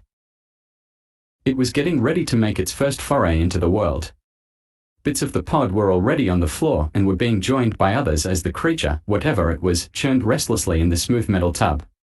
The basin wouldn't hold it very long, Hansen knew, suddenly realizing he had no idea how to handle the animal or protect himself. Standing still, he looked around the room. The shades, which he had drawn in order to keep the mogwai from crying out in pain, gave him an idea. If the creature was afraid of light, Hansen would use this aversion as a means of protecting himself. At the moment the lab was quite dark. If it got free, the animal would be at ease regardless of where it went. "Which is not a good idea," Hansen said. He went to the light panel and one by one flipped on the lights of the room's perimeter. When the outer rim was illuminated, he added lights to the adjacent interior areas until he had created an island of relative darkness in the very middle of the lab. Surveying the scene, he felt more at ease. The safety of bright lights was less than 10 feet away in every direction. "Maybe I'm gettin' chicken in my old age," Hansen muttered to himself. "But it's better to be safe than sorry." He had already decided that he needed a blood sample to compare with the others he had taken of the parent creature, so he wheeled the cart containing his equipment to the edge of the light. In the case was a sterile container with dozens of samples and already sterilized hypodermic needles. After checking to make sure he had a pair of heavy gloves, Hansen paused again. "This baby won't be so easy to handle," he said. "Maybe I better get a bribe." Walking briskly out of the lab, through his classroom, and into the hall outside the canteen, he bought a Snickers bar from one of the vending machines and started unwrapping it as he returned to the lab. Then, pausing once again at the rim of darkness, he smiled. "Hey, man," he said. "Let's go. What are you, scared or something?" Pushing the cart to the tub, he looked inside. The animal was lying on its side, obviously still cleaning itself of debris from the pod before exploring further. When it spotted Roy, it fixed him with a cold stare. "Hello, boy." Hansen smiled. "How was your trip to Pupaland?" The animal regarded him with neither friendliness nor open hostility. "I figured you might be hungry after all you've been through," Hansen continued, "so I got you a candy bar." He held out the bar, but the animal didn't reach for it. As he waited for it to make up its mind, Hansen studied the creature closely. He estimated that it was about 2.5 feet tall, a biped with incredibly long arms. The brown soft fur of the mogwai had been replaced by dark, rippled armor plating that looked rock hard. Its paws and feet were now 3-toed claws, and along its back ran a ridge of armor, not unlike that of a prehistoric reptile. The only feature that remained in any way similar to the old mogwai was its nose, which remained pug and cute in the midst of a face that was notable for its malevolence. "Come on, boy," Hansen urged, moving the candy bar closer to its mouth. "There's nothing to be afraid of." Well into the darkened area, Hansen continued his line of patter, perhaps as much for his own benefit as the animal's. "See the candy bar," he crooned. "Doesn't it look good? Come on, you better eat something, fella." Putting his hand on the edge of the tub, Roy noticed a bit of movement at the base of the animal's nose. It had obviously gotten its first good sniff of the candy bar and was interested. Moving the bar forward, Roy released it barely a split second before a giant paw reached out to grab the delicacy. Good, Roy laughed, partly in relief that he had escaped with his hand intact. You'll like it. Slurping noisily, the gremlin began devouring the bar in a bite and a half. Hansen wished he had bought several more to keep it busy while he tried to get a blood sample. I think you trust me now, so we'll trade. Candy for blood, okay. Reaching gingerly into the cart, he slowly brought out a hypodermic needle and took a couple of more steps closer to the animal. It continued to munch happily, and soon Roy was in a position to reach out and get his sample. Lifting the needle from where he had hidden it alongside his leg, he made a quick movement forward. Fast as Roy was, the gremlin was quicker. At first sight of the syringe, its eyes narrowed and the pupils glowed a fierce purple. My God, Hansen thought. It remembers. He did not have time to think further. With a loud snarl, the gremlin hurled itself out of the tub in Roy's direction. One set of claws dug into the man's shoulder while the other reached clear around his torso to enter his chest like giant staples. As he fell screaming to the floor, Roy Hansen saw that he was a good 5 feet from the lighted area. Gizmo's temperature rose every minute Lynn was on the telephone. Didn't she realize he needed to communicate with her? To tell her that the creatures upstairs must be destroyed. It was a terrible thing to consider, their destruction, but once a mogwai entered the pod stage, Gizmo's loyalty to it, and its to him, ended abruptly. He had seen it happen before, as had the 3 other minority mogwai on this planet, and the results were nearly always disastrous. The most recent episode, not caused by a spawn of Gizmo, had occurred late in 1983, when a single mogwai somehow got aboard an American space shuttle craft, Columbia. Because of strict government secrecy, details were never published concerning exactly how the mogwai was allowed to reproduce, feed after midnight, and turn into a gremlin. In any event, the gremlin eluded capture by the 6-man crew long enough to shut down the computer handling the craft's guidance and navigation systems. When the scientists switched to the number 2 computer, the gremlin found a way to cause an overload. It then got into the system that senses the ship's acceleration, position, and angle of attack. Over the Indian Ocean, Columbia actually started falling out of orbit and was out of contact with mission control for 45 minutes. During that hectic time, the pilots and scientists managed to pursue the gremlin into a storage compartment and kill it. Returning to Earth 8 hours late as a result of the gremlin's meddling, the crewmen were debriefed by government officials, who warned them not to describe what had actually happened on the mission. Before that, a montage of gremlin-created or influenced events, some major and some trivial, rushed through Gizmo's mind. There was the Memphis runaway escalators of 1972, the 1969 Super Bowl, the East Coast power failure of November 1965, a lesser-known power failure a month later in Texas, New Mexico, and Juarez, Mexico, the closing in 1963 of the New York Mirror, a newspaper that simply could not get the gremlins out of its machinery, the 1962 collision of a runaway train, jet plane, and seagoing tanker at Danzig, Poland, the largest sea airline disaster in history. The Bay of Pigs paramilitary fiasco of 1961, the hilarious but potentially dangerous 3-day episode at the Onawa, Iowa, buttonhole factory in 1957, the myriad antics of World War II all the way back to the complete disappearance of Vansk, until 1936 the largest city in Siberia. Now it was Kingston Falls's turn. Or so it seemed. But it did not have to be yet. If Gizmo could somehow convince the Peltzers that locked doors and careful listening were not enough to... He heard a click, then a sliding sound, which seemed to come from Billy's bedroom upstairs. Crouched at the foot of the foyer stairway, he listened intently for nearly a minute, but except for Lynn's chattering on the telephone, the house was quiet. He had just about convinced himself his imagination was playing tricks when a popping sound came from upstairs. Scurrying into the kitchen, Gizmo was forced to pull up short, spinning like a top on one paw, when he reached the counter. He looked around nervously.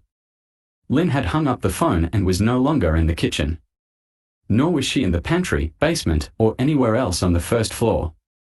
Was it possible she had gone upstairs without Gizmo seeing her? Climbing onto the kitchen counter, he looked out the back window, shading his eyes carefully. He spotted her then, at the far end of the yard, throwing bits of old bread to the birds.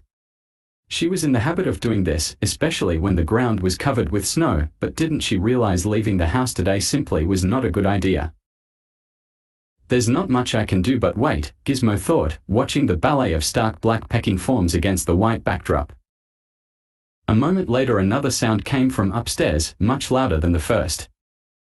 Ones. Hurry, hurry, Gizmo called to Lynn in Mogwai words. We need you back here.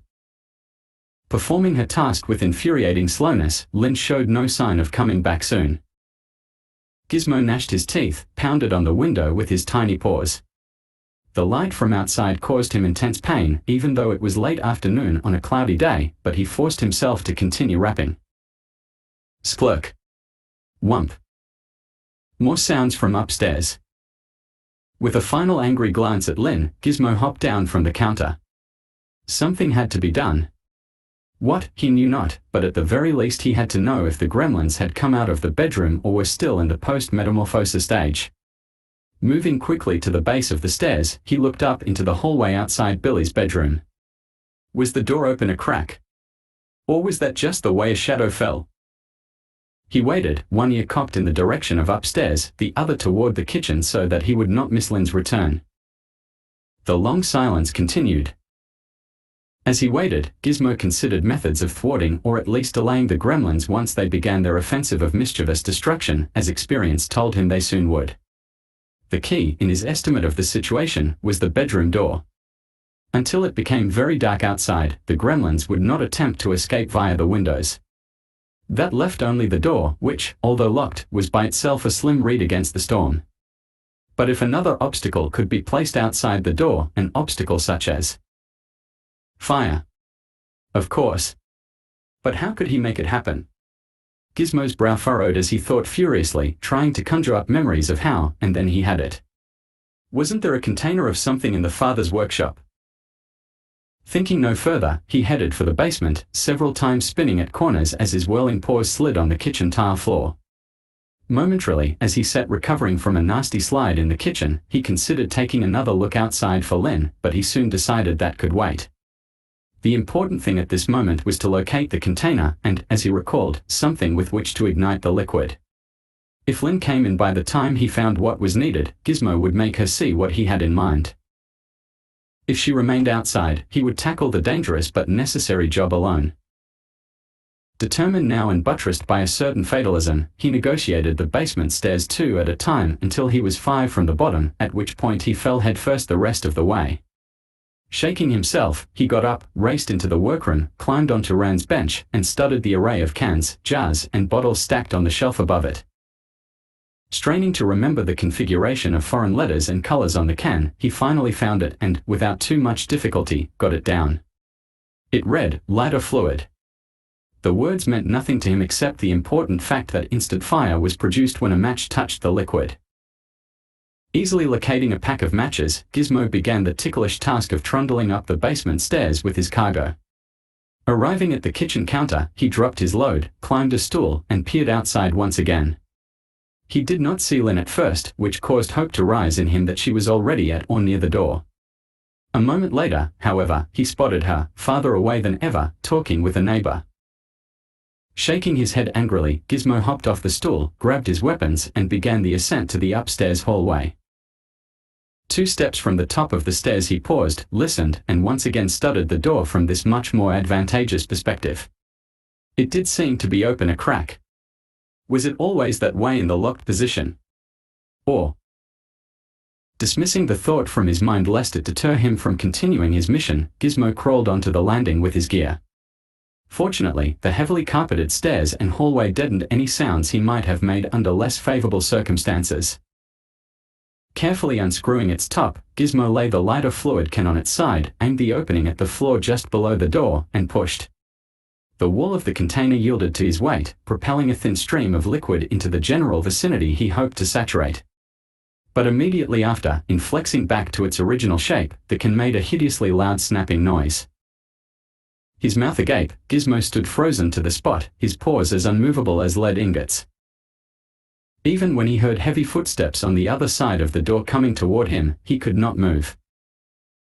And then the door opened, revealing a leering gremlin face topped with a manner of coarse white fur and a gigantic three-taloned hand, which quickly and roughly encircled his tiny body. Chapter 15. Billy roared up to the school, amazed at how few students he had passed on the way but relieved that he would not have to deal with the traffic bottleneck at the entrance circle.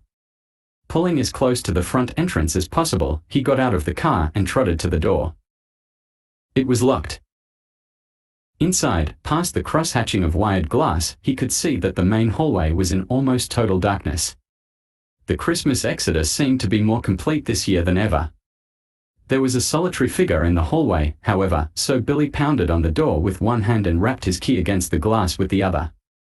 Reluctantly, the figure, who turned out to be veteran maintenance man Waldo Sodlaw, ambled up to the door and yelled the obvious thing. "Closed," he said.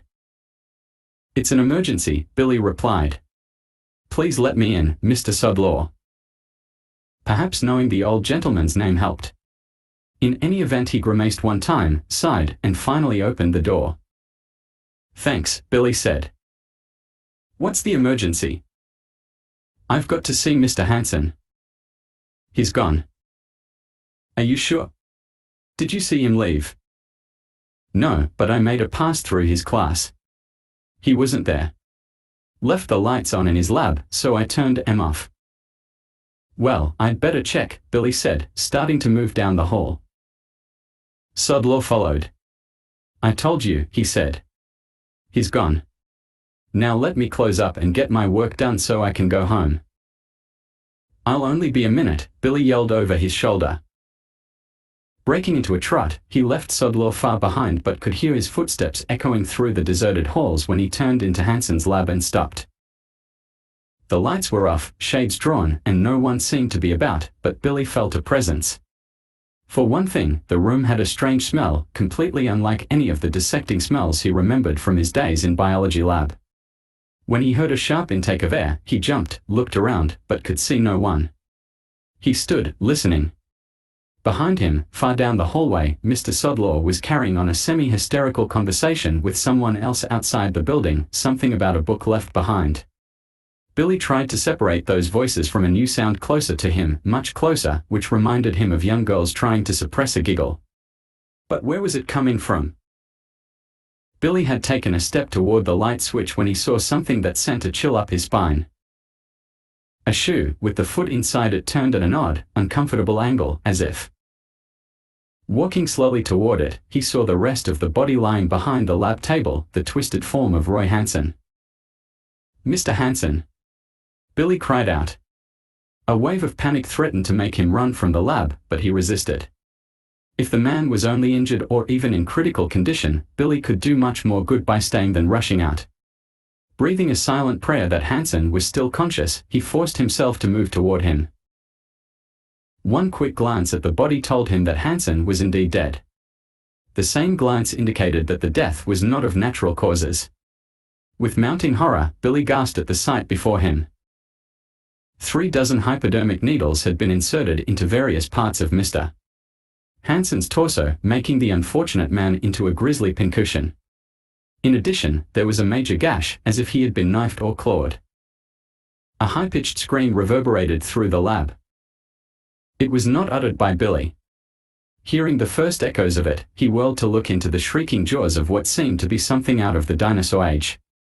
High in the air, at Billy's eye level, the dark green, armor-plated thing had hurled itself toward the young man from its hiding spot on the top of the nearby cabinet.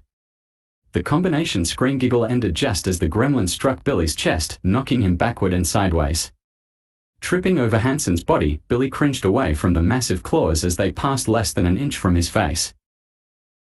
In an instant he regained his feet, but so had the green demon, which immediately hopped onto the lab table and started another bombing attack. Billy ducked, causing the gremlin to clatter noisily against the wooden cabinets near the floor. It quickly regained its feet, sprung forward, and with one huge claw gouged a section of corduroy and flesh from Billy's leg. Holy! The epithet died aborning as a second lunge by the gremlin brought the two together in a clinch, one of the creature's claws bearing down heavily on Billy's eyes. Turning quickly away, he lashed out with his forearm, striking the gremlin across the side of its face. It seemed more surprised than hurt by the blow, but Billy was able to slide out of its hot, greasy embrace. "Mr. Sodlaw," he yelled. Simultaneously, he made a break for the door. Though smaller, the gremlin made up the distance between them quickly, hurling itself against the wall in a kind of carom shot that closed the door and brought it face to face with its adversary. Billy looked around. There was no other way out. His wound, which he had been able to ignore during the heat of battle, now began to throb with pain as he faced the leering creature blocking his way out of the lab. Then, with frightening speed, the gremlin launched itself once again, a savage missile speeding directly toward Billy's chest. In all his centuries of life, Gizmo had never been in such a perilous situation. He was actually in the clawed fist of a gremlin, vulnerable to mutilation or death by a variety of means. How had it happened? And why? Only a few days before he had been happily snoozing away his peaceful life in the old Chinese man's shop, and now this. Like mortal beings on every galaxy, he suddenly felt terribly unprepared as the moment of death approached. The cackling face before him, identified by the coarse white fur, could belong only to Stripe, he thought. "So, Minority Mogwai," its different but still recognizable voice grated. "We meet again." Gizmo nodded sadly. "We're almost ready now," Stripe laughed. Gizmo looked around the room at the remains of the 4 pods and 3 new inhabitants, who waited impatiently for Stripe to complete his business. Only slightly smaller than he, none of them had the distinctive Stripe manner, but Gizmo was certain they were every bit as evil. "Let's get going," one of them said. "There's no action here. It's boring." "We'll go," Stripe yelled back. "How about a game of Gizmo Ball first, though?" With that, he flipped Gizmo toward one of the others, giving his body a heavy spin so that objects whirled by crazily during the brief but frightening trip. The second gremlin hurled him all the way across the room in much the same manner, but the third gremlin conveniently allowed Gizmo to bounce off his claw tips before landing on the floor.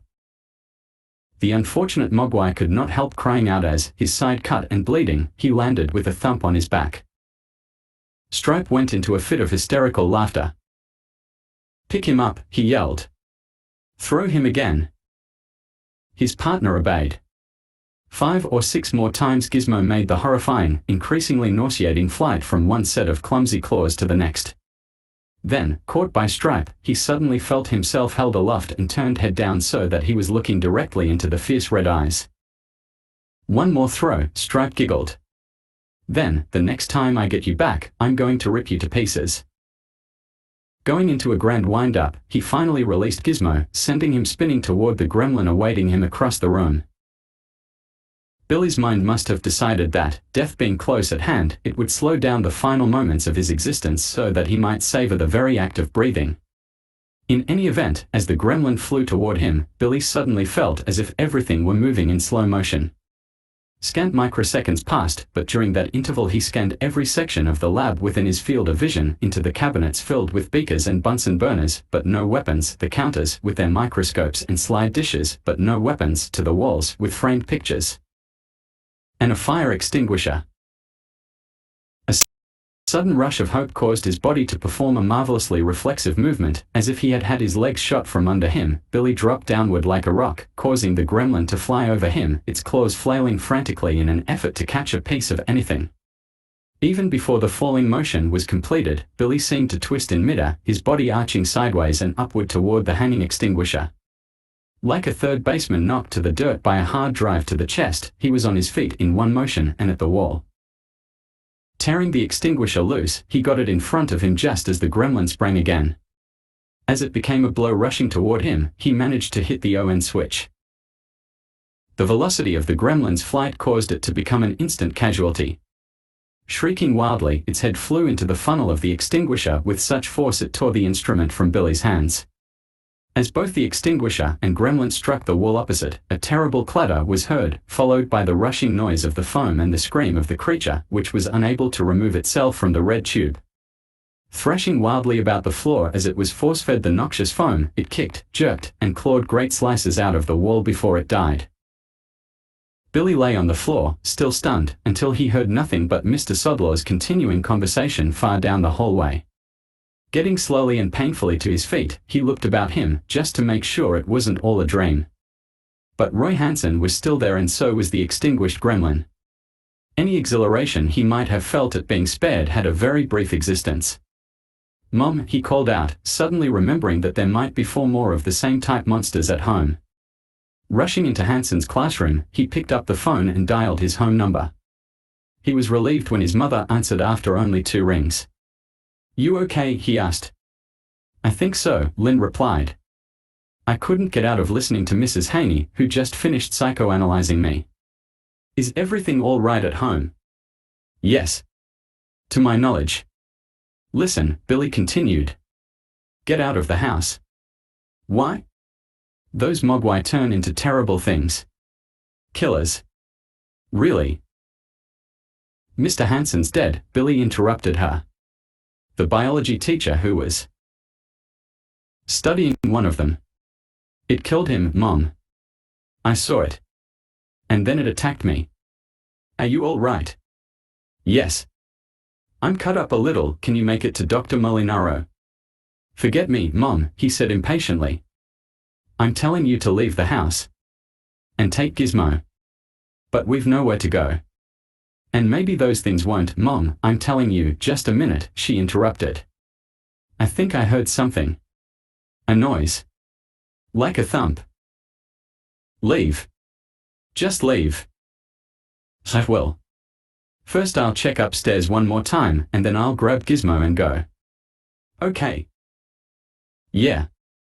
Hurry. I'll stay on the line.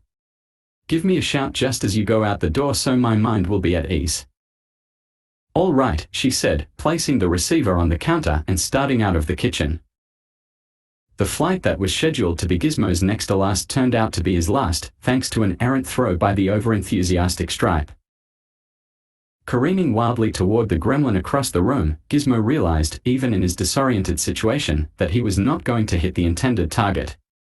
Rising higher and higher, he passed above the gleaming claws and headed for Billy's trophy shelf. As the objects raced closer to him, Gizmo tried to curl into a ball to protect himself. Fortunately, he hit the set of yearbooks first. Comparatively soft objects spun down the length of the shelf in a whirlwind of papers and metal trophies, and finally dropped off the end, next to Billy's laundry chute. For a split second Gizmo looked dumbly at the square opening before suddenly realizing that, wherever it led, it was his highway to freedom. Hurling himself upright as the gremlins approached, their fangs bared and claws glistening, he hit the wooden door like a fullback, sacrificing his body to get a first down. A moment later, his ears ringing and head throbbing from the impact, he plunged downward into the black void that smelled vaguely like his friend Billy. Hurry up," Billy nearly shouted into the receiver. It had been at least 3 minutes since his mother had promised him she would grab Gizmo and return with a final word before leaving the house. What could have taken so long? Was she in trouble? Was Gizmo in some godforsaken hiding place? He looked anxiously at his watch, weighing the benefits of staying on the line, which was basically for his own peace of mind, versus hanging up and getting home as soon as possible. "I'll give her 30 more seconds," he murmured, watching the digital numbers flash by. As so often happens when an ultimatum is delivered to either a person, a nation, or fate itself, the response was less than the deliverer hoped. In this case, nothing. "All right then," Billy said decisively. "That's it. I can't wait any longer." Hanging up the receiver, he took off toward the front door, his mind filled with conflicting emotions. His sense of responsibility told him he ought to find Mr. Sodlaw so that the body of Roy Hansen would be taken care of. Another voice warned him that the scene back in the lab, coupled with his running out of the building, could get the police after him in a hurry, but he was too anxious about the safety of his mother and Gizmo to do the right, but very time-consuming things. Ignoring Mr. Sodlaw, who appeared out of a side corridor a moment later and began shouting questions after him, Billy slammed against the front door with his shoulder, spun around from the force of the impact, and raced toward the car. 10 feet from the vehicle, in trying to save a few seconds, he reached in his coat pocket for his keys and, in separating the VW key from the others, took his eyes off the snow-covered ground ahead. A moment later, having missed the curb, he was lying face down in a snowdrift. The key was somewhere else. Lynn was barely out of the kitchen when she heard the series of bumps and scrapes that told her where to investigate. The first sound came from above and proceeded vertically downward into the basement after a brief pause at the first floor level. She recalled that the laundry chute had a wooden lip there on which clothes occasionally got hung up. She had asked Rand to repair it many times, but as he always managed to have an excuse, Lynn had been dealing with the situation by keeping a long pole in the basement next to the washer-dryer and chute. Playing the sounds through in her mind, she had no doubt at all that a small animal had fallen, or been thrown, down the chute, managed to cling briefly at the lip, and then continued into the basement. Because of the midpoint delay, it was likely the animal, whatever it was still alive and well. Before descending into the basement, she paused. "If," she said. "Maybe I'd better. Just in case." Going to the kitchen cabinet, she got out the large sushi knife Rand had bought just after he'd discovered this oriental delicacy and become interested in developing a machine that would replace those talented people who put the dishes together right before your eyes. Moving down the steps cautiously, she went to the laundry chute and gently opened the door. Holding the knife in front of her, she looked inside. A pair of glazed eyes stared back at her. Swathed in a jumble of undershirts and socks, the object blinked once but made no other movement. Was it Gizmo? One of the others? Lynn couldn't tell. The dim lighting and chaotic layer of dirty clothing prevented her from making a visual identification, and she was not about to reach in and touch the creature. While she hesitated, a series of other sounds from the first floor quickly convinced her that what was happening immediately above her was more pressing than getting this animal, whatever it was, out of the laundry chute. As a matter of fact, she thought with a flash of decisiveness, it might not be a bad idea to keep this baby prisoner for the time being. Reaching into Rand's tool chest, she grabbed a hammer and 3-penny nail. A few seconds later the chute was nailed firmly shut.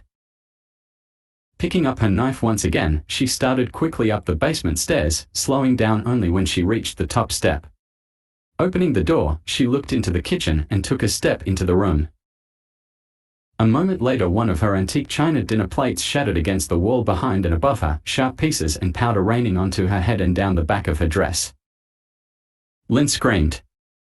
The sound was soon mixed with a high-pitched hysterical giggle. Regaining his feet but not his composure, Billy looked about for the lost keys. Had they disappeared in the snowdrift along with him? Or been thrown clear? He stood perfectly still so as not to disturb the snow or possibly bury the keys beneath his weight. Searching with his eyes from a squatting distance, he saw nothing. Meanwhile, Mr. Sodlaw was rapidly approaching, muttering inaudible imprecations. "Hey, boy," he shouted when he was a dozen feet away. "You're supposed to check in with me before you leave. How do I know you ain't got a microscope or something else stuck in your coat?" "Hold it," Billy said evenly and then shouted back when Sodlaw continued charging forward. "Hold it, I said." Shocked into immobility, Sodlaw glared at the upstart, his wide mouth moving nervously as if working up to a good string of threats and rejoinders. "I dropped my keys in the snow," Billy explained. "Please don't mess up anything." Sodlaw stood his ground while Billy looked, but he continued talking. "Listen," he said. "I let you in when I wasn't supposed to, and then you run out on me. If something's gone, I could lose my job." "Nothing's gone, Mr. Sodlaw," Billy replied. "How do I know that? What was you doing in there?" Billy spotted a gleam of something shiny in the snowdrift. Reaching down, he pulled out his keys. "Gotta go now," he said. "Do you want to pat me down?" "It's okay, but be quick." He unbuttoned his coat and held his arms out straight, the better to facilitate Sodlaw's frisking him. The old man took a step forward, then shrugged. "Never mind," he muttered. "I guess you're all right. It's just that you ran out so quick, like something awful happened or you stole something. Billy was already in his car and grinding the engine to life.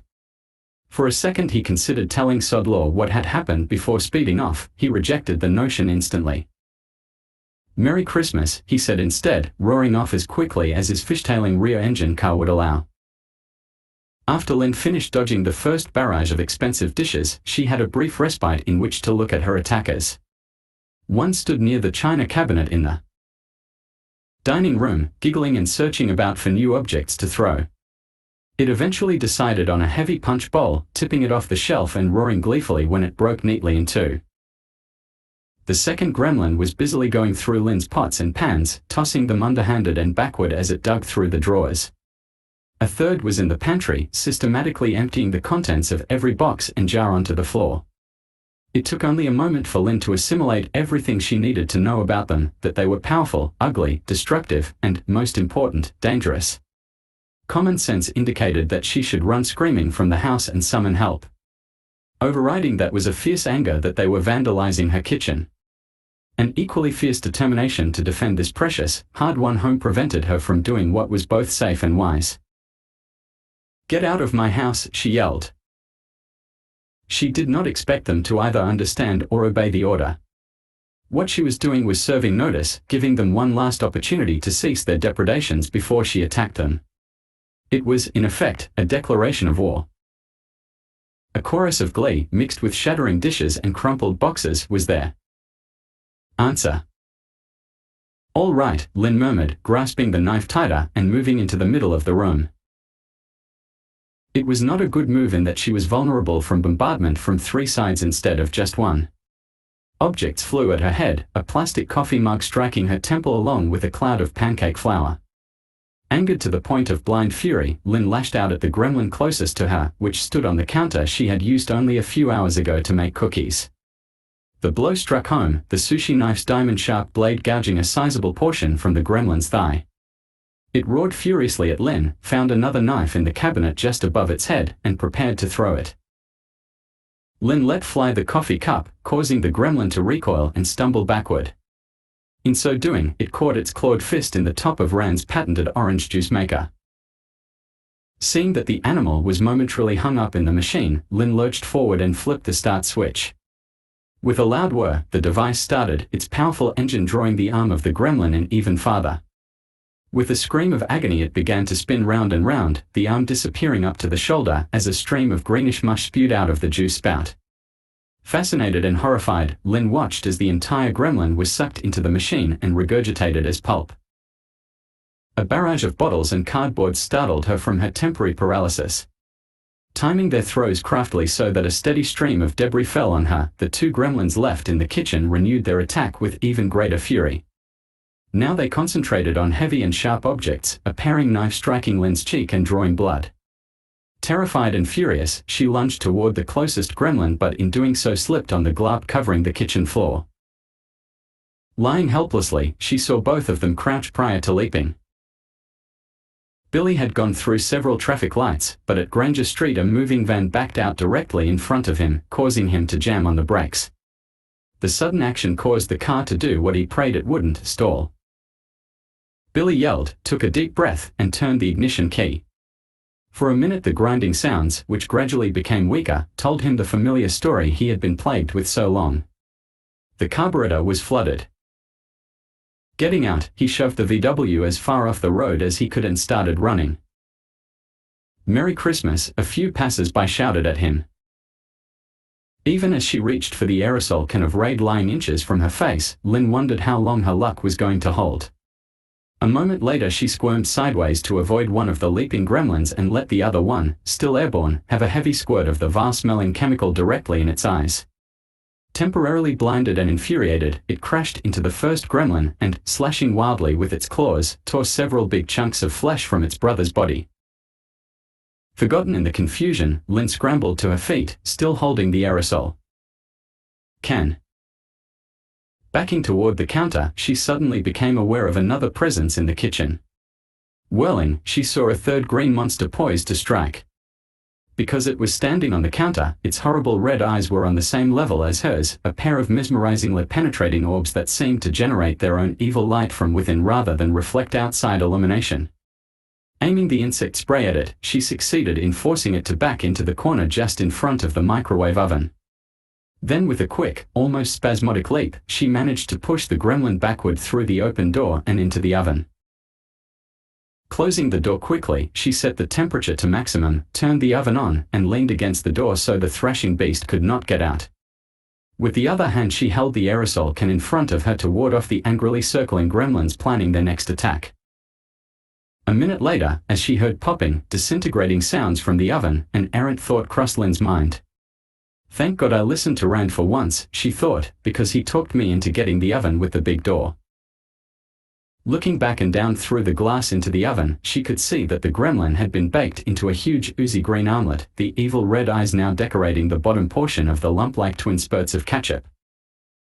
No sense worrying about that one, she thought, making a sudden rush for the kitchen door and living room. Her quick lunge carried her past the gremlins, but they caught her near the Christmas tree, one tripping her low while the other landed on her back. Lynn screamed as the animal's knife-like claws tore into her shoulder. Struggling wildly but futilely, she knew that it would be impossible for her to handle two of them. All she could do was make it as difficult for them as possible. With that desperate strategy in mind, with one gremlin clinging to her leg and another to her back, she closed her eyes and hurled herself into the twinkling Christmas tree. As he broke from a fast trot into a desperate sprint, Billy wondered if anyone on Earth had ever been forced to see what he had just seen. Approaching his own home, he was impressed with how cheerful and peaceful it looked, the warm lights of the interior offering pleasant contrast to the snow-covered landscape outside. The centerpiece of the idyllic home scene was the large Christmas tree aglow with twinkling lights, a never-changing symbol of the holiday spirit, an emblem of peace and contentment. Then, just as the image had finished registering on Billy's mind, the tree fell completely out of sight. Holy, he gasped as he began to sprint. Please, don't let it be too late. Running on the snow-covered street with its alternating layers of ice, soft snow, and car-created ruts was not easy. Several times he fell, scraping his hands as he threw them forward to protect himself, but he never took his eyes from the picture window of the house. The silhouette he wanted to see, that of his mother, refused to appear and bring him a quick answer to the question that haunted him. Stumbling up the front porch steps, Billy slammed into the house, reaching out automatically to grasp the wall sword he knew would be heading toward the floor momentarily. It did, almost providentially settling into the hand awaiting it just as Billy saw that Lynn was still alive but bleeding, her neck protected from the claws of one gremlin by a tangle of Christmas tree limbs and ornaments. Leaping forward, Billy swung the sword, missed, and swung again.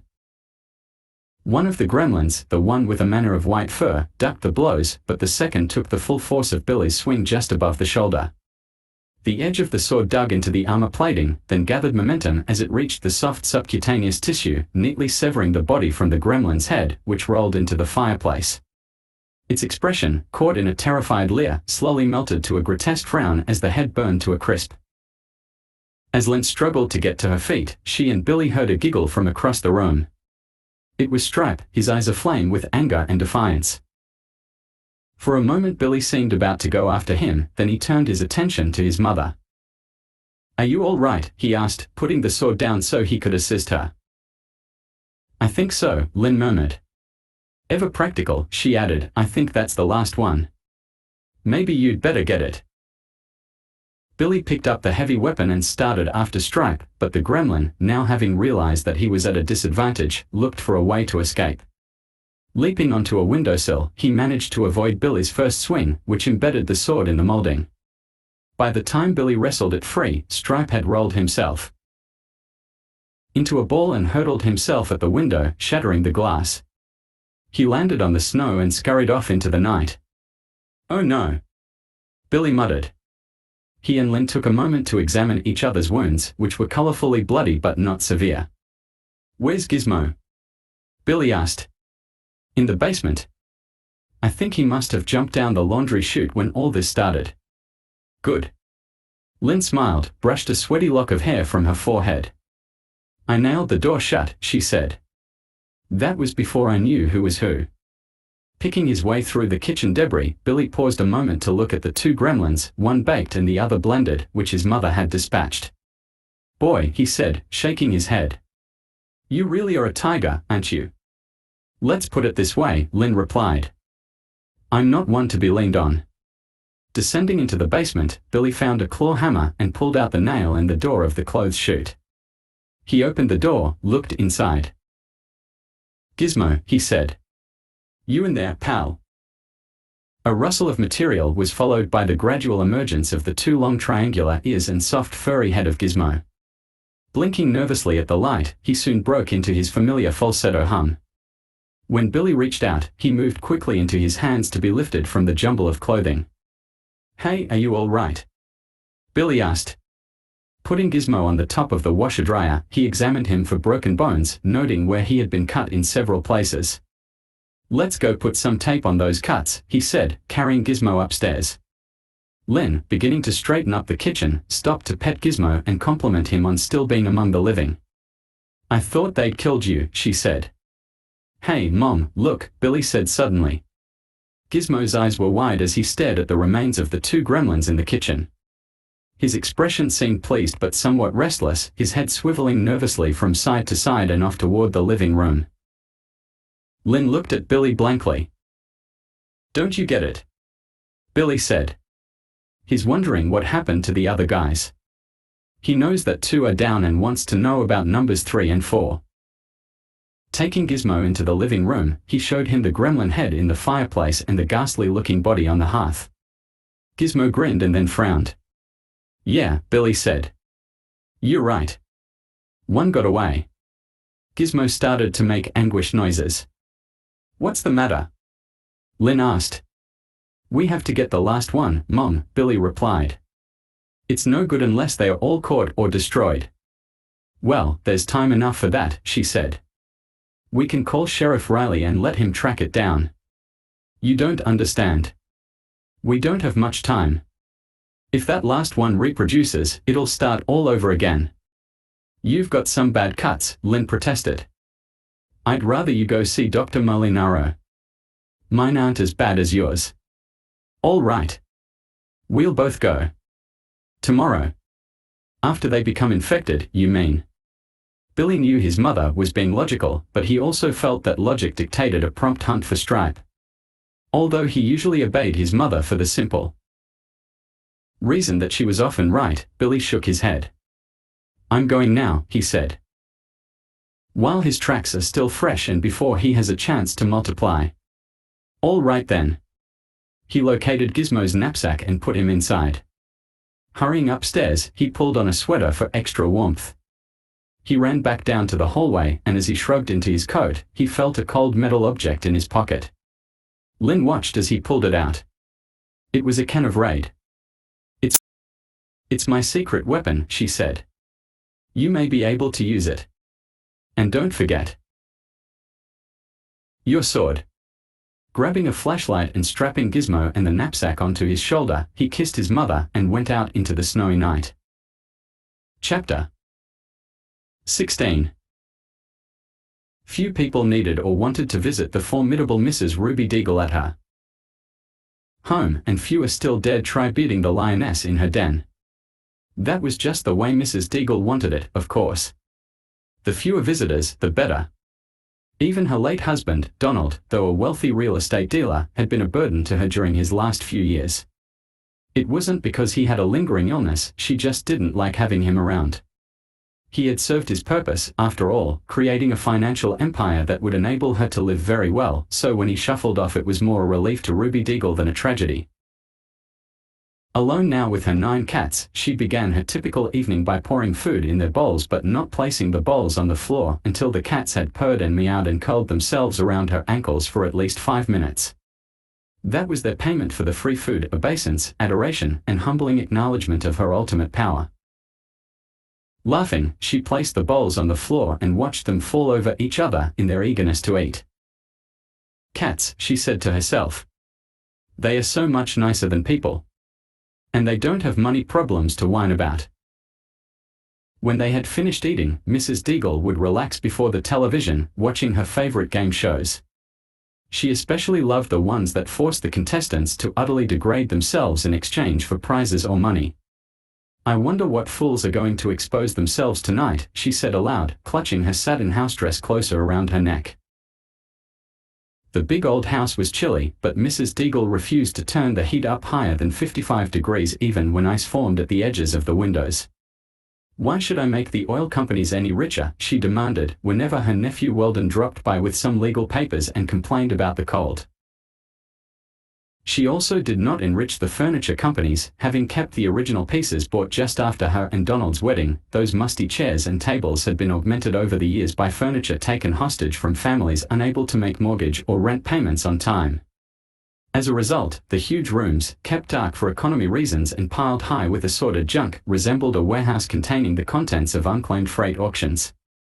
If others didn't like it, Mrs. Deagle rationalized, it was just too bad. She was comfortable in these somewhat gothic surroundings, and that was all that mattered. Her one concession to modern technology, for even the television was an old black and white model, was a device appended to her stairway. Basically a wheelchair attached to a motor and pulley. It had been recommended by Mrs. Deagle's physician so that she would not strain her weak heart by climbing stairs. Although the reason she had the chair was serious, Mrs. Deagle still got something of a thrill when she sat in it, pushed the appropriate button, and automatically ascended to the second floor. Although she would never have admitted it, she often manufactured reasons for going up and down the stairs so that she could enjoy the ride. She had already seated herself in the device and was about to flip the switch to UP when the doorbell rang. Blast, she rasped. Who can that be at this hour? Don't people have any regard for others' feelings? She walked slowly to the front door, opened it, and peered outside. It was Mrs. Harris, bundled in an old coat, shivering as she held an envelope in her gloved hands. Mrs. Deagle did not invite her inside. Yes, she asked coldly.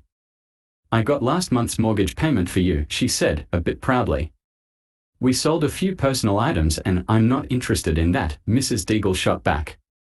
I have a bank that handles my business, you know.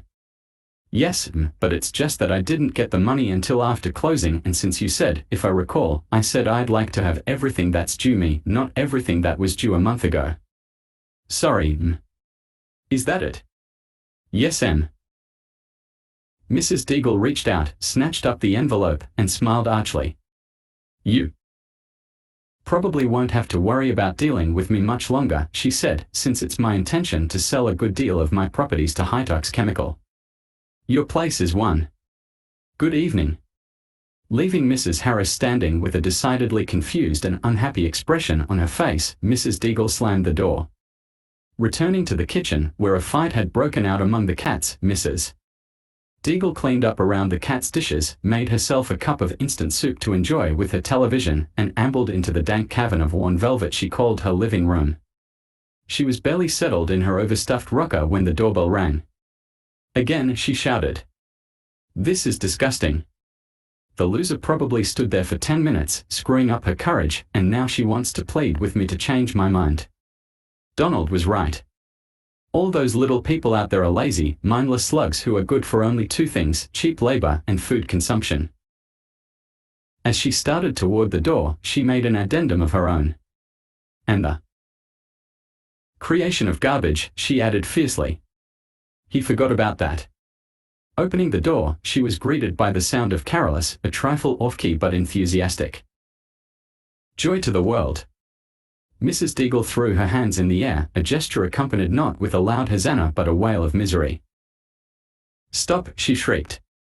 Stop emptying your cesspool into my ears. The young carolus, shaken but determined to win over Mrs. Deagle, continued. The Lord is come. Let earth receive her king. Go away. I hate carolus. Mrs. Deagle shouted. Get off my front lawn. Take your whiny voices somewhere else. To the sanitary landfill. Go. Her shrillness caused the carolers to lose their concentration and place in the music.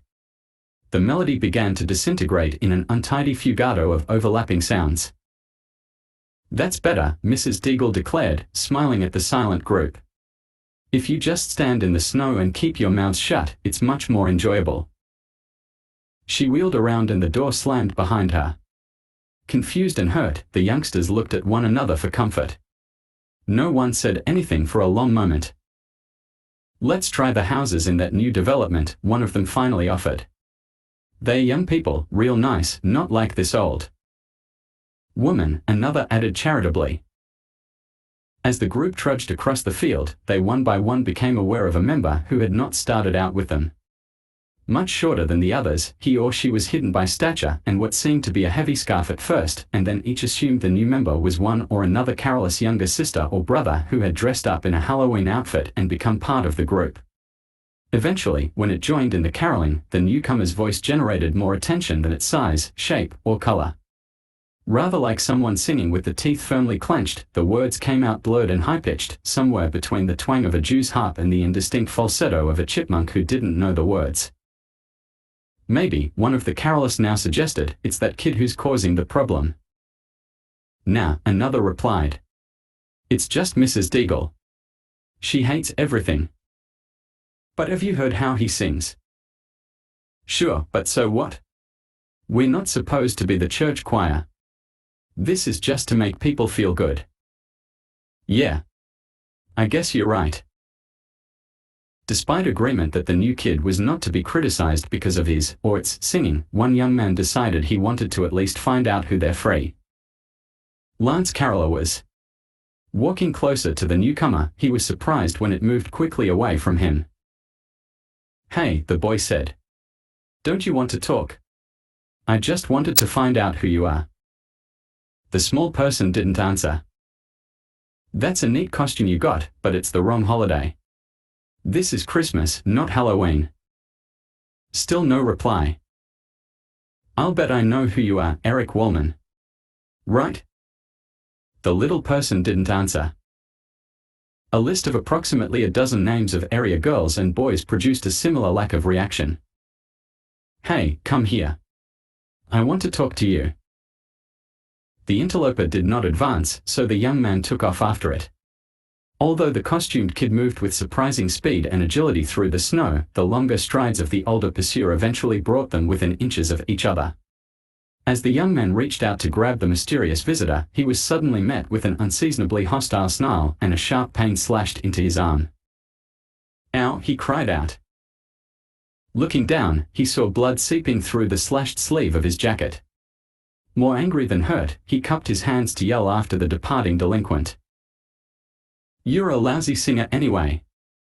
We don't need you. Your voice stinks. They had walked for nearly an hour, going from one clear trail of two-pronged gremlin footprints to a jumbled patch and then, usually via luck rather than skill, onto a clear trail again. To keep both their spirits up and his mind active, Billy continued to talk aloud to Gizmo and himself, planning their next move as they trudged along together. Giz, I just thought of something, Billy said. Water makes you guys reproduce, right? And snow is just frozen water. But snow must not have had any effect on Stripe. Otherwise, this whole area would be crawling with those things. What are they called, anyway? They are sure not mogwai. They are more like those things Mr. Futterman told me about. What did he call them? Gremlins. Gremlins. Yeah, that's it. And to think, I thought he was crazy. Anyway, for water to make you reproduce it must have to be a warmer temperature. Stripe won't find any water outside like that, so luck is with us. Billy knew he was rambling on as a means of bolstering his confidence, but presenting his thoughts out loud, even to Gizmo, helped him get them in better order. He remembered once in high school when he had written a report on Sherlock Holmes and been quite impressed with the legendary detective's ratiocinative powers. For the most part, at least in those adventures Billy recalled most vividly, Holmes was able to predict his villain's next move by the simple process of putting himself in his opponent's place. This Billy now proceeded to do with reference to Stripe. Let's see now, Giz, he said. Where would we go if we were Stripe? Considering the rather narrow parameters within which Stripe could operate, the question was not really a very difficult one. Outside, it's dark and is free to move about as he pleases, but apparently the snow is too cold to use for reproduction, Billy reasoned. Inside, there's the thing is probably looking for warmer water. But most of these houses are brightly lit now. Then there's the problem of getting in. How can he do that? Well, he could curl into a ball and throw himself through a glass window, the way he did back home. But that would attract a lot of attention and he could get caught. Unless he picked a house with nobody home. Or he could try to sneak in, say, when somebody else went inside a house, or if the door was left open a minute. He had been subliminally aware of the carolers singing in the distance for perhaps a quarter hour before it struck him that there might be a connection. Breaking into a faster pace, he headed toward the sound of the voices. "This may be a long shot," he said to Gizmo, "but if we were Stripe, I think we'd try hanging around those carolers. At the worst, they'd help hide our tracks. And if somebody left a door open while the group was singing, maybe there'd be a chance to slip inside. Anyway, it won't hurt to ask. Maybe they've seen him during their travels." Having convinced himself that he had an excellent case, Billy pulled the knapsack cover down tighter to shield Gizmo from the cold and started to run at a brisk pace. A quarter-mile down the road he caught up with the singers. "Hi," he said. "I'm looking for a little fella about this high." He held his palm about 2.5 feet off the ground. The response was immediate. "Yeah," one of the carolers said. "We saw him. Is he your kid brother or something?" "Not exactly." "Why?" "Because he's a creep. Neil tried to find out his name and he ran away. Then when Neil caught up to him, he pulled a knife on him." Billy looked around. "Is Neil here?" he asked. "No," another fellow said. "He went home when he saw how bad his coat was ripped. His arm was bleeding, too." "Why are you looking for the creepy midget?" another carol asked. "Because he's supposed to be home now," Billy replied. He saw no reason to alarm them by telling the truth. Which way did he go, anyway? Several pointed toward a darkened building, which loomed as a heavy shadow between two smaller, brightly illuminated homes. It was the YMCA. "Don't know why he went that way," one of the carolers said. "It's closed tighter in a clan." "Maybe he was just afraid," another offered. "Thanks," Billy said. "And tell Neil I'm sorry if the little guy hurt him." As he started to move off, 3 or 4 of the young people simultaneously spotted Gizmo peeking out from beneath the knapsack cover and trotted after him. "Hey," one of them asked. "What kind of animal is that?" "He's cute."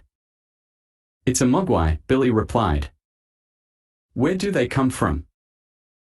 "Nowhere around here. Look, I gotta go. Thanks a lot for your help." Waving a quick goodbye, he trotted toward the darkened building, picking up the familiar two-pronged trail of Stripe less than a minute later. Running faster, he followed the fresh tracks nearly all the way around the building until they ended directly below a broken window. "This must be the place, Giz," Billy said, his voice a blend of anticipation and anxiety. As he picked the remaining shards of glass from the ledge so that he could boost himself through the broken window, Billy recalled the uproar of a few months ago when a typewriter had been stolen from the YMCA office. Some aroused citizens, perhaps overreacting, had proposed that every public building in the entire town be wired with the best anti-burglary devices and patrolled around the clock by armed guards. Others, proud of Kingston Falls's reputation as a safe place to live, took the view that until the theft proved to be more than a solitary aberration, a continuation of normal prudence should suffice. Several invitingly weak locks at the high school and YMCA were replaced, as were broken windows on the ground levels. Now, as Billy pushed himself through the opening, he remembered one highlight of last summer's great security debate among Kingston Falls's town leaders. "I'm all for spending the money to provide the office areas of these buildings with burglar devices," one councilman had said, "but I don't see why we should waste money making the ground floor of the YMCA burglar-proof. The only things there are a bunch of nailed-down metal lockers, a basketball court, and other non-portable facilities. What are they gonna steal?" Anyway, the cops patrolled that area closely and the neighbors watched the place. Now, as he balanced himself precariously on the ledge, Billy wondered if, despite the weather and poor visibility, someone had already spotted him.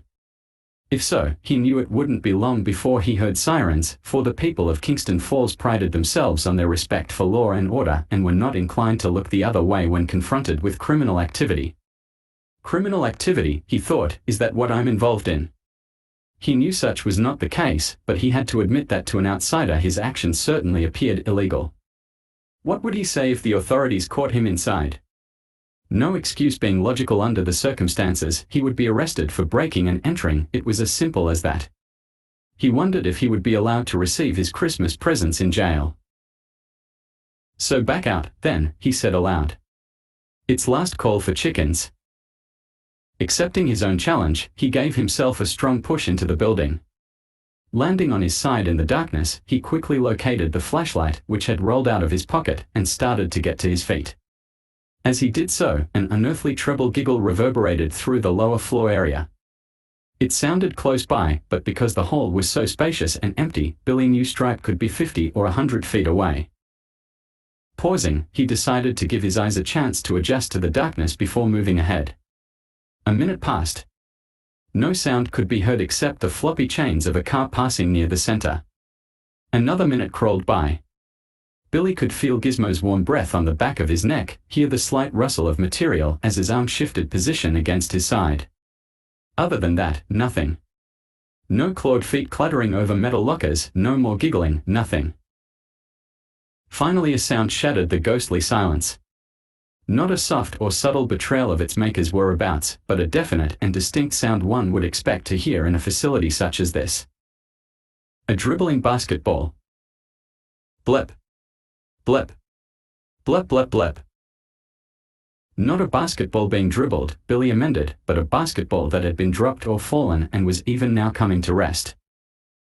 Orienting himself, he moved as quickly as the darkness permitted in the direction of the equipment cage, a part of the ground floor the councilman had forgotten when he'd claimed there was nothing worth stealing here. But the cage was always locked, Billy recalled, and not with some hang-on job that could be sawed or broken off. Arriving at the door, he reached out to touch the bronze square lock, which had always reminded him of the type one sees in prison movies. He pushed gently, then with more force. The door was still locked. Then how, he began to ask himself. A hard object striking him on the head provided the answer. It was followed immediately by a hysterical giggle, very loud and directly above him. Swinging the flashlight upward, Billy heard the giggle segue to a shriek of pain and then something that sounded very much like an extended curse in Mogwai language. For a moment he saw the flashlight beam striking Stripe's red eyes and, as the gremlins had jerked convulsively backward, he could see that there was a 6 or 8 inch space between the ceiling and the top bar of the cage. Too narrow for a human to slide through, it had obviously been an easy maneuver for Stripe. Now that he had broken the darkness, Billy decided to keep the flashlight beam trained on the gremlin, for if it got away again. He had little time to think about the consequences of another mistake. A shower of debris made up of every small object in the cage rained down on him. It consisted, as nearly as he could tell while dodging the pieces, of baseballs, nails, screwdrivers, a wrench, an old sneaker, hunks of wood, and everything metallic Stripe could handle. Avoiding the objects as best he could while shielding his head and Gizmo from the barrage, Billy somehow managed to keep the flashlight on Stripe throughout the angry shower. He had no strategy other than to see if he could flush the creature out of the cage and attack it with his sword, a strategy that depended largely on how long the flashlight batteries. Suddenly the light was gone, a sharp object having struck Billy's hand, causing him to drop it. As the flashlight hit the floor, the plastic front flew off, sending the batteries and bulb assembly clattering in different directions. Billy's groan blended with Stripe's giggle in the abrupt and total darkness. Falling to his knees, Billy spread his palms and began feeling for the component parts of the flashlight. He located the batteries quickly, then the bulb assembly, and finally the top. While he tried putting the thing together, in the black void, he could hear Stripe making his escape down the side of the cage, the clawed feet landing with a metallic thump only a yard or two away. Had he not been busy with the flashlight, Billy would have started swinging the sword blindly, so close did he feel to the gremlin. A moment later, with the flashlight operating again, he swung it down the hallway just in time to see Stripe turn the corner. He was headed across the basketball court, his sharp claws scratching noisily on the smooth wooden surface, toward a corner with some small utility rooms and the door leading to the large room containing. Oh no! Billy breathed as he broke into a run. The swimming pool. We gotta beat him to that door. Racing at full speed, the light bouncing ahead of him, he noted with a grunt of satisfaction that Stripe had veered off in the direction of the utility rooms. Good, Billy thought, now we've got a chance at least. Having reached the swimming pool doorway first, they could now prevent Stripe from making it to the pool until their batteries gave out. but in the meantime Billy could try to locate the main switches. "Here," he said, as he shrugged off the knapsack. He put the flashlight in Gizmo's paws so that it shone away from his face but directly outward from the door. "You hold it just like this. Don't move, okay?"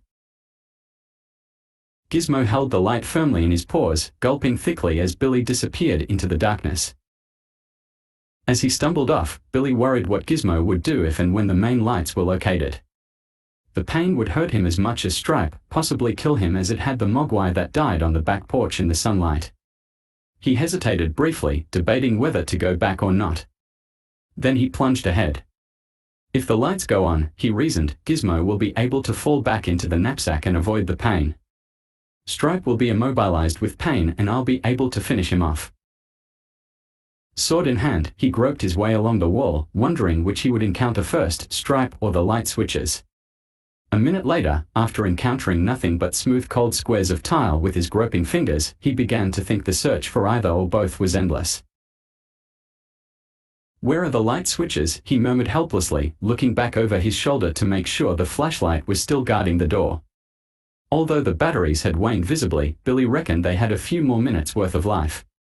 Realizing that and despairing of locating the switches, if they existed, in this corner of the gymnasium, he started for the opposite wall. He had gone perhaps 50 feet when, looking back toward the pull door to see how much weaker his batteries had gotten, he saw the last act of Stripe's clever strategy. Obviously having figured out that Gizmo was holding the light while Billy tried to outflank him or locate the overhead switches, Stripe had hugged the wall near Gizmo, creeping slowly toward him while shielding himself from the direct rays of the light.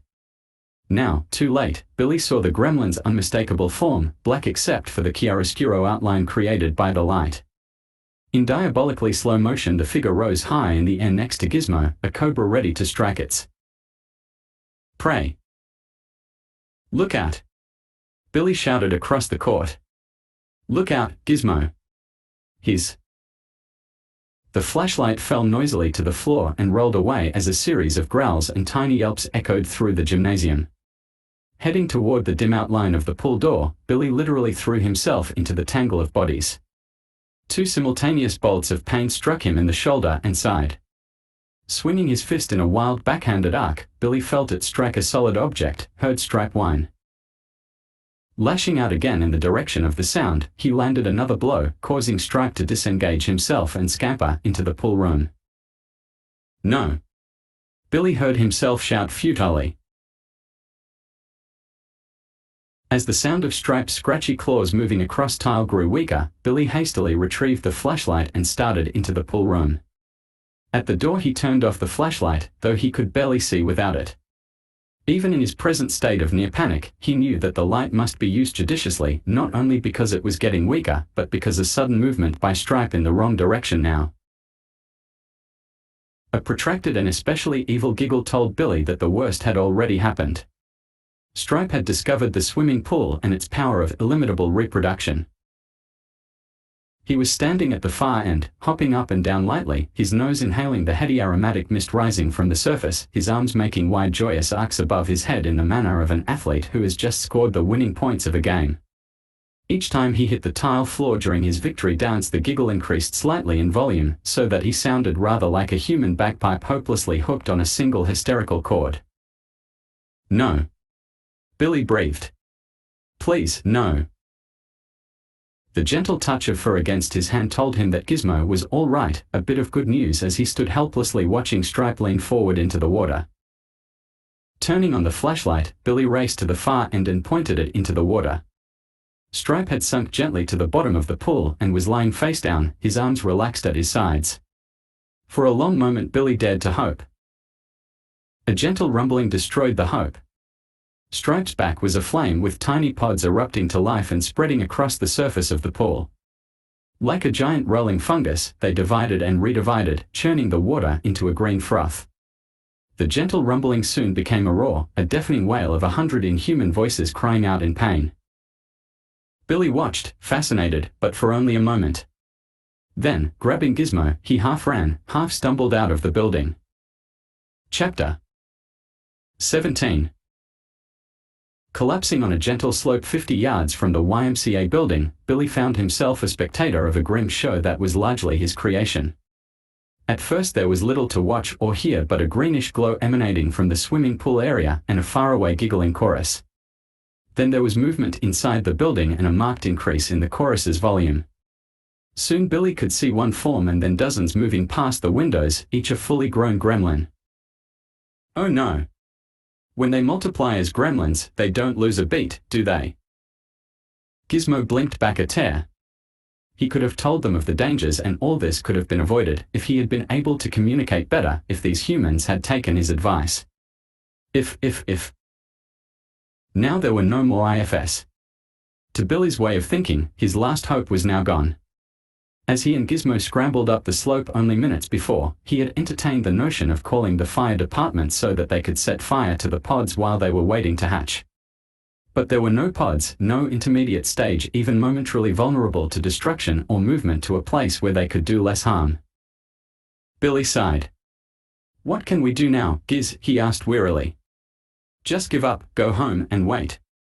There's nothing else we can do, is there?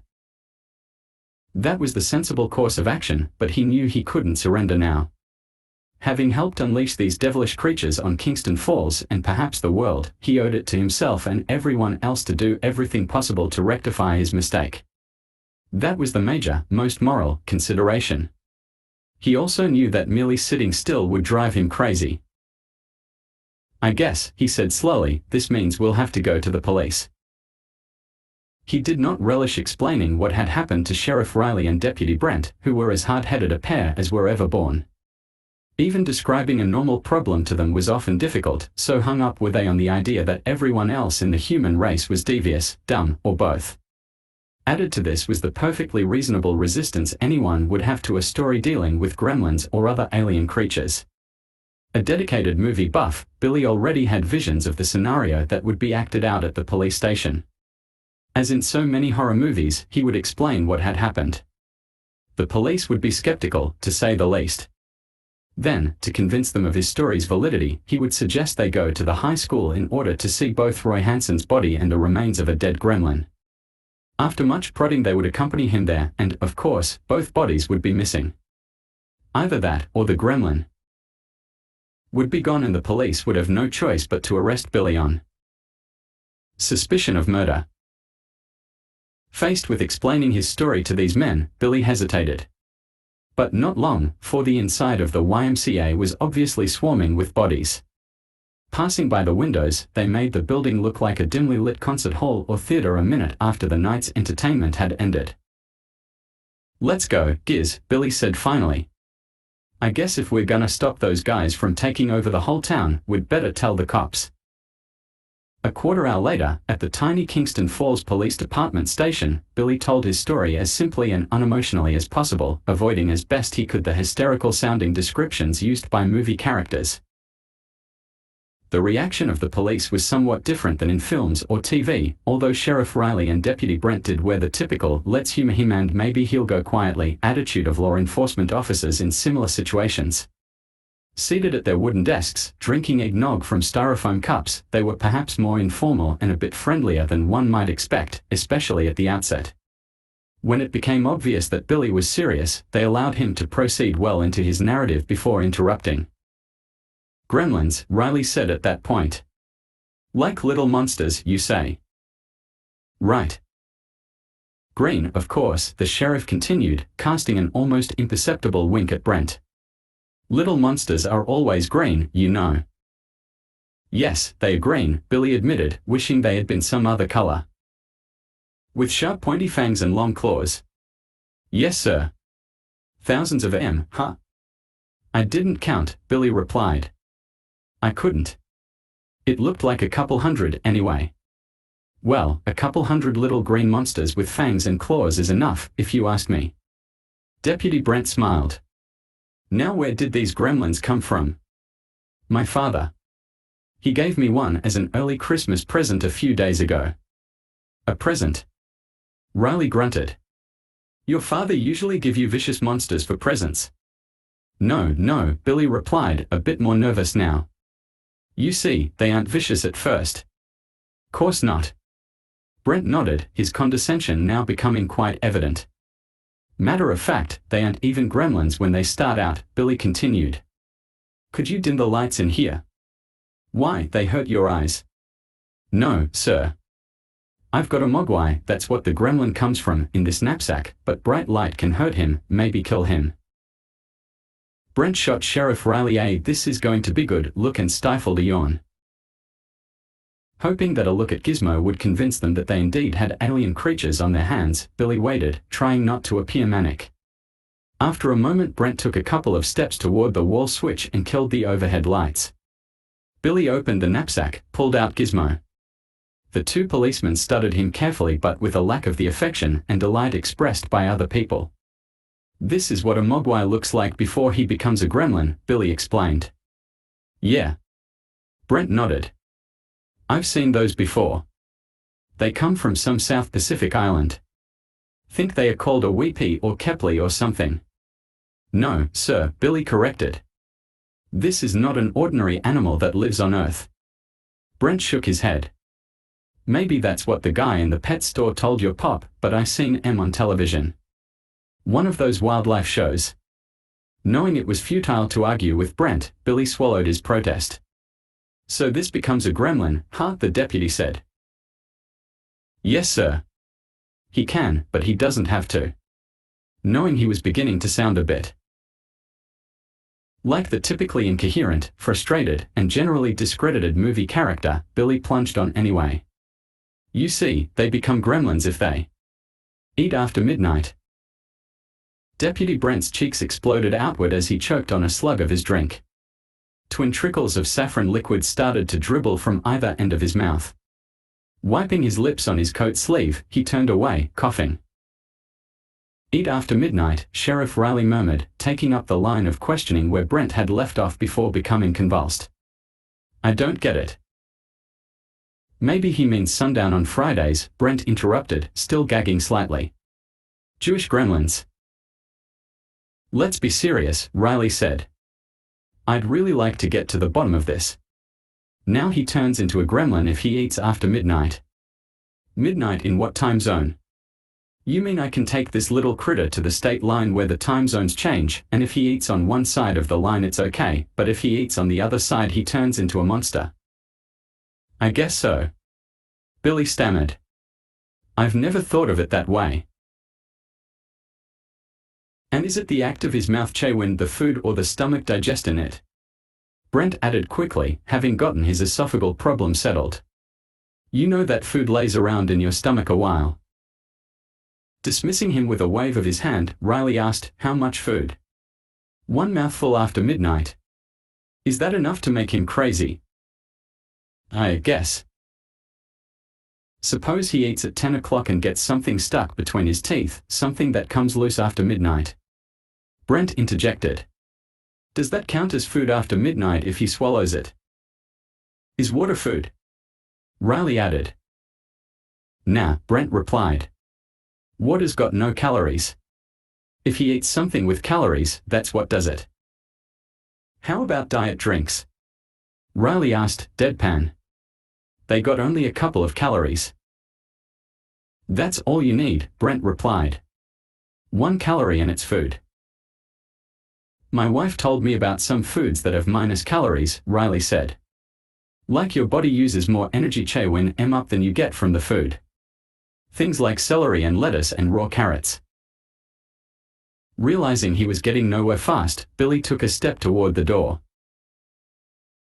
Sheriff Riley held up his hand. Wait a minute, he said. Where you going? I'm leaving, I guess, Billy said. I know it sounds crazy, but I didn't make up the rules. We're just trying to find out what's going on, Riley replied evenly, his face betraying very little overt sarcasm. Like, suppose you dropped dead or left that little critter here. If you said he'd grow into 100 gremlins if we fed him after midnight, I'd like to know more. Like, if it's not okay after midnight, when does okay begin again? 6 o'clock. Sun up. Another thing, Brent added, not waiting for Billy to reply. How's he do this multiplication act? Does he need a female or what? Billy sighed, did not answer. He had decided not to tell these men any more about Gizmo, nor would he tell them about the incident at the high school. Let them think he was a lunatic if that was their pleasure. At least they couldn't lock him up for that. Listen, I'm sorry I bothered you, Billy said. I guess I just didn't tell my story right, so I don't blame you if you think I'm crazy.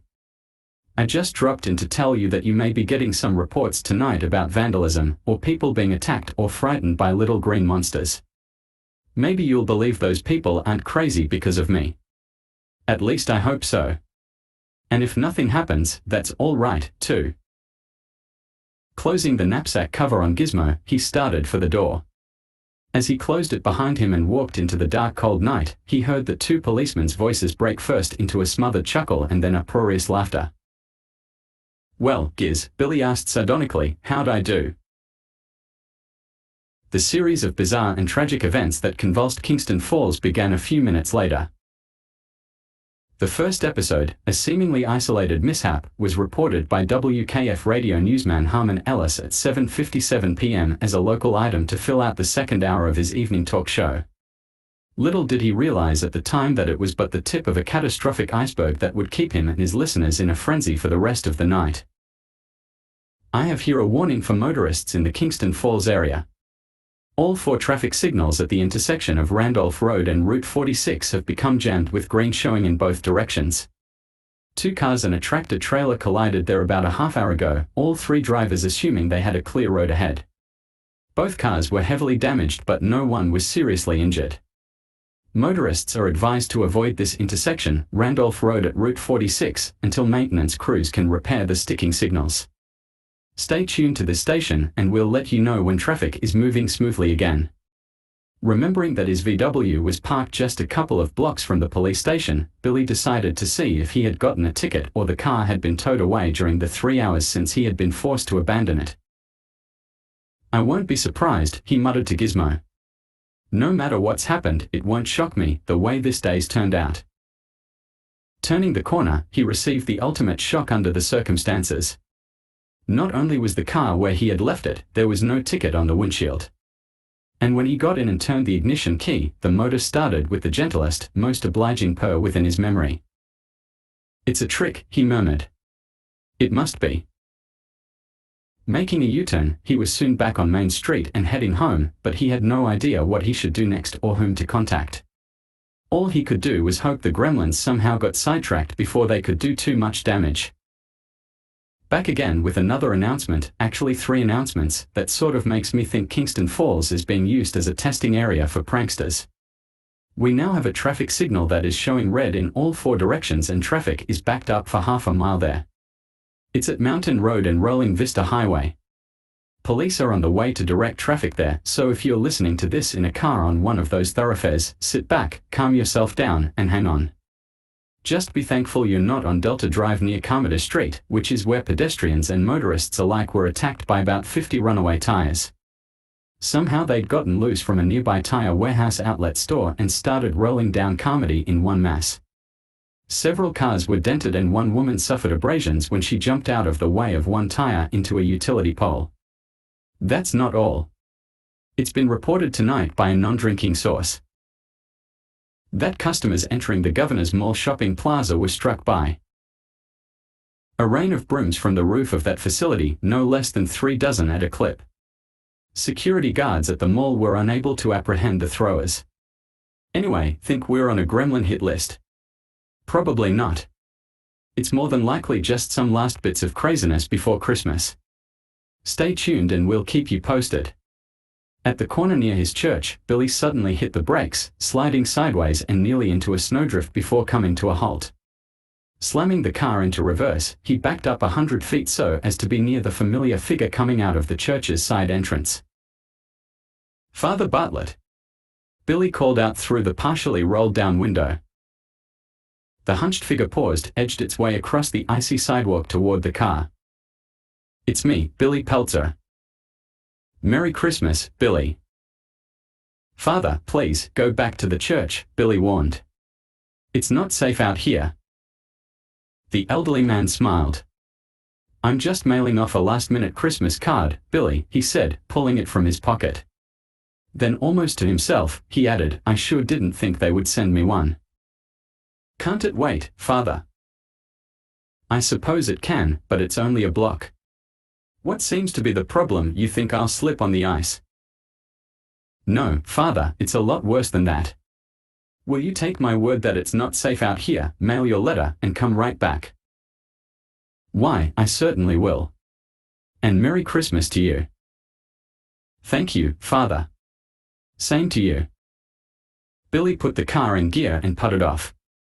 Father Bartlett watched him go, shrugged, and continued his trip to the corner mailbox.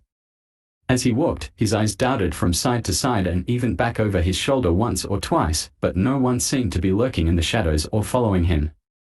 From his work with various youth groups, Father Bartlett knew that young people of today were a lot more serious and susceptible to anxiety problems than their parents or grandparents.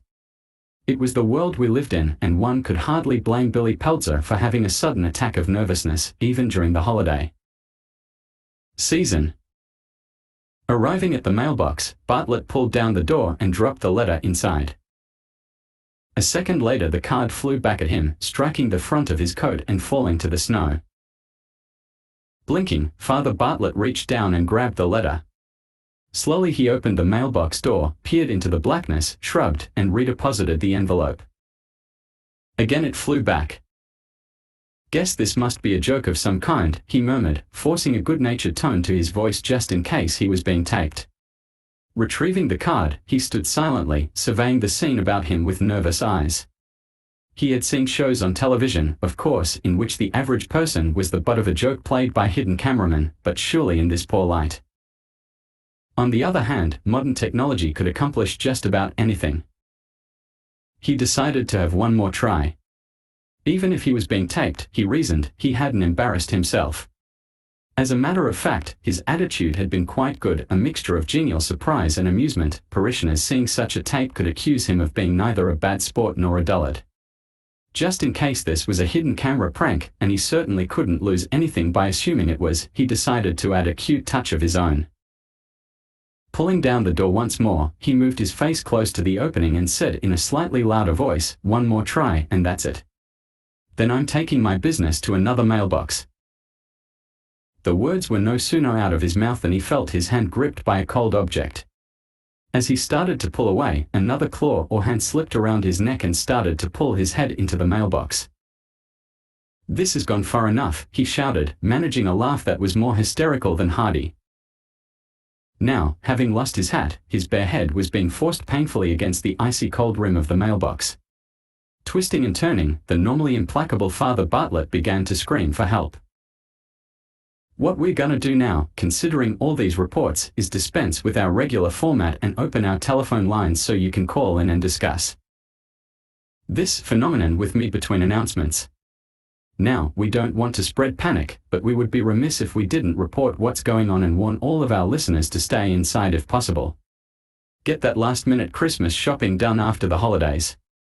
Your loved ones will understand.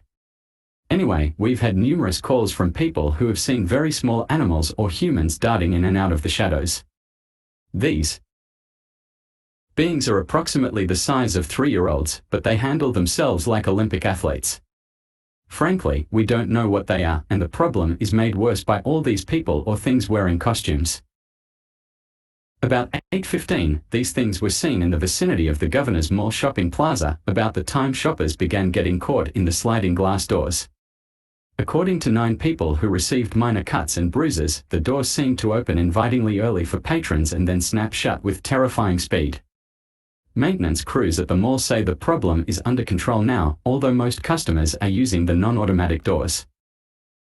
In another section of Kingston Falls, an incident occurred that may or may not be related. Patrons at Simone's, a first-class French restaurant on Winslow Pike, reported that a food fight started there about 8:30.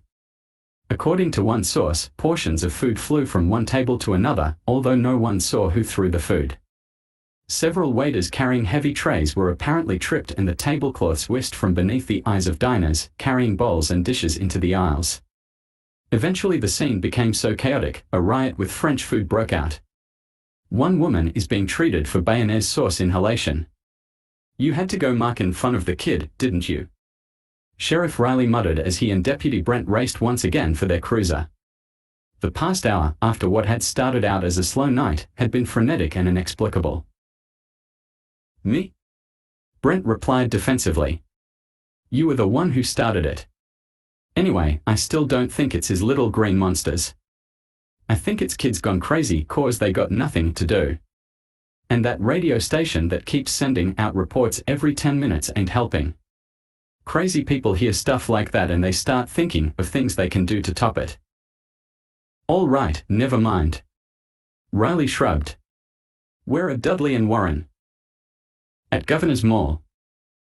Okay. You and me got a choice, the troubles at the TV station or the people being attacked by Christmas trees. Which do you want? Brent shrugged. I'd just as soon leave the media alone. Let them solve their own problems. Probably a normal screw-up anyway. Then we'll do the trees. Swinging left on Washington Avenue, Sheriff Riley headed the cruiser back toward the center of town. The streets were fairly deserted considering it was so close to Christmas, giving Kingston Falls a ghost town atmosphere, but at least that made it easier to get from place to place. Moving rapidly to the end of the block, he turned again at Waterton, the cruiser's wheels spinning slightly as he. What was all Riley was able to say before the police cruiser hit the first of a solid wall of upright objects. After grinding and bumping to a halt, the bottom of the car sounding like the hull of a ship struck by a torpedo, the two policemen hopped from the cruiser and surveyed the damage in the glare of the headlights.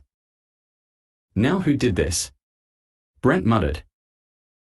Ahead of them, extending for the entire block, were nothing but cinder blocks, placed upright on their ends like tiny grave markers, their square forms lined up one by one as far as the eye could see. Just in from the Kingston Falls Police Department. Motorists are advised to avoid using Waterton Avenue between Washington and Adams. Police say that unknown persons have blockaded the street with concrete cinder blocks apparently taken from Williamson's building supply yard nearby. Another bizarre development occurred just a block away from St. Francis of Assisi Church, where Father Edmund Bartlett was mailing a letter. While doing so, he was pulled into the mailbox past his shoulders by a pair of unseen hands or claws, suffering cuts and bruises in the process. Meanwhile, a neighbor who spotted Father Bartlett trapped in the mailbox called for help and he was pulled out. When the helpers got a look inside the box, however, they fled. Unfortunately, that's not the last item in this latest list of unusual events taking place this evening. A basketball game between the Tigers and Whales of the Presbyterian Intermediate League had to be cancelled this evening when it was discovered that all of the basketballs had been filled with peanut butter. The contest has been rescheduled for January 8th. Finally, for the moment, we have received word from Channel 10 to the effect that the trouble is not in your set. That station's interference has been caused by unknown problems with the equipment. Did I say Gremlins earlier? It certainly looks that way. Stay tuned. Man on the radio said it was Gremlins, Murray, Mrs. Futterman said, coming back into the living room with a cup of coffee for her husband. Maybe he said it as a joke, Futterman growled, resisting the temptation to kick his television set. They always say it as a joke, but nobody believes it. When fiddling with the dial some more failed to improve his fuzzy TV picture, he leaned back wearily. Not again, he muttered. Just when Perry Como was coming on. Him singing Ave Maria again. Mrs. Futterman asked and then continued, I'd think you'd be sick of that by now. They play it every Christmas. That's part of Christmas. What did the radio say about the television? Gremlins, Mrs. Futterman repeated. Nobody knows. They probably got a bunch of foreign components if you ask me, Futterman growled. Same with this darn Sony. I knew we should have got a Zenith. Flipping the dial, he encountered terrible grainy interference on every channel, his cheeks getting redder with every turn. Slamming his fist against the side of the set, he beamed with delight momentarily as several stations returned in beautiful color and then banged it again as the cross-hatching reappeared. That's not just the one channel, he snarled. It's either the set or the antenna. Well, let's not worry about it now, Mrs. Futterman said with a soft smile. Course I'll worry about it now, he shot back. My favorite Christmas shows are on. Why should I sit here and look at snow inside and snow outside? Suddenly he was on his feet and striding toward the hall closet. His wife merely watched as he started bundling himself up, knowing it was futile to argue against it. "Where are you going?" she finally asked meekly. "I'm gonna check the antenna," he said. "Maybe it blew over." Pulling a woolen hat over his head, he went outside to the end of his walkway and looked back toward the roof. The antenna was still intact, but Mr. Futterman hardly noticed. What he noticed much more was that it was surrounded by a trio of small, long-armed figures that brought back a rush of memories from World War II. For a long moment he simply stood, slack-jawed, staring at the three-plane with his antenna. Then, remembering the rifle he kept loaded in a locked closet downstairs, he walked back toward the house, his eyes never leaving the roof until he reached the front porch.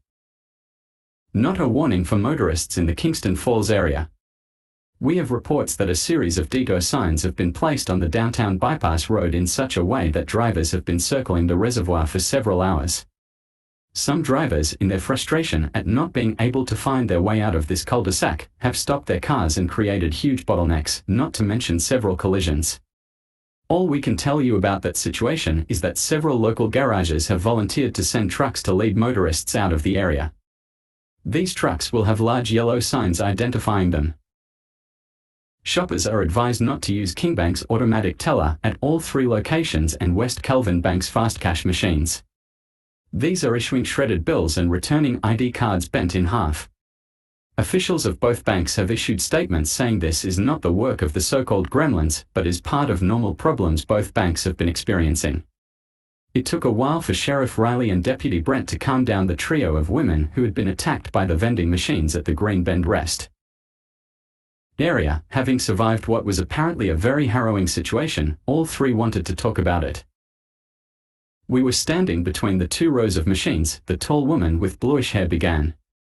"Alice was trying to decide whether or not to get some cheese crackers when all of a sudden the soda cans just started coming straight out. Not dropping down, mind you, like when you put money in for them, but they were hurled out. One hit me right there, on my bad shoulder, and another got Maud on the chin. She's still woozy." Brent nodded and made a note on his pad, not because he needed or wanted it, but because he knew they expected it. "Look at this," the one called Alice said, displaying a mean-looking cut at the base of her nose. "You wouldn't think this could come from a pack of chewing gum, would you?" "No," Sheriff Riley replied. "They were just whizzing out of there," the third woman sighed. "I thought it was the end of the world." "You know, we're not very agile," the second one said. "When they started shooting that stuff at us, we just couldn't get out of the way." The two officers nodded, made a few sympathetic remarks, and returned to their cruiser. As they drove back to Kingston Falls, Sheriff Riley finally stopped muttering to himself long enough to say, "Well, I guess we better talk more with the kid." "The kid?" "Yeah. The one with the funny little animal that turns into gremlins if you feed it after midnight. You got his name, didn't you?" "I thought he gave it to you, Sheriff. You had the complaint sheet, and I saw you write something down after he came in."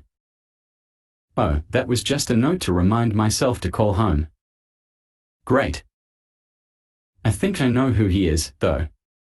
He works in the bank. We can find out." "All right. I think maybe we better find out what he knows before we do anything else." "Lines are still open. That's 9227400, and be prepared to hang on a while because our switchboard, very appropriate for this time of year, is lit up like a Christmas tree." "Okay. Here's our next caller." "Go ahead, sir, you're on the air." "Oh. Yes. My name's Wilkie Smith and I've just come from a Howard Johnson's restaurant that spit this terrible stuff in my face." "The restaurant spit at you?"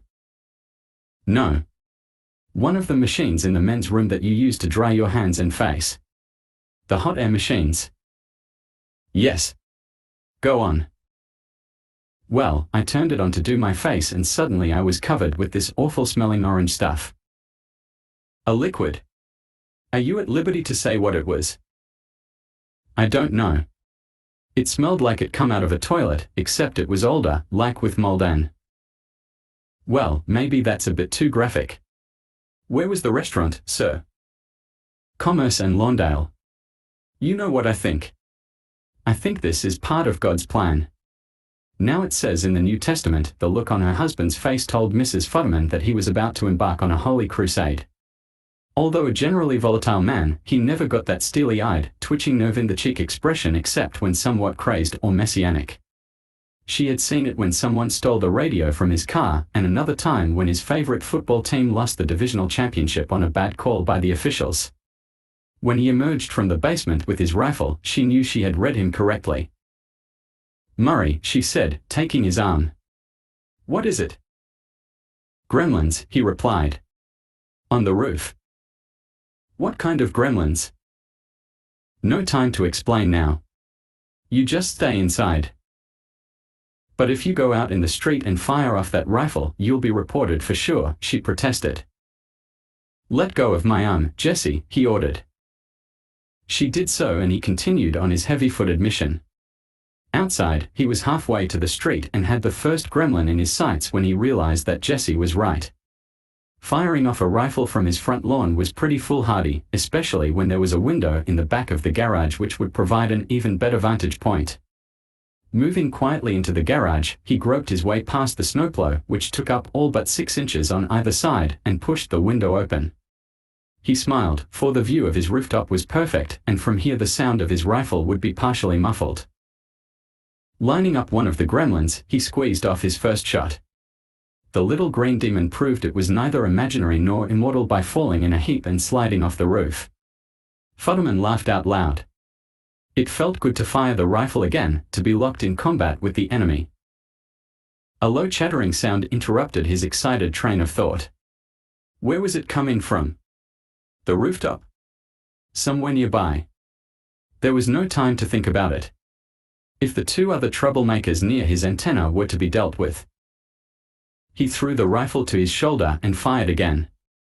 Another gremlin dropped. In his excitement and eagerness to bag his third enemy soldier, Futterman hardly heard the snowplow's engine roar to life. The third gremlin started to slide off the roof. Oh no, you don't. Futterman yelled, moving the rifle to follow him. In a split second he had the little target in his sights. Now the snowplow seemed almost to lean forward, its wheels ready to burst from their positions like sprinters from starting blocks. The engine roar became deafening as bang! Bang! Hot darn! Futterman cried out. I got you, you little son of a... He never completed the phrase. With a mammoth lurch forward, the snowplow tore through the back wall of the garage, taking Futterman with it in a shower of timber and bricks. Know all of you are interested in what the weather's going to be for the next few days, but you won't be able to find out by calling for the weather. No one's sure why, but calls to the telephone company's weather number are going directly to Carl's sub shop on West Monticello Drive. But you can't get the weather by dialing Carl's sub shop because calls for Carl are somehow going directly to the Gamblers Anonymous hotline. A few minutes ago an official with the phone company informed us that the Kingston Falls relay station was broken into earlier this evening and that everything is in a state of chaos. So stay off the phone unless it's an absolute emergency.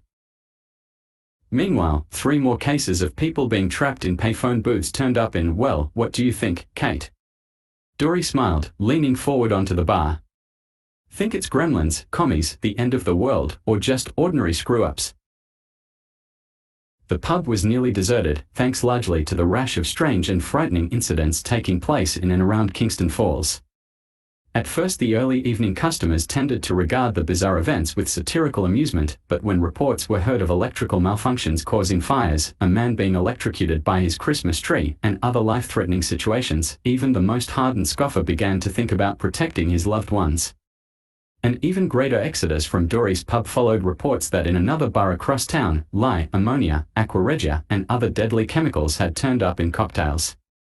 The result was an evening so slow that Dory was seriously considering closing the bar and going home before midnight. It's probably gremlins, Kate replied. That's really what you think? Dory asked, wide-eyed. He had always regarded Kate as a particularly down-to-earth person, incapable of believing in Santa Claus, evil spirits, or other supernatural beings.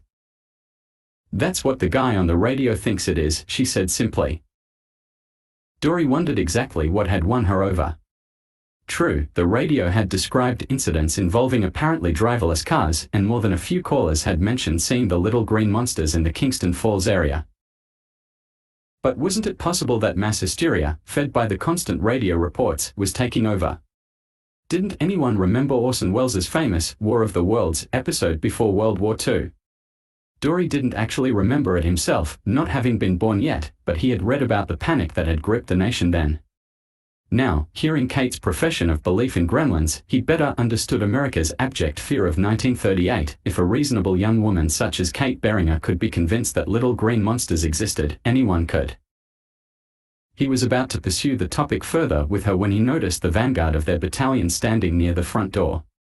Although Dory did not realize it, his pub, with its very subdued indirect lighting, was a magnet for the gremlins, an ideal spot for them to relax after their early evening knaveries.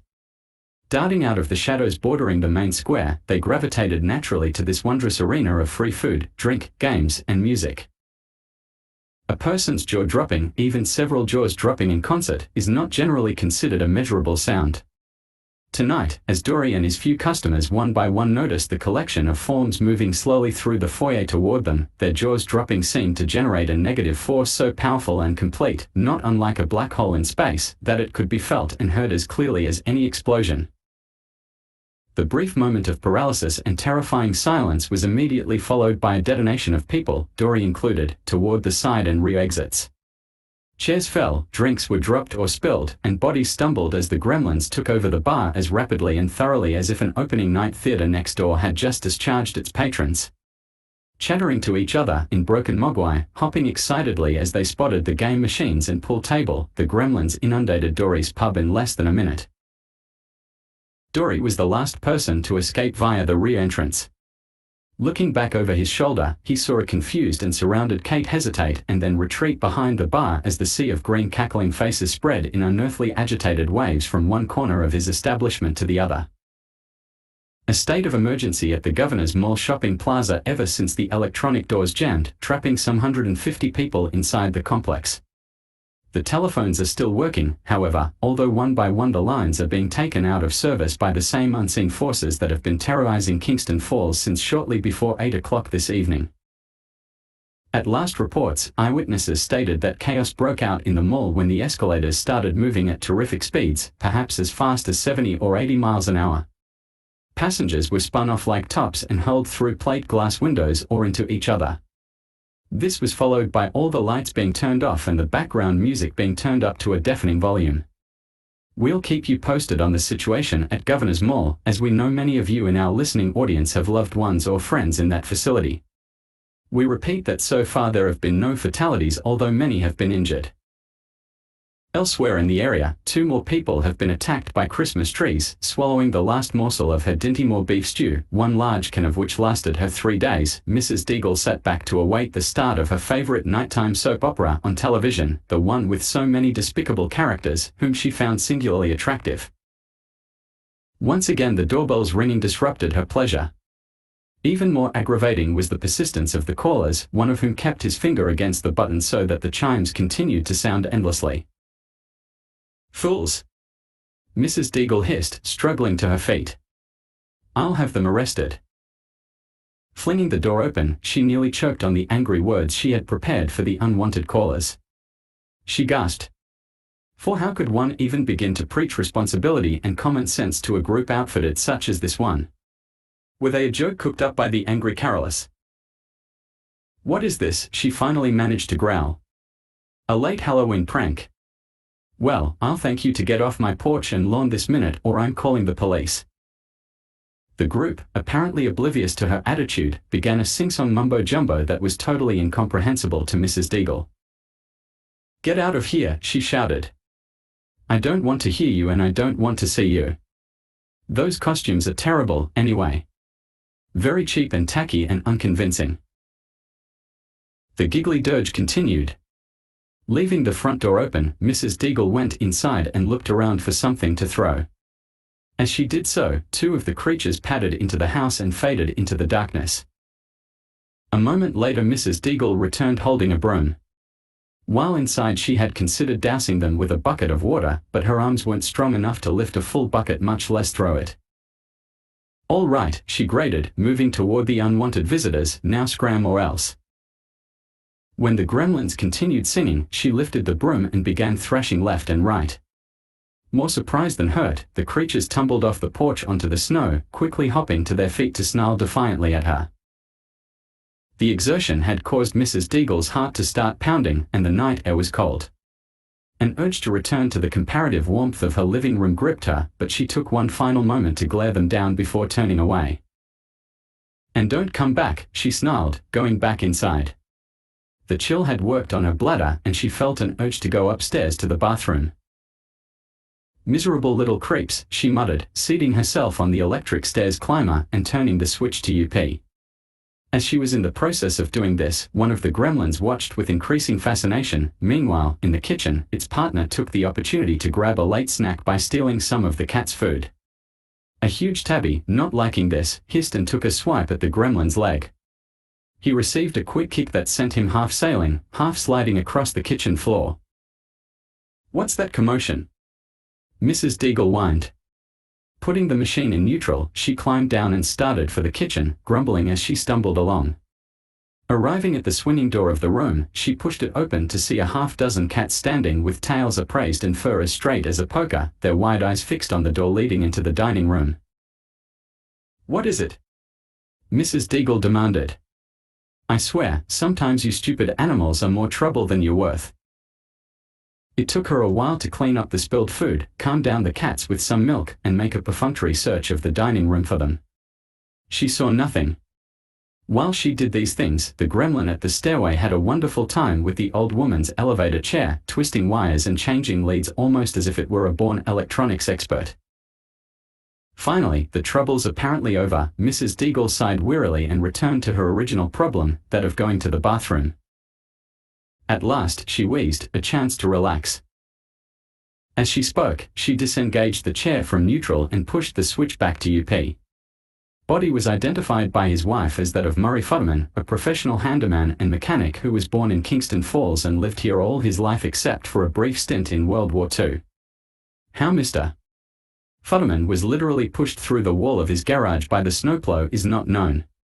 The machine was still running when his body was discovered beneath it. Another unusual accident occurred not far away at the home of Mrs. Ruby Deagle, wife of the late real estate millionaire Donald Deagle. Mrs. Deagle, who used a stair-climbing device because of a bad heart, was found dead in that chair only minutes ago. The unusual thing was that the chair and Mrs. Deagle were not in her home but in a vacant lot a tenth of a mile north of her Decatur Drive residence. The police officer who examined the circumstances of the case said that the chair apparently had gone completely haywire, carrying the woman up the stairs, through a window in the hallway, and onto the vacant lot. To have achieved such a trajectory and distance, the officer estimated that the chair must have been going at least 200 miles an hour. This just in, a report that the green monsters have taken over an entire bar for the evening. Because of the demands placed on the Kingston Falls Police Department by the events of the past few hours, the owner of the bar known as Dory's Pub could not get in touch with the police, so he called this station to warn everyone to stay out of Dory's Public. That's Dory's Pub, 460 West Main. The owner said that all of the customers got out safely when the little people entered except one waitress. Meanwhile, 2 more people fell into open manholes. "Kate!" Billy shouted, hitting the brakes so quickly the car spun almost completely around in the road. He was nearly home, but now he would have to go all the way back to town. "Darn," he muttered, "this is all my fault." "Yes. My name's Damian Phillips and I have a theory about all this. I have a brother who recently retired from the CIA and he says the Russians developed a robot that—" "Shut up," Billy snapped, reaching forward to turn the car radio off. Accelerating as much as he dared to on the icy streets, he peered through the small square of clearness generously given him by the VW's antiquated defrosting system. Like most citizens of Kingston Falls, he had been amused initially at some of the pranks committed by the Gremlins, partly because he had experienced a secret longing to see what might happen if every traffic light showed green. But that and pulling a man into a mailbox and rolling tires down a hill were far cries from the most recent mishaps engineered by the Gremlins. "Mr. Futterman is dead," Billy whispered. "The poor guy. I can't believe it." He did believe it, though, and the corollary was painfully self-evident. If these creatures could kill Mr. Futterman and Mrs. Deagle and perhaps others, they could also kill Kate without a second thought. His engine roaring as the wheel spun beneath him, Billy breathed a silent prayer he would make it in time. Chapter 18. "Dummy," she thought, "you had an opportunity to get out of this place but you blew it. It wasn't that long a chance, and making it would have involved a little shoving, but you had to act civilized and cool and sophisticated. So now you're a civilized, cool, and sophisticated prisoner," she mused, not going easy on the self-recriminations. "It's even worse than that," she muttered under her breath as she poured another round of drinks. "It's a new definition of perpetual motion. I'm the only waitress for the thirstiest, meanest, sloppiest bunch of drunks in the world. What a living nightmare." Trapped behind the long rectangular bar at Dory's when the torrent of green demons poured through the door and enveloped her like a snag in a stream, Kate had initially diverted the Gremlins' attention by mixing and pouring drinks as fast as she could and passing them around. It had worked, or at least kept the unruly mob from murdering her or, as they used to say in cheap fiction, subjecting her to a fate worse than death. The problem was that there was no time to even think, much less plan a hasty and safe exit. As soon as she filled one batch of glasses, another batch of empties was plunked down in front of her by a leering, giggling, slimy-fanged customer. One consoling factor emerged as she carried out her unwearying ordeal: they weren't particular. At first, Kate had mixed real cocktails, Manhattans, martinis, whiskey sours, but soon it became obvious they would drink anything. So when a bottle of bourbon ran out, she added rum of tequila or whatever was handy to the drink. One gremlin sitting at the end of the bar even developed a taste for bitters, throwing a tantrum when Kate finally ran out. Now, though not much more than a half hour had passed since the Gremlins had arrived, Kate was exhausted and Dory's pub looked like a cross between party headquarters on election night and Omaha Beach the morning after D-Day.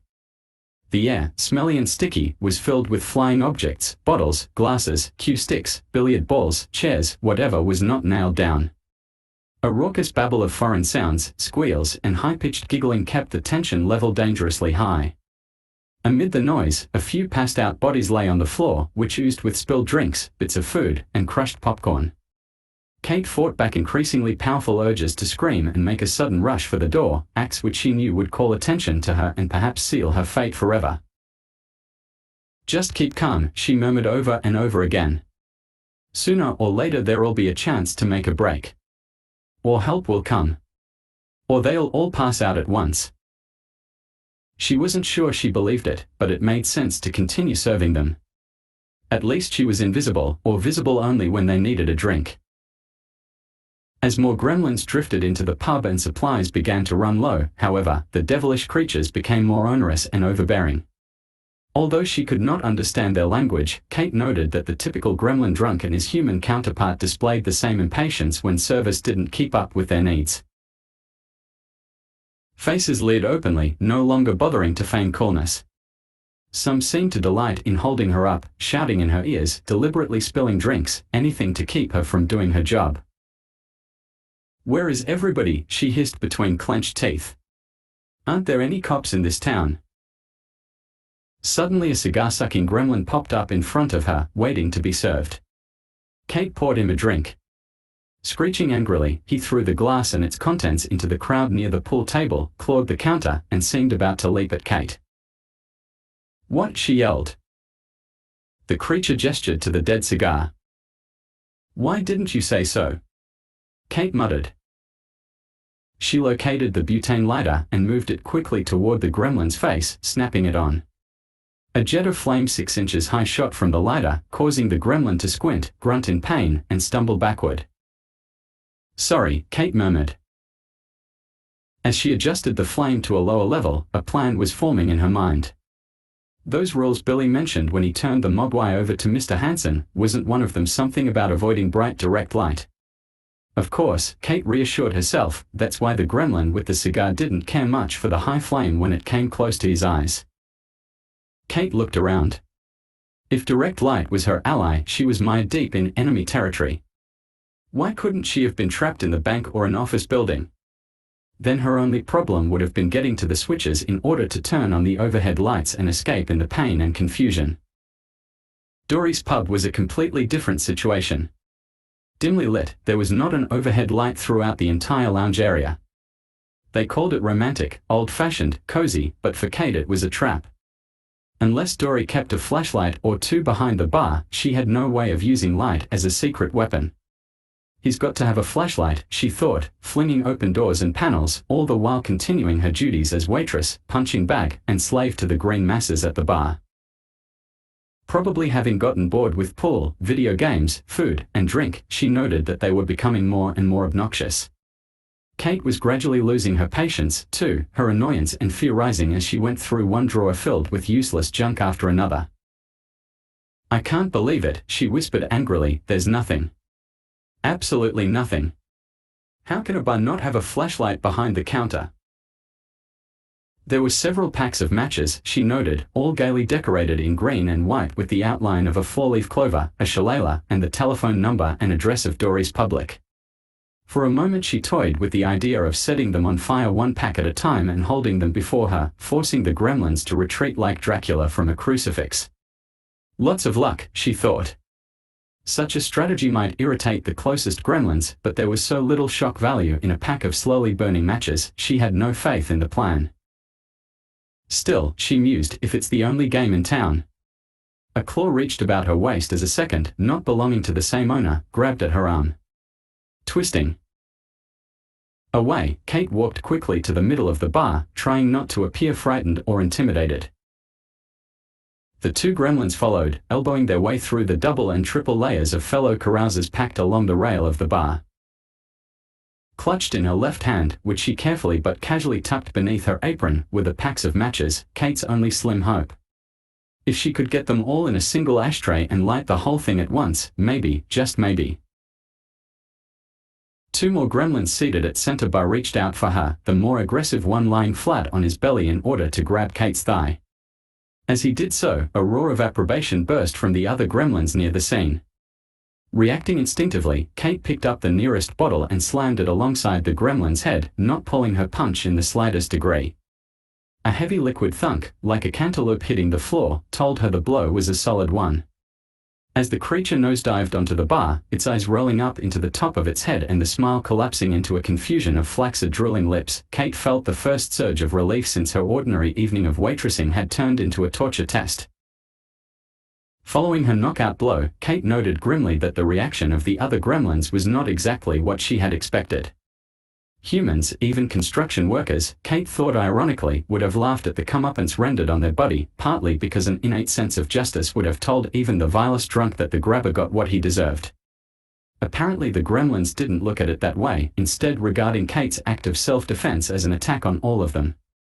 In a moment the quasi-happy jabbering changed to an ominous rumble as the gremlins angrily debated what to do with this evil person.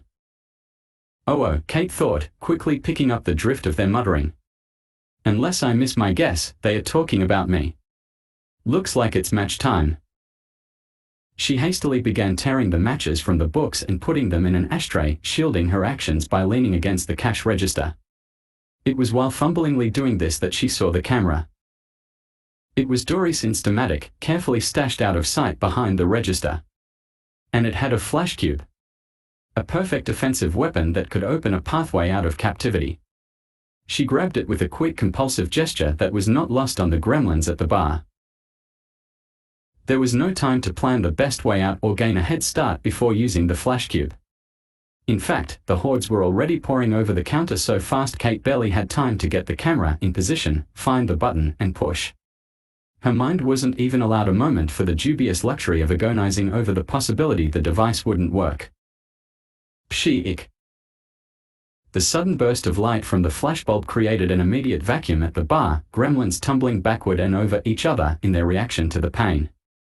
Kate used the precious seconds of chaos to race to her right and fling herself around the right side of the counter. There she ran into a new group of angry gremlins. A second explosion of light gouged a 6-foot wedge of empty floor space ahead of her. She plunged forward, trying not to notice the clutching claws immediately behind her. Now the green creatures were mobilized by fury, their screeching chorus swirling around Kate like vaporized hatred. As she advanced spastically toward the front door, she realized they had no intention of taking prisoners in this small but bitter conflict. Blocked once more by a new curtain of green-brown bodies and vengeful eyes, but now within sight of the exit, she pushed the button again. Pshee-ik. Thank God, she thought, it worked. Struggling forward into the temporary no-man's land, she stumbled into the foyer. A split second later, gremlins were all about her, screaming and clawing. She could feel pinpricks of pain all over her body as they fought to get a good claw's grip on her. One hand against the wall to keep from falling, she brought the camera forward again. Let it work one more time, she prayed, just once. The camera clicked, but this time there was no detonation of brightness, no howl of pain and rage from the enemy, no recoiling in terror away from her. Instead they surged forward around their target like waves breaking over a rock. Kate let go of the camera, heard herself scream, could not help falling forward into the turgid green sea with its clawed wavelets reaching for her. Even as she fell, Kate saw a huge flash of light against the foyer wall. Their giggles of vengeful glee turning to shrieks of pain, the gremlins scattered to the shadows, leaving Kate alone on the floor, her torn clothes and body bathed in a trapezoidal pattern of illumination shaped by the front windows. For a moment Kate's numbed mind worked sluggishly. Had the fall somehow triggered the flash cube? Then, as she freed herself from the shock of the past few moments, she realized the lights came from outside, that the headlights of a car were pointed directly into the building. Not knowing how long these saving beams would last, she scrambled to her feet as quickly as she could and raced for the door. Outside, a figure that had just gotten out of the car called her name in a familiar voice. "Billy!" Kate shouted back. "Are you all right?" he asked, folding his arms about her when she ran to him. I think so. But those things. How many are there?" "I don't know," Billy replied. "They are everywhere. I thought they'd gotten you, too." "Me too. Who else?" "We don't have time to stand here talking about it," Billy said. "We gotta get help." "I don't know WH." As he spoke, the idling VW started to miss, its rhythm punctuated by heavy lurches and a slamming sound from the rear. Leaping into the car, Billy stabbed at the gas pedal, but in his haste gave the engine too much fuel. With a single gag, it died. "Not now." Billy swore. Kate got in beside him. "Is it all right?" she asked. "I'd like to get away from here soon." "It's temperamental," Billy replied, turning the key. When the engine failed to start immediately, he turned off the lights and sat back. "What are you doing?" Kate whispered. "Giving up?" "No. It's just that it may be flooded, so it's best to wait a minute or two." "But the lights, leaving them on will wear down the batter." A beer bottle slammed against the windshield, creating a spider web of broken glass and frightening Kate and Billy nearly out of their wits. "That's why I asked about the lights," Kate murmured. "It's the only thing keeping them away." Another heavy object smashed into the windshield. "Maybe we'd better run," Kate suggested. "Just a second," Billy said. Turning the ignition key once again, he ground away for nearly a minute without success. Meanwhile, a hail of ashtrays, bottles, and pool table accessories bounced off the hood or clumped against the side of the car. "Yeah," Billy said finally. "You're right." Reaching into the back of the car, he grabbed the knapsack with such a jerk that Gizmo nearly fell completely out, his fall being broken only by his feet getting tangled in the strap. Grumbling in Mogwai, he ducked back inside and then re-emerged, only the tip of his nose and eyes showing. Not recognizing Gizmo in the darkness, Kate recoiled, thinking the car had been infiltrated by gremlins. "It's okay," Billy said. "It's only Giz. Let's go." Getting out of the car, they dashed through the barrage of objects flying from the tavern, pausing only when they had crossed the street. They looked at each other and smiled, both realizing at the same time that they were just outside the bank, the door of which was open. "Can you beat that?" Billy said. "They even found a way to get in the bank after closing hours." "Maybe we'd better check and see if everything's all right," Kate suggested. Billy nodded. They went inside and turned on the lights, which caused a scurrying of feet out the back door. In the harsh glow of the overhead incandescent lights, the vandalized bank looked as if a typhoon had recently passed through. All of the teller's windows were broken, pieces of furniture lay on their sides, cash drawers were open, and money of all denominations was everywhere. "I guess they figured it was just useless paper to them," Billy said. "And to make sure it would be useless to everybody else, they tore all the bills in pieces," Kate pointed out, picking up several mutilated dollars and then letting them fall back to the littered floor. "Boy, I think I'll quit this job," she added, looking around at the monetary mess. "We'll never get this to tally." "Yeah." A soft moan echoed through the bank, causing them to exchange chilled expressions. "Who's there?" a distant voice asked. "I can hear someone. May I be of assistance?" "Sounds like GER," Billy remarked. Kate nodded. "We're not open for business yet, but it's all right to come in and chat," Gerald Hopkins's voice said in an uncharacteristically agreeable tone. "He must be in the vault," Kate said. Billy took her hand and together they walked past the executive offices to the room at the end of the corridor. Its door was ajar. "Is somebody out there?" Gerald's voice asked.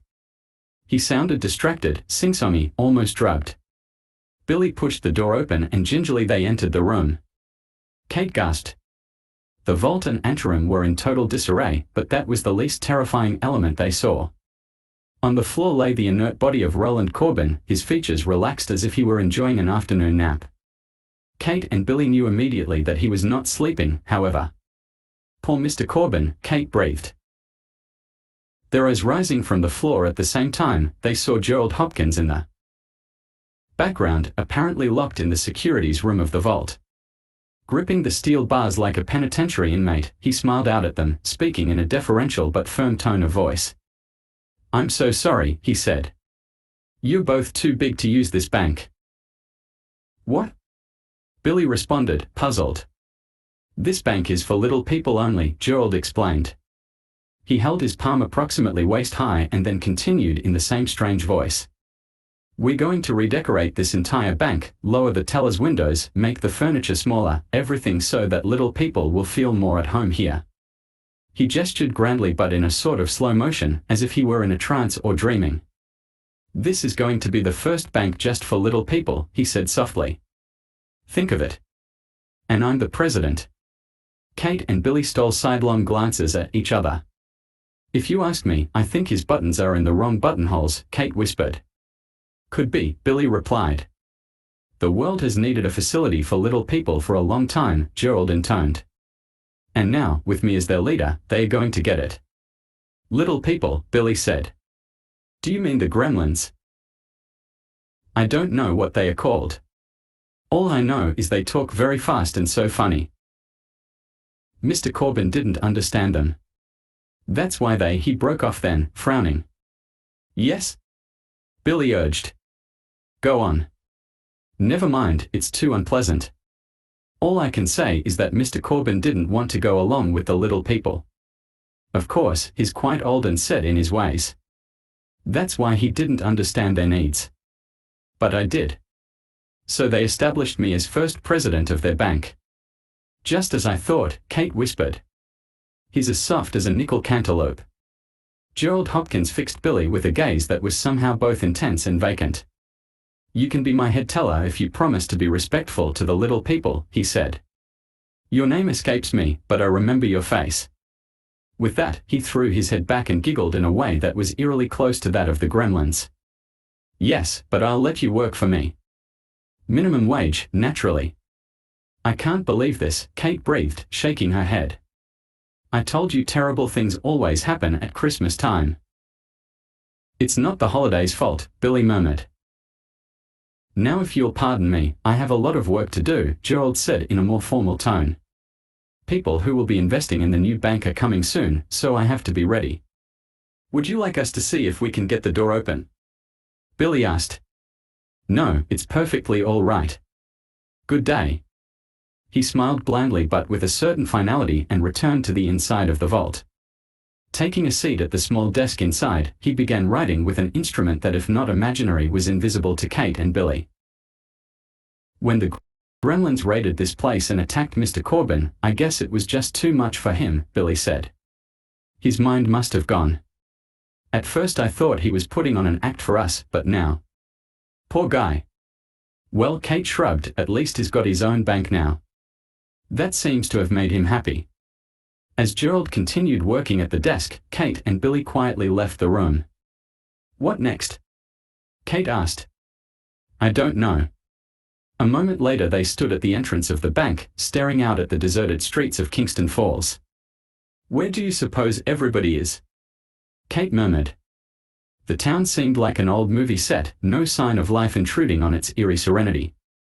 A few small lights glowed in houses, but that was all. Everybody must be hiding in their basements or attics until help comes, Billy suggested. Either that or they got in their cars and left. He looked at his watch. It was 4 o'clock. Not very long until daybreak, he added. I wonder what the Gremlins will do when the sun comes out. Probably find a dark place and hang out until night again, Kate said. Yeah. I think we should find a radio and see what's going on. If they haven't destroyed the station, we might find out something. Good idea, Billy seconded. Suppose we were the only ones left in town because the government decided to nuke the whole place. Wouldn't that be funny? Hilarious. I think there's a radio in Mr. Corbin's office. Yes. They went back into the bank and rooted through the debris. Mr. Corbin's desk radio had been smashed and its cord chewed to a frazzle, but in one drawer they found some small transistor radios the bank used as gifts for new accounts. One of them still worked. Pete, stay in your homes until the official all-clear is given. Lieutenant General David Green of the United States Marine Barracks at Phoenix is here now and has agreed to take a valuable minute of his time in order to explain what his troops, who are already standing by near Kingston Falls, are going to do. General Green. Thank you, Harmon. First of all, we're urging everyone to stay indoors. That will make our job a whole lot easier. You see, we don't really know what these small creatures are, having only just arrived and having nothing but reports to go on. Now, they could be masqueraders or a new form of life from an alien galaxy. That's a long shot, but we like to be flexible. That's why we're not coming into your town with flamethrowers and machine guns and rocket launchers. We don't want to destroy property or endanger lives, and we do want to take these animals or people alive. That sounds like a good juggling act, General Green. How do you plan to do that, sir? Well, we hope to literally flush these invaders or troublemakers into the open. You see, rather than rely on weaponry, we've procured and brought with us several huge portable pumps and fire hoses. What we'll begin doing in about 30 minutes, as soon as our pumps are loaded, is go from building to building looking for these things. When we find them, instead of firing on them or taking a chance on having them injure our men, we intend to turn the hoses on and round them up that way. You know, there's a lot you can do with a heavy stream of water directed the right way. That sounds like a terrific plan, General Green. Terrific. Billy exploded. It's terrible. If they come here with hoses and spray a lot of water around, we'll have millions of gremlins instead of a few hundred. Then we've got to head off those soldiers, Kate said calmly. Talk them out of it. Have you ever tried to talk a general out of a plan he's devised? No. Have you? No. But in the movies it never works. Maybe this time it will be different. After all, Billy, you know more than they do. Yeah, I know, Billy said. It is my fault. I'm to blame for this whole mess. There's no time to worry about blame now. If you're going to talk these troops out of using water, maybe you should have a better plan for how to round up the gremlins. Billy sighed, nodded. They were at the entrance of the bank again. Billy looked both ways on Main Street, scratched his head thoughtfully. Wait a minute, he said finally. Where are the gremlins, anyway? The same as before, I suppose, Kate replied. Going from building to building. But there's nothing moving. I don't see or hear anything, do you? No, now that you mention it. Billy hopped off the sidewalk and began walking quickly in the direction of Dory's public. Kate followed. "Where are you going?" she asked when she caught up with him. "Not back in the pub, I hope." "Yeah." "Why?" "Just a hunch." Her features reflecting her anxiety, Kate trailed behind him. She had no desire to return to Dory's if those creatures were still inside. On the other hand, if he had an idea how to get rid of the greenies and needed her help, she had no alternative but to go along with him. And despite the perils she had been through, there was still something in her that rose to the challenge when her courage was tested. "Do you have a flashlight in your car?" she asked. "Good idea," Billy said. The battered VW was still there at curbside, looking worse than ever as the centerpiece of the garbage shower hurled at it from the pub. Billy reached inside the car and found the flashlight on the seat, which glowed yellowishly. "I'd estimate we have less than a minute's life left in that thing," Kate predicted. "That may be just enough," he said. Billy in the lead, they edged their way into the foyer of the pub. Every second Kate expected to be engulfed by either a new barrage of missiles or by the gremlins themselves, their claws flashing. She doubted that the flashlight would be much help in deterring a gremlin attack, its weak beam projecting only a few feet into the darkness.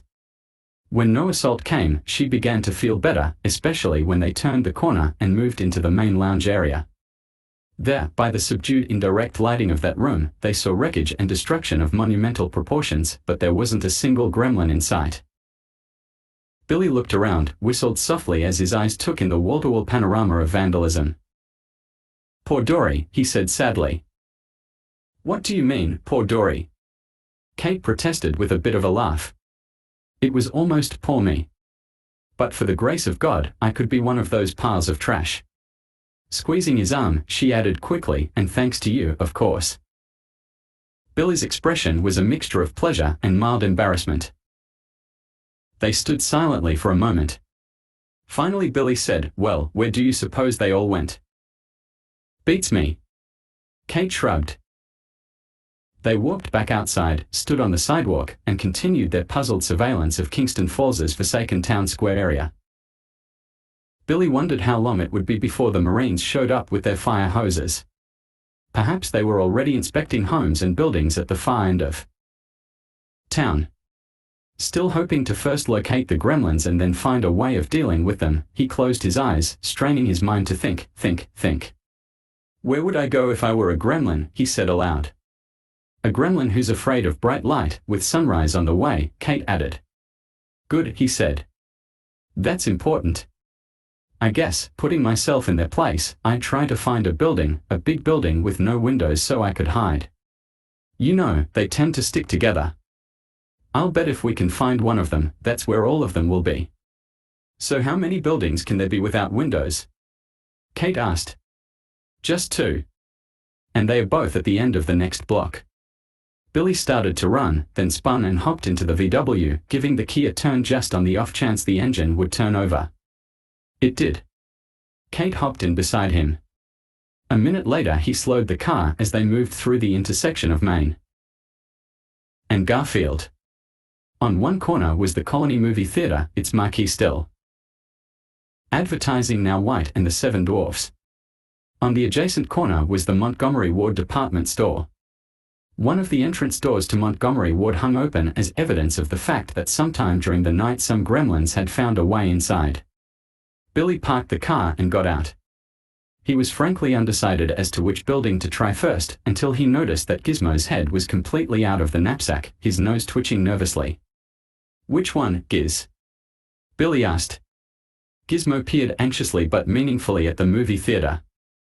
"Then let's go," Billy said. It soon became evident that Gizmo's nose was working well, for as they neared the theater they saw countless gremlin claw prints in front. Other evidence of the devilish creature's presence could be seen in the numerous bits of vandalism: broken glass, a door hanging askew from a single hinge, 3-pronged scratches along the rails. "I guess this is the place, all right," Kate said, surveying the damage. Gizmo waved his arms, put one paw over his mouth, and cocked an ear. From inside the theater auditorium emanated a continuous rush of sound made up of giggles, yelps, and conversational jabber, in more or less equal parts. Sounds loud enough to be all of them, Billy said hopefully. Well, now that we've found them, what do we do about it? Kate asked. I'm thinking. Negotiating their way between bits of glass and overturned lobby furniture and ashtrays, they moved quietly into the deserted lobby, the floor of which was littered with crumpled wads of popcorn and torn candy wrappers. They sure are sloppy eaters, Kate observed. Of course, it must be hard to eat popcorn with fangs like theirs that are so far apart. It keeps falling out the spaces. Another thing I noticed about them. As Kate's voice grew in volume, Billy looked at her a bit sharply. I'm sorry, she whispered. I guess I'm rambling on because I'm nervous. Just the thought of those guys coming at me again gives me the creeps. Billy nodded. I understand. I'll be quiet, she promised. Huddled near the back of the lobby, the three listened to the babble of gremlin voices for a long moment. Kate wondered if they were involved in a heated discussion of some issue or just conversing idly. From her previous experience with them, she knew they were intelligent creatures, diabolically so. Did they know now that they faced a crisis with the approach of dawn? If so, were they working up a plan of action in the event they should be discovered and attacked? At that moment Kate would gladly have given a month's pay to understand what they were saying, but that was impossible, of course. Couldn't we just bolt the doors or nail them shut, she finally whispered to Billy. That would keep them inside until help came. It's an idea, but I don't think it'll work, he replied. Some doors are off the hinges, the glass is cracked or broken. If we tried to fix that, we'd be discovered before we finished. But there is one possibility. Grabbing her suddenly by the arm, Billy pulled Kate around the corner of a vending machine and put his finger to his lips.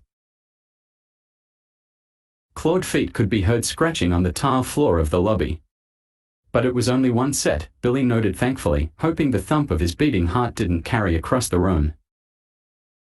A moment later, when the sound of the footsteps stopped, Billy and Kate peeked around the edge of the machine. The gremlin with the flowing white mane was scooping up the last of the popcorn from the front and corners of the glass display case, slurping noisily as he shoveled pieces into his mouth. After a gigantic belch, he shuffled back into the auditorium. That was Stripe, Billy said. He's the smartest of the bunch and probably their leader, unless I miss my guess. Now what was the other possibility? Kate asked. Blowing them up, Billy replied. With what? Do you happen to have a few sticks of dynamite in the car? Billy shook his head. Maybe something better. I used to work in this theater just after high school. If it still has the same boiler problems, we may be in business. I don't get you. The boiler kept building up pressure, Billy explained. But the fella who owned the place was too cheap to install a new one. Instead, he put on this release valve that we had to check at least 3 times a day to make sure it was still working. He kept saying that if anything happened to that valve, we'd all be blown to kingdom come. Suppose the valve's disconnected or turned off? Kate asked. Like the man said, I guess, Billy murmured. Poof. Okay, but will it be seconds, minutes, hours, or days before the explosion? He didn't say. That's too bad, because it's important, don't you think? If it's a matter of seconds, we'll check out with the gremlins. Billy nodded. Yeah. I think there'll be time, though, at least a couple minutes. But that's my problem, not yours. What do you mean? I mean there's no reason all of us should go down to the boiler room. As a matter of fact, 2 bodies will make twice as much noise, but you may need help. What kind of help? Somebody to hold the flashlight while you work. It's not much light, but it may be the difference between getting the job done quickly and fumbling around in the dark. Yeah, Billy admitted. But no more debate, okay? Kate interrupted. Now let's go before I lose my nerve. All right. You take Gizmo. Handing the knapsack to Kate, he led her across the lobby to the maintenance room door. It was locked. Does this mean our demolition derby's off?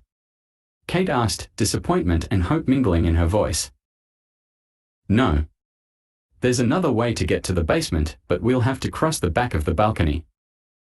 Oh. I couldn't have said it better myself. You ready? As I'll ever be. Staying close to the wall, Billy led the way up the balcony stairs. At the top, he put his hand on Kate's arm, indicating that she would have to keep her head down while crossing the back of the balcony. The seats were not as high as he remembered them to be, nor was the rear aisleway as wide. Thus they were forced to move with heads nearly between their knees, a torturous duck waddle through the darkness. Above and in front of them the gremlin chatter continued. Occasionally a piece of popcorn or a crumpled cardboard box landed on their shoulders or caromed off the rear wall. But they finally arrived at the opposite side of the balcony and the red door with the black stenciling that read employees only. Stretched out nearly prone, Billy eased the door ajar and held it open so that Kate could enter. He then followed, breathing a deep sigh of relief now that they had some space between themselves and the gremlins. A narrow spiral staircase whirlpooled downward into the darkness of the basement. Kate and Billy half slid, half fell down the musty metal steps, using the flashlight sparingly in order to save the weak batteries. When they reached the bottom, Billy took the lead again, groping his way into the boiler room. "Turn on the light," he whispered. "I think the valve should be about here."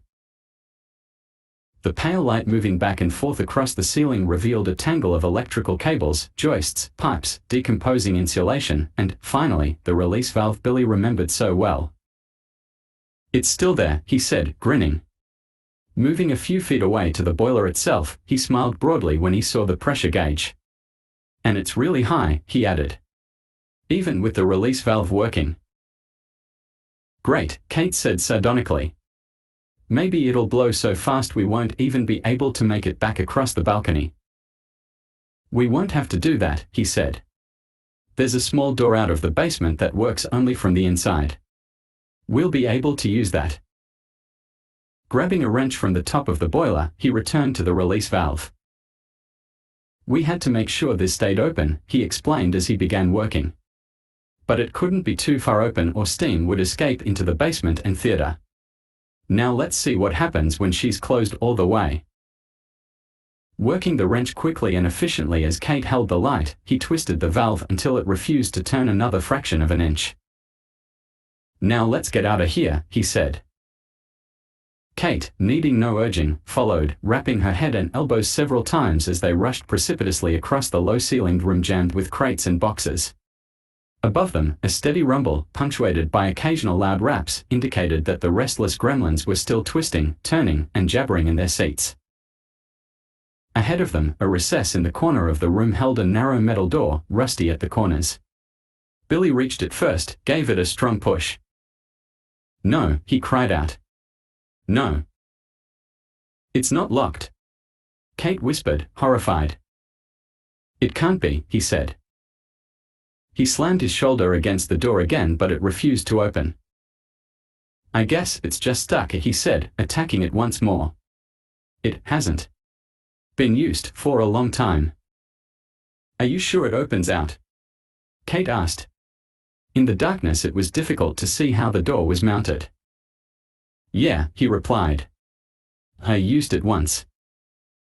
Searching about for something, anything, to help him with, Kate's hand fell on a cold metal object. "Try this," she said. Billy took the crowbar with a little smile of thanks, wedged the end of it near the upper corner, and pushed with all his might. The door moved outward grudgingly, a crack of perhaps a half-inch appearing. Encouraged but rapidly becoming exhausted, Billy moved the crowbar down and pushed again. Finally, after a half-dozen solid thrusts, the door sprang open with a rusty yawning sound. Outside it was considerably lighter than when they had entered the theater, most of the stars having vanished in the first glow of dawn. "This way. Hurry," Billy said, grabbing Kate's hand and leading her to the right.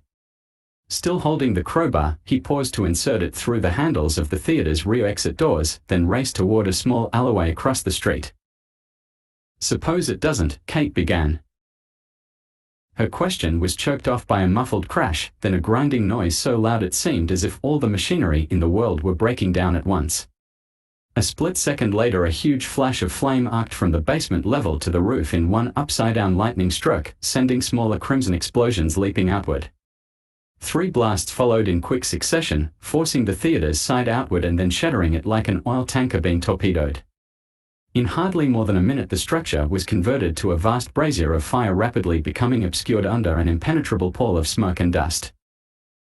"It worked," Billy said. Kate, smiling slightly at his masterstroke of understatement, could only nod. Their initial rush of exhilaration was dampened a moment later when through the holes in the theater wall they could see the forms of struggling, dying gremlins, grisly dancing silhouettes rising briefly from the flames only to sink back a moment later. "Why did we have to do that?" Kate asked, looking away. Billy didn't answer. No doubt he would think about it later, but for the moment he was intent on making sure that the job, albeit unpleasant, was at least complete. Their position in the alleyway was perfect for watching all three theater exits. Kate's eyes were downcast and Gizmo ducked down into the knapsack to avoid the flames, but Billy's eyes remained riveted on all three exits. Another few minutes passed. The roar, at first so loud it seemed in back of them as well as in front, gradually diminished to a steady hiss. All signs of movement within the theater also disappeared. "I think maybe we got all of them," Billy said finally. But the words were hardly out of his mouth when a single figure stumbled through the charred front door of the rapidly deteriorating structure, stood for a moment as if in shock, then shook its white-maned head and padded across the street. "No," Billy heard himself say. "No, no, no." 19. "Well, they're not gonna keep me away from my own home," Rand Peltzer shouted over his shoulder as he trotted out of the all-night gas station toward his car. The attendant didn't deserve being yelled at, Rand thought, especially since he was offering friendly advice, but it had been a harrowing night and Rand's nerves were just about shot. The tension had begun during the sales meeting when he became concerned about getting home on the snow-covered roads. Concern turned to worry when he was unable to get a call through to Lynn, and worry turned to near panic when he began hearing the reports of strange happenings in and around Kingston Falls. Shortly after midnight Rand decided he could not stick to his original, no doubt sensible, plan of spending the night at a motel so that crews would have time to clear the roads. He had to find out if his loved ones were all right. A few minutes later, as the last salespeople were scattering to their rooms or the nearest cocktail lounge, Rand had gotten in his car and headed home. After the stop for gas, where he received a running account of the troubles in Kingston Falls along with a recapitulation of the official warning that visitors should stay out of town if possible, Rand stopped by Lynn's mother's house.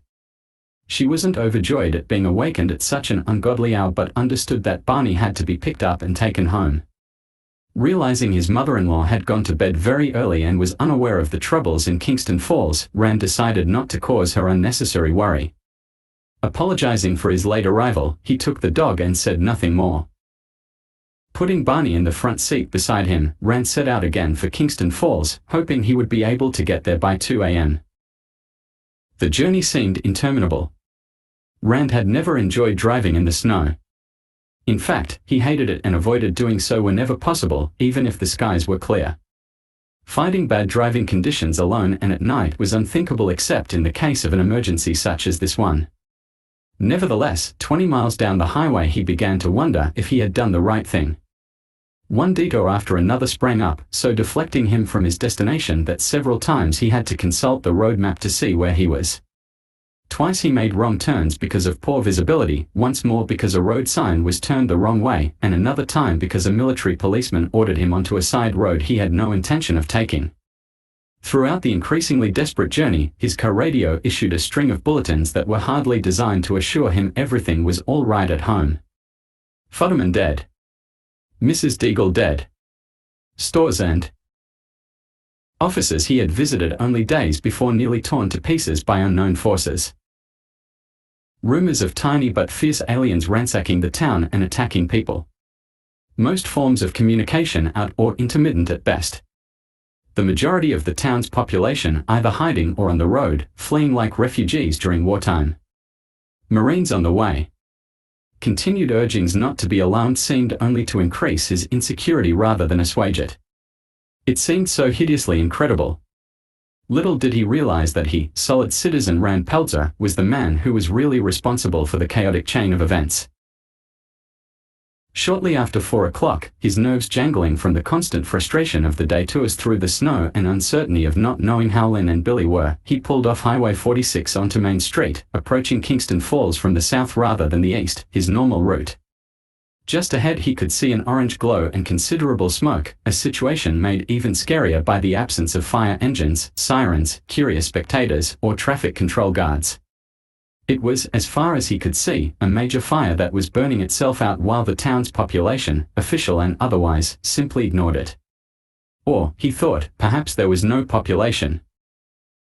No, he prayed. Let them be all right. Please. He wanted to append the promise of some change in himself as payment if his prayer were answered, but for the life of him, Rand couldn't think of a thing God might want from him. I'll be better, he said finally. I'll go to church every week. The fire, he noted as he approached to within a block of it, was coming from the Colony Theatre. The entire building appeared gutted.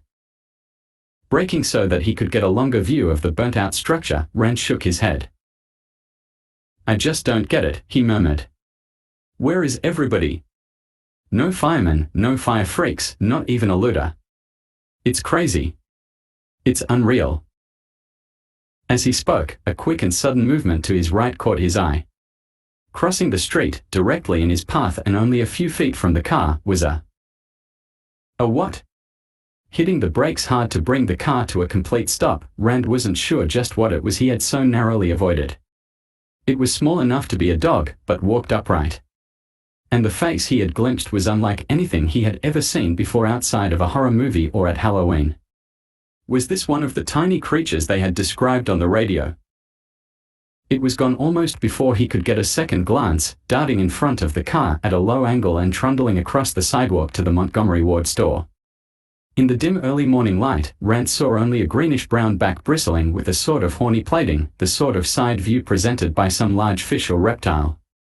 With a quick glance over its shoulder, the creature disappeared into the department store by the open side entrance door. What's going on here? Rand demanded. What was that thing?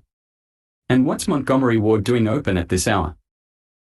Barney, having been jolted awake by the sudden braking of the car, broke into loud querulous barking when he caught sight of the gremlin. Desperately trying to get even a few inches closer to it, he broad-jumped into the back seat and began clawing at the left rear window. Take it easy, boy, Rand said firmly. Whatever it is, it's not our job to track it down. His head still turned to the left in order to spot the strange creature should it come out of the store. Rand heard the running footsteps before he saw the two approaching people. When he recognized who they were, his mouth fell open, his expression a mixture of complete surprise and happiness. Billy, he shouted. Bursting from the car, he embraced his son, all the while bombarding him with questions. What's been going on here, anyway? Is your mother all right? Why are you running? Sorry, Dad, Billy replied, pulling away. We've got to catch that. Did you see a gremlin go by? A what? Billy explained as quickly as possible what they were chasing, not going into why. Rand pointed toward the department store door. Nodding, Billy grabbed Kate's hand and started to run off, but Rand managed to get hold of his other arm and spin him around. Wait a second, he shouted. Don't run off. I want to know how your mother is. Okay, I think, Billy replied, backing toward the door as he spoke. The phone's out but she's locked in the house. Sorry, Dad, but I've got to catch that gremlin. Why? It looks dangerous. It is. Then let the cops do it. No time. Wait. I'll help. The offer was delivered to empty air, Billy and Kate having already disappeared into the department store. Momentarily confused and indecisive, Rand stood on the sidewalk scratching his head. He still wasn't sure what was going on, but he knew he hadn't driven all night just to be a spectator. If Billy had a problem, it was his problem, too. And maybe even Barney's, Rand thought, moving quickly back to the car. Come on, boy, he said to the impatient Barney, pushing the front seat forward so the dog could jump onto the sidewalk. Let's go help Billy. As he slammed the door and started to turn away, Rand's eyes fell on an object lying in the back seat, his bathroom buddy. It was perfect now, he was sure of it, and several people at the sales meeting had expressed interest in marketing it on a major scale. Knowing that, and remembering that one door of his car still refused to lock, he made a quick decision. "Maybe I just better take this along," he said, reaching into the back for the device. "I'd sure hate to have somebody come along and steal this baby just when she's about to make a lot of money for us." Holding the bathroom buddy in front of him with both hands, rather like a high port arms, he ran with surprising speed into the Montgomery Ward store, followed immediately by Barney, whose flashing eyes and agitated nose indicated he was eager for the hunt. General David Green was starting to become more than a little angry and frustrated. It was now well after 5 o'clock and the sky was beginning to lighten considerably. For the better part of 2 hours his men had been going from house to house and building to building in the northern section of Kingston Falls, searching for the little green monsters. Their lack of success so far had been total. "Well, what do you think, Medved?" he muttered to his aide, who was never more than 30 inches away. Major Josh Medved knew better than to respond immediately. When General Green asked you what you thought, it meant that he was going to tell you what he thought. "Tell you what I think," Green continued. "I think either this whole town's crazy, or they are in cahoots with the Gremlins." "In cahoots, sir?" Medved asked, frowning. He understood exactly what the general was getting at, any fool could tell that, but from past experience Medved knew his superior officer appreciated thick-headedness above all other qualities. "Sure," Green replied. "Maybe not willingly, but I think these people may be sheltering or hiding the Gremlins. Out of fear, maybe. It was like that in Vietnam, you know. Those natives didn't help the VC because they liked them or believed in what they were doing. They were just plain scared." "Yes, sir. That makes sense." A lieutenant approached, looked around to see if the TV crew that had accompanied them was shooting. They were, so he saluted smartly. Green casually returned the salute and waited. "Two things, sir," the lieutenant said. "We talked to some people in the next block who say they saw Gremlins at 3 or 3:30. Then they all started to gravitate south, almost like they had an appointment." "Okay. What's the second thing?" "Sergeant Williamson called and said a whole building's on fire down at Main and Garfield. That's south of here at the other end of town. Could be the Gremlins are involved with that." General Green nodded and the lieutenant left. "What do you think, Medved?" Green asked. Major Medved pursed his lips as if he were involved in serious cogitation. "Tell you what I think," the general said. "I think we ought to stop beating the bushes out here and head for that fire where the action is." "Good idea, sir." "Stripe couldn't have picked a much better spot," Billy said with a sigh. Her eyes flitting from side to side as she tried to adjust them to the darkness, Kate knew exactly what he meant. Montgomery Ward was spacious, with most of the merchandise spread over a 4-acre, single-floor area. The aisles seemed endless, some, as the store's advertisements proclaimed, were a quarter-mile long and were jammed with displays. The illumination was minimal, coming now from small amber night lights at the intersections of the aisles. "He could hide in here forever," Billy said. Kate looked up at the ceiling. Billy, immediately understanding the movement, looked up too. "Yeah," he said. "I wonder if we can find out how to turn on those overheads." "Why don't we split up?" Kate suggested. "You keep looking for Stripe and I'll try to find the lights." "Good. I think they may be somewhere near the office. Do you know this store?" "Yes." "Good. Seems to me there's a room where they have everything, lights, PA system, burglar alarm switches, the works." "Okay. If it's there, I'll find it." "Maybe you'd better take Giz," Billy said, handing her the knapsack. "He'll be safer with you, and I'll be able to move around better." Gizmo peeked out of the canvas bag sadly, stretched forth a beseeching paw. "Sorry, little guy," Billy said, smiling. "I'd better go on this one alone." Kate and Gizmo headed in the direction of the office. Billy, noting that he was in the sporting goods department, grabbed a baseball bat from a nearby rack, tested it for heft, then began a systematic search of the aisles. Alone in the semi-darkness of the huge store, he was suddenly apprehensive, even more so than when he and Gizmo had tracked Stripe into the YMCA building.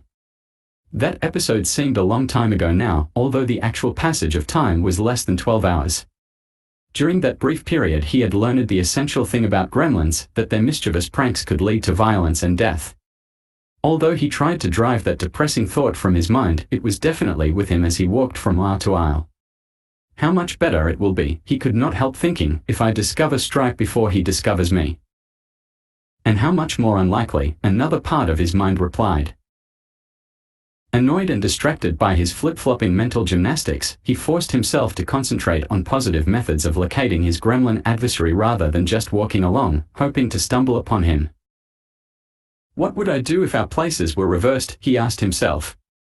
The answer seemed self-evident. I would create a distraction so I could spring a trap. Spring a trap with what? With any of 100 things, for the store abounded with potentially lethal weapons, especially to the person who was nervous about being ambushed.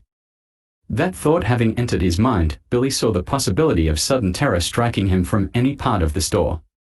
Remembering the sports equipment section, he envisioned himself being laid low by another baseball bat similar to the one he now carried, shot at by a rifle, struck with weights, a tennis racket, pool cue, or garroted by jump rope.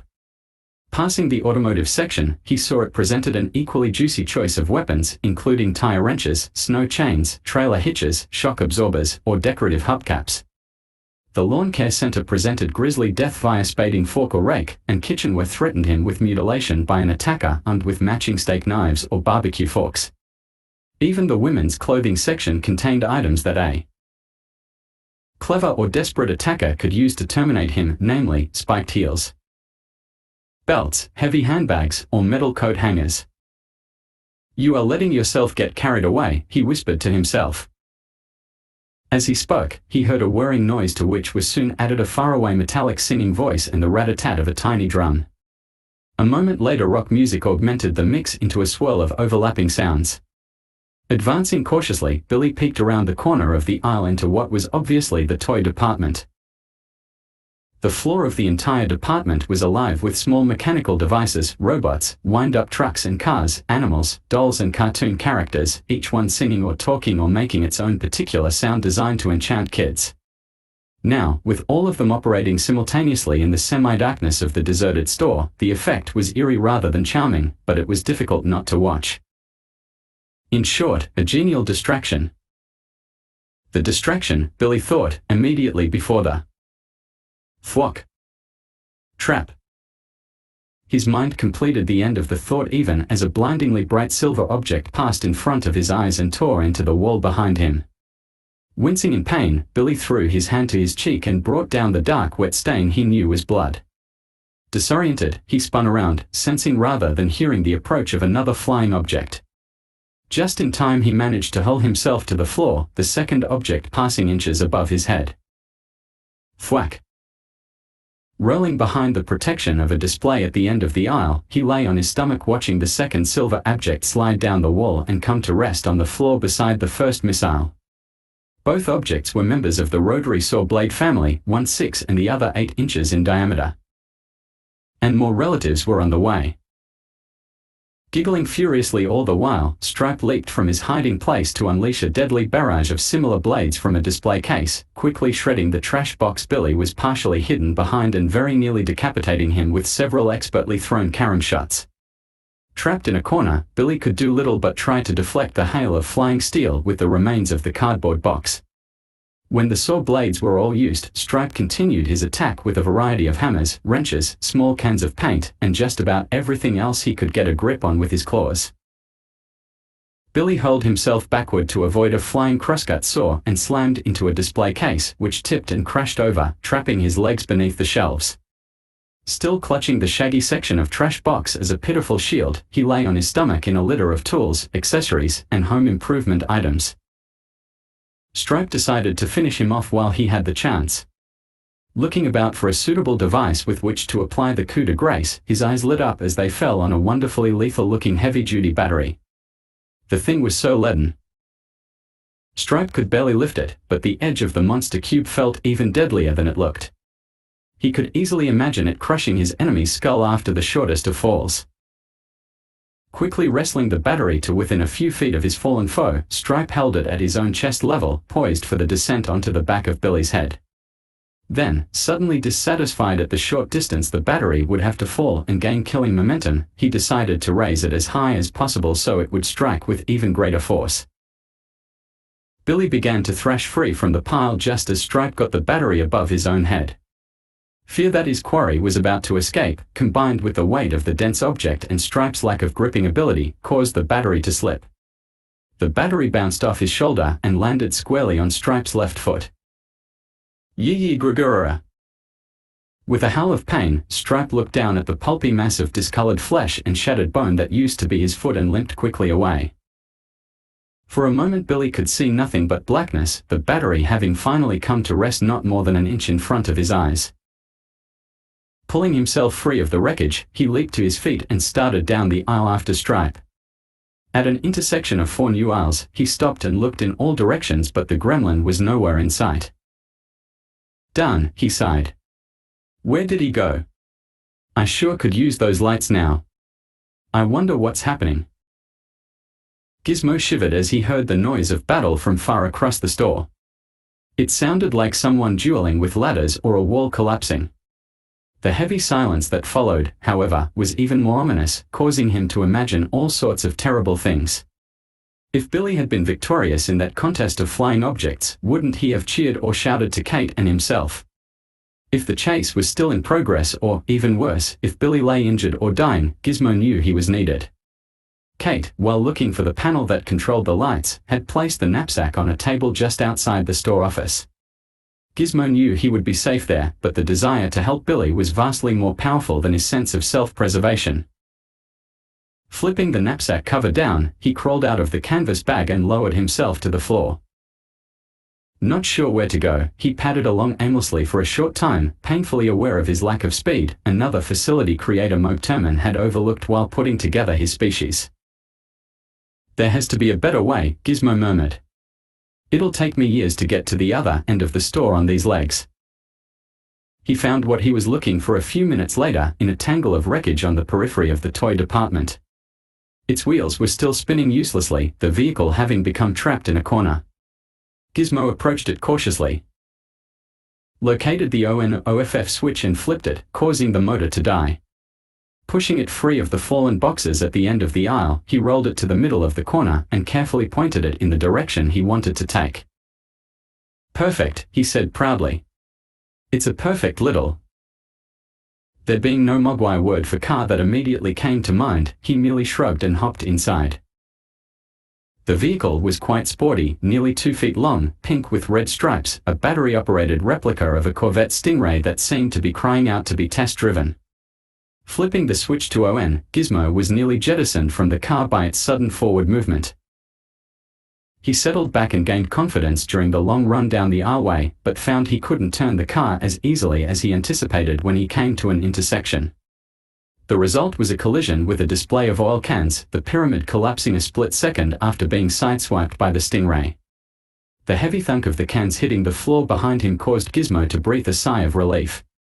He vowed to take future turns more deliberately. Whirring to the end of the aisle, he turned left and headed up the next one. A jumble of fallen hardware supplies slowed him down considerably, but he soon regained top speed again. As he passed through the next intersection, the sight of a figure moving down the aisle to his right caused Gizmo to swerve and brake so suddenly that the car piled into a neat line of garden tools.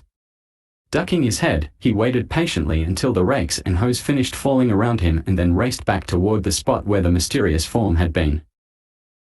The trap was so perfect and yet so simple that Stripe hardly felt the pain in his smashed foot. Because nothing complex was involved, his plan was nearly foolproof. The machine least likely to break down is the one with the fewest moving parts. So too with an ambush. The simpler the better. The ambush Stripe now had in mind consisted of nothing more elaborate than a very long and narrow room with only one way in and out. There were no nooks and crannies to hide in, no cartons or boxes to use for cover, no closets to duck into. Called the Electronics Center, the room was simply a display area for several dozen television sets, home video games, and stereos, all neatly inset into the 3 walls. In the argot of the Old West, this was the box canyon into which Billy undoubtedly would come to meet his fate. At the very entrance to the room was a small closet now occupied by Stripe. Clutched tightly to his chest were a bow and a batch of steel-tipped arrows he had found in the sporting goods department after smashing his foot. He had never used the weapon before but knew the principle behind it, the bow and arrow being the standard primitive weapon of many galaxies and therefore residual, almost intuitive piece of knowledge. All that was required for his mastery of the weapon was a bit of practice, which would start as soon as his young enemy walked to the far end of the room. At that point, according to his plan, Stripe would step out of the closet and begin shooting. With nowhere to hide, Billy would eventually be hit by one or more of the arrows, and that would be that. And if the young man decided to look into the closet before going to the end of the room, so much the better, Stripe thought. Then he would receive an arrow at point-blank range. The only thing lost would be the fun of using him for practice, seeing him panic and plead before succumbing to a direct hit. Waiting patiently, it was not long before Stripe heard quiet footsteps moving down the aisle toward the room. Through the crack of the barely open door he saw the figure hesitate a moment and then continue walking. In the semi-darkness of the store he would be quite near the rear wall before realizing the room was a dead end, and by then, of course, it would be too late. Opening the door a bit wider, Stripe peered out and was pleased. "Just a few steps more," he whispered. Billy went even farther than that, developing an interest in one of the pieces of equipment set into the far wall. Perfect, Stripe thought. Stepping quietly out of the closet, he knocked the first of his arrows and aimed it at an imaginary X between the young man's shoulder blades. Kate was so confused she was nearly crying. "How do you work this thing, anyway?" she nearly shouted. For the past several minutes she had been pushing various buttons on the control panel in front of her with a total lack of success. It was not, she thought angrily, a user-friendly system, not unlike the first word processor she had tried using. Instead of labeling the buttons plainly and simply, according to their functions, the operator apparently had to punch an access code followed by the digit or digits programmed for each activity within the department store. Luckily, Kate had found the access code written on a piece of paper, but turning on the overhead lights was not so easy a matter.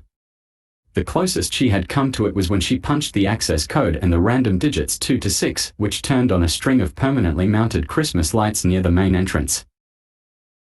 "Well, what the heck," she said now. "If 26 does something, I might as well try sequence dialing." With that, she punched the access code and followed with 2 and 7. Stripe pulled the bowstring as taut as he could make it, checked again to make sure his target was lined up correctly, and prepared to loose his first arrow. "Attention, please," a loud voice suddenly announced. Shocked nearly out of his wits, Stripe jerked his arm as the arrow flew from the bow, striking a television screen a foot above Billy's head. "Attention, please," the announcer continued. "The store will close in 10 minutes. Please complete any last-minute shopping you have so that our employees will be able to enjoy the rest of the evening. Thank you." Startled by both the recorded announcement and the arrow crashing into the screen so close to him, Billy whirled. As he did so, he saw Stripe knock another arrow and aim it at him. Billy attempted to dance sideways, suddenly realizing he was the main target in a shooting gallery. Stripe responded with a fierce giggle, followed him, and loosed a second arrow. It tore through Billy's jacket at the neckline. "That was close," Billy muttered. "He's a good shot." Already the gremlin's arm was ready with another arrow. Billy licked his lips, looked around for a possible way out, but saw nothing. His only immediate plan was to continue dodging until Stripe ran out of arrows. Either that or charge, which was not particularly smart in that it made him a bigger target. The third arrow headed his way, quicker and more accurate than the others. Falling prone, Billy heard its speed by his ear a second before he hit the deck. Stripe giggled again, reached down for yet another arrow. While scrambling to his feet, Billy followed the movement of the gremlin's hand and saw it grab an arrow from a pile that must have included at least 20 more. "There's no chance," Billy thought miserably, "with all those shots left he'll get me for sure." But he could not bring himself to rush forward into the path of the flying missiles. Kate hit the stop button just as the store closing announcement ended and the ready button glowed expectantly. Overhead lights, she said, as if trying to will the panel to obey her. The heck with closing time. Let me have the overhead lights. Punching buttons furiously, she continued the numerical sequence only because she didn't know what else to do. Numbers 27 through 46 were routine announcements similar to the store's closing, and numbers 47 through 69 dealt with items currently on sale. Although she bailed out of each as soon as it failed to activate the lights, Kate was nearly beside herself. So much time was being wasted. Billy needed those lights and she was powerless to find them. All because of this complicated panel. As each number activated some insipid announcement, she pounded angrily on the desk, jabbed the stop button, and tried again. Do it, she ordered. Just do it. Men's Fruit of the Loom underwear, now on sale for the next 10 minutes. Pwing. A new parking lot will be open at Montgomery Ward on the Wop. Glidden spread satin paint, now on sale. Thwong. Jeans for juveniles, now. Twack. In a way, the juxtaposition of sound and sight was so bizarre it was almost funny. Here he was, his life on the line as the primary target in a shooting gallery, all to the bland accompaniment of retail sales pitches and announcements that were choked off in mid-sentence. Except that Billy wasn't laughing. Those messages were him, a voice killed off by some unseen force just as it started to be heard. Quack. Behind him and to his right another television screen was blasted to glass powder by the Gremlins' arrow. There was no doubt now about two vital things: Stripe was having a great deal of fun, and he was an expert with the bow. Billy knew instinctively that he was toying with him, puncturing TV screens nearby for the sheer joy of it as intermediate bits of fun prior to sending a shaft into his back or chest. So far, Stripe had used about half his pile of arrows, but the situation was made even worse for Billy when several shafts caromed all the way back to the shooter, to be used again. Ski poles and jackets. Very deliberately, Stripe broke his pattern of 6 shots per minute and stood grinning at Billy. Still holding the bow poised for action, he first pointed at Billy with his free hand and then pointed to his own heart. Billy got the message. The fun and games were over and now Stripe was about to shoot in earnest. Taking a deep breath, he stood bouncing on the balls of his feet, readying himself to move as quickly as possible in any direction. But the experience of the past few minutes told him that he probably was not fast enough to avoid an arrow aimed directly at his heart. Stripe, meanwhile, was determined to end the game, having grown weary of it. Becoming used to the store's intermittent announcements, he was able to shut out the voice almost automatically. He prepared himself now, concentrating fully on lining up the target. Holy cow, look at that. You hit him low, Barney, and I'll give him a jolt of this. Stripe, barely cognizant of the background sound and certainly not realizing its content, started to release the arrow. Guac, plum. The erratically loosed arrow crashed into the ceiling and ricocheted into the floor as Rand Peltzer, closing to within a few inches of the gremlin, unleashed a flume of shaving cream from the bathroom buddy. It shot like a white tornado directly into Stripe's eyes, causing him to shriek with pain. At the same time Barney hurled himself at the creature's leg, snapping and growling. Realizing what had happened and that he now had an opportunity to escape, Billy rushed forward. His escape mission was instantaneously converted into a rescue dash, for Stripe recovered from the two-pronged attack with amazing speed. Slapping Barney aside with the heavy bow as he shook the shaving cream from his face, the gremlin grabbed an arrow and in less than a second had it pointed at Rand's torso 10 feet away. Still too far away to be of any help to his father, Billy could only hurl himself through the air, which was split by 2 simultaneous cries. "No! Yeech!" Suddenly Billy realized that the overhead lights of this arway were on, that the cry of pain had come not from his father but from Stripe. Still recoiling with shock, the gremlin dropped the bow and arrow and raced off toward an adjoining aisle, which was still dark. Barney started to follow, but stopped when Billy told him to stay. Sweating profusely, Rand shook his head and smiled, looking down at the bathroom buddy in his hand. "Well, I guess this was good for something after all," he said. "Thanks, Dad," Billy said. He started to go but his father followed. "Wait a minute. That thing's dangerous. Why don't you wait for the cops?" No time.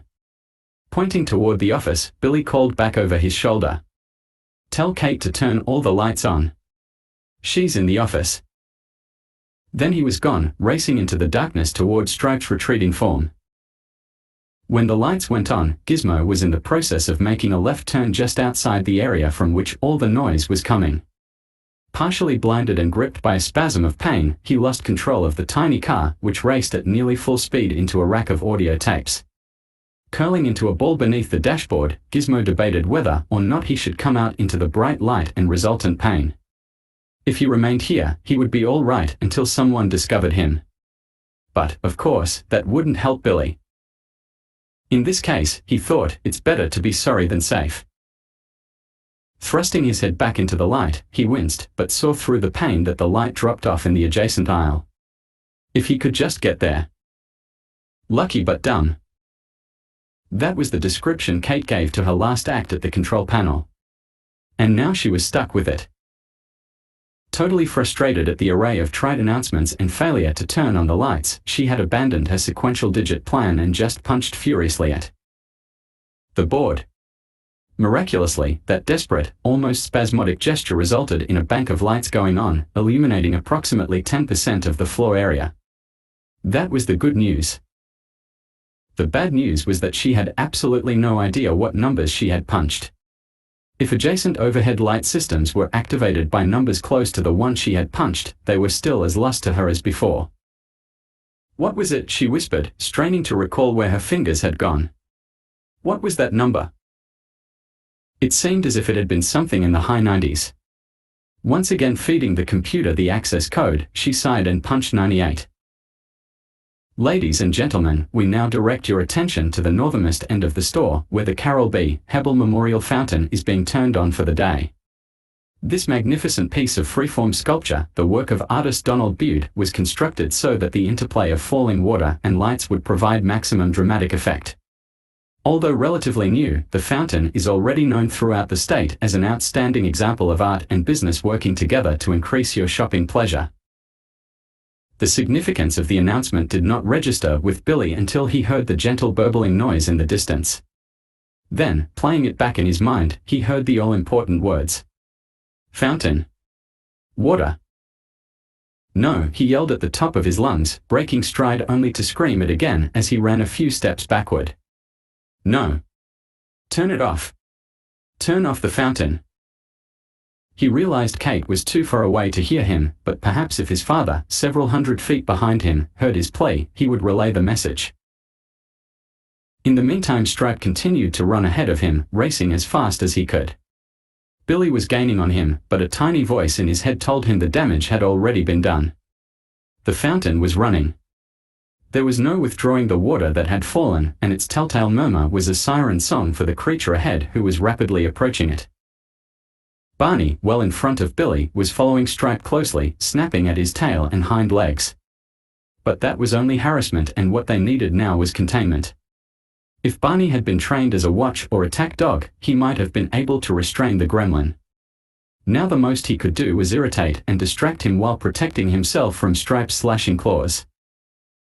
The northern end of the store was outfitted as a sort of greenhouse, filled with flowers of all kinds along the walls, which supported a magnificent skylight now covered by a large canvas tarpaulin. In the darkness the flowers blended together, forming an overhanging canopy, so that moving through the entrance was rather like entering a tropical rainforest. Stripe abruptly turned at the door and gave Barney a swipe with his claws that sent the dog scurrying backward several feet. He remained at that distance, barking ferociously. Having taken care of his canine pursuer, Stripe looked directly at Billy, giggled triumphantly, and pointed to the glistening wall of water sheeting downward from the lip of the top fountain. Billy's chest seemed about to burst from exertion, but he forced himself to continue running, faster, faster. Then, all of a sudden it was too late. When Billy closed to within 20 feet of him, Stripe, taking no chances, leaped onto the ledge of the fountain, teetered there one tantalizing moment, and then did a gentle backflip into the water. The sight turned Billy's legs to strands of limp spaghetti. Leaning against the entrance wall, he allowed himself to slide slowly to the floor. Closing his eyes, he tried not to think of the past 24 hours, but the gremlins giggling, mixed with the sound of falling water, made it impossible to forget. 4 times he thought he had solved the problem, at home, in the YMCA, the theater. And now here. Successful each time, except for Stripe. He took a deep breath and let the air out very slowly. Already he could hear the faint popping sounds as the bubbles that would become new gremlins began to erupt from the surface of Stripe's skin. Gizmo, still at the wheel of his miniature stingray, rolled through the entrance to the greenhouse and immediately saw the worst. Billy, sitting, distraught. Stripe, laughing despite the pain of reproduction. And nothing could be done to set matters straight. Unless... His gaze moving quickly from floor to ceiling, Gizmo chirped optimistically, whipped the car sharply to his right, and applied full power. One thing Mokturman had done correctly was give his creation a mind that was capable of rapidly analyzing a situation and coming up with a solution. That's why the tarpaulin, latch, and string were just objects in a big room to Billy the human, but answers to Gizmo the mogwai. As soon as he spotted them, he knew there was still a chance to pull this one out. Nearly crashing into the rear wall, he leaped from the car and raced for the spot where the rope was wound around the steel latch. It was just out of his reach. Babbling in Mogwai, he pushed the stingray beneath the spot and leaped onto the hood. Working as quickly as he could with his clumsy paws, he slowly twisted the rope free of the metal latch. The final turn released it with such force Gizmo felt his feet lifted from the car and his body being carried upward at a breathtaking rate of speed. Closing his eyes, he let go his grip, tumbling downward onto the hood of the car and then to the floor. Above him he saw the canvas tarpaulin begin to roll away from the windows, the long narrow strips sliding neatly into compartments hidden beneath the cells. As they did so, a flood of bright early morning sunlight cut a bluish-white path through the middle third of the entire greenhouse. Squarely in that path was Stripe. Magnified and focused by the window glass, the sunlight fell across the prostrate gremlin like a superheated girder, a searing weight he was powerless to move. Nor could he move his own body, weakened as it was by the light and the effort of reproducing new gremlins. Soon hot fluids began to ooze from his paws, eyes, and the sides of his mouth. He tried to scream, but all that emerged was a guttural moan. Trapped in their brief moment of vulnerability before birth, the bubbles forming on Stripe's skin smoldered, blistered, and cracked. The grisly product of both the cool water and the hot violence of the gremlin's death rose in a grey mist from the fountain and gradually dispersed, the final creation of the worst night in Kingston Falls history. Chapter 20. By the day after Christmas, reasonably normal patterns of living had returned to the Peltzer household and most of Kingston Falls. Newspeople from all over the state continued to pick through the wreckage, not only of buildings but of people's minds, in their efforts to dig out the grisliest details of the event, but the townspeople as a whole seemed anxious only to forget what had happened and resume their ordinary lives. Billy managed to avoid the newshounds.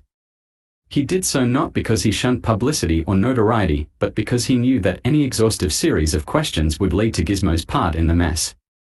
Billy wanted to avoid that at all costs. He thought it would be difficult if not impossible because so many people knew he was involved, but preserving his anonymity was surprisingly easy. The person who knew most about Billy's involvement, Pete Fontaine, was so terrified when he heard that Roy Hansen had been killed by an unknown creature in his lab that he ran away from home, thinking the police would connect him with the murder. Kate, of course, respected Billy's desire to be left out of it, as did his parents. Sheriff Riley and Deputy Brent conveniently forgot that they had ignored a warning from Billy, but did accept an award for meritorious service by the National Association of Chiefs of Police. General David Green appeared several times on local and national television, describing how he had relentlessly pursued the gremlins until the last one was destroyed. In any event, there being glory enough for everyone and little impetus to assign blame, Billy managed to stay out of it. As the furor began to die down, he started to believe there would be no more fallout from the gremlin invasion. He was correct, until the night after Christmas. Kate, Billy, and his parents had just finished dinner when the doorbell rang. Billy opened the door, revealing an elderly Oriental man. His expression was angry but controlled, like a parent who must punish a child. The wind blew through his straggly white hair, accentuating his doomsday look. Although Billy had never seen the man, he sensed immediately who he was and why he had come. "Yes?" he asked timorously. "I have come for Mogwai," the old Chinese man said. He looked past Billy, catching sight of Rand. Billy indicated that he should enter, and the old gentleman stepped into the room. At the sound of the old man's voice, Gizmo, seated on the sofa nursing his sore back, immediately perked up his ears and lunged forward. Chirping excitedly, he nearly fell off the sofa in his efforts to reach the Chinese man, covering the distance in 4 big leaps. Lifting the creature and nuzzling it gently, the old gentleman smiled slightly. "I've missed you, my friend," he said. Looking at them together, Billy was both touched and saddened. He could see that they had not only love as a bond, but many years of understanding and comfort. Rand, feeling he should at least state his rights if not assert them, walked toward the Chinese man. "Now just a minute," he said softly. "I paid good money for him, and my boy's quite attached to him." "I did not accept the money," the Chinese man said. "My grandson did that, and he has been sentenced to his room for a month as a result." He reached into his coat and pulled out a roll of bills. "Here is your money," he said. "I did not deduct the expenses in order to find you and get here, because you lost possible interest the money would have earned if you had kept it. We've both lost and are even. Here. Take it, please." Rand, his gaze alternating between the Chinese man and Billy, ignored the gesture. "It's not that easy," he said. "Never mind, Dad," Billy murmured. "It's all right." "I warned you," the Chinese man said to Rand. "Mogwai needs much responsibility. But you didn't listen." Rand shrugged. "Well, we know now. We'll be more responsible in the future." "That is experience, not responsibility," the Chinese man corrected. "Responsibility is doing the wise thing before taking punishment, not after." "Yeah," Rand muttered, "well. Chinese philosopher once wrote, 'Society without responsibility is society without hope,'" the Chinese man added. Then he looked at Billy. "I am sorry," he said. "I'll miss him, too." Billy smiled grimly. "But maybe this is best. I can visit, I hope." The old Chinese gentleman nodded. Gizmo, nestled comfortably in the old man's arms, looked at Billy and felt a terrible surge of sadness. If only he could say the human words that would let his friend know how he felt. If only Mogturman had. A pox on Mogturman. He thought angrily. "I can communicate. I must. And I will. I will project the human words and not be embarrassed if they come out gibberish. At least then I'll know I tried my best." Closing his eyes, he concentrated deeply and powerfully for a long moment. Then his tiny mouth opened and human words came forth, tinged with a Mogwai accent but nevertheless completely understandable. "Bye, Billy," Gizmo said. Billy and his parents burst into laughter and tears at the same time. Even Kate was visibly affected, though she had known Gizmo only briefly. "He talked," Billy shouted, reaching out to kiss Gizmo on the top of his head. "You have accomplished a great deal," the Chinese man said. "We will always remember you." Billy nodded, unable to speak around the lump in his throat. "Good evening," the Chinese man said. As they went through the doorway into the cold night, Gizmo raised his paw in a little wave. Billy waved back, then shut the door quickly. He did not want to watch as they moved slowly into the darkness and out of his life. Thank you for listening. Please remember, if you take just one thing away, it ain't just gremlins that get wet and multiply. And a buzzsaw is not your only protection. Have a great day, share, like and subscribe for more stories.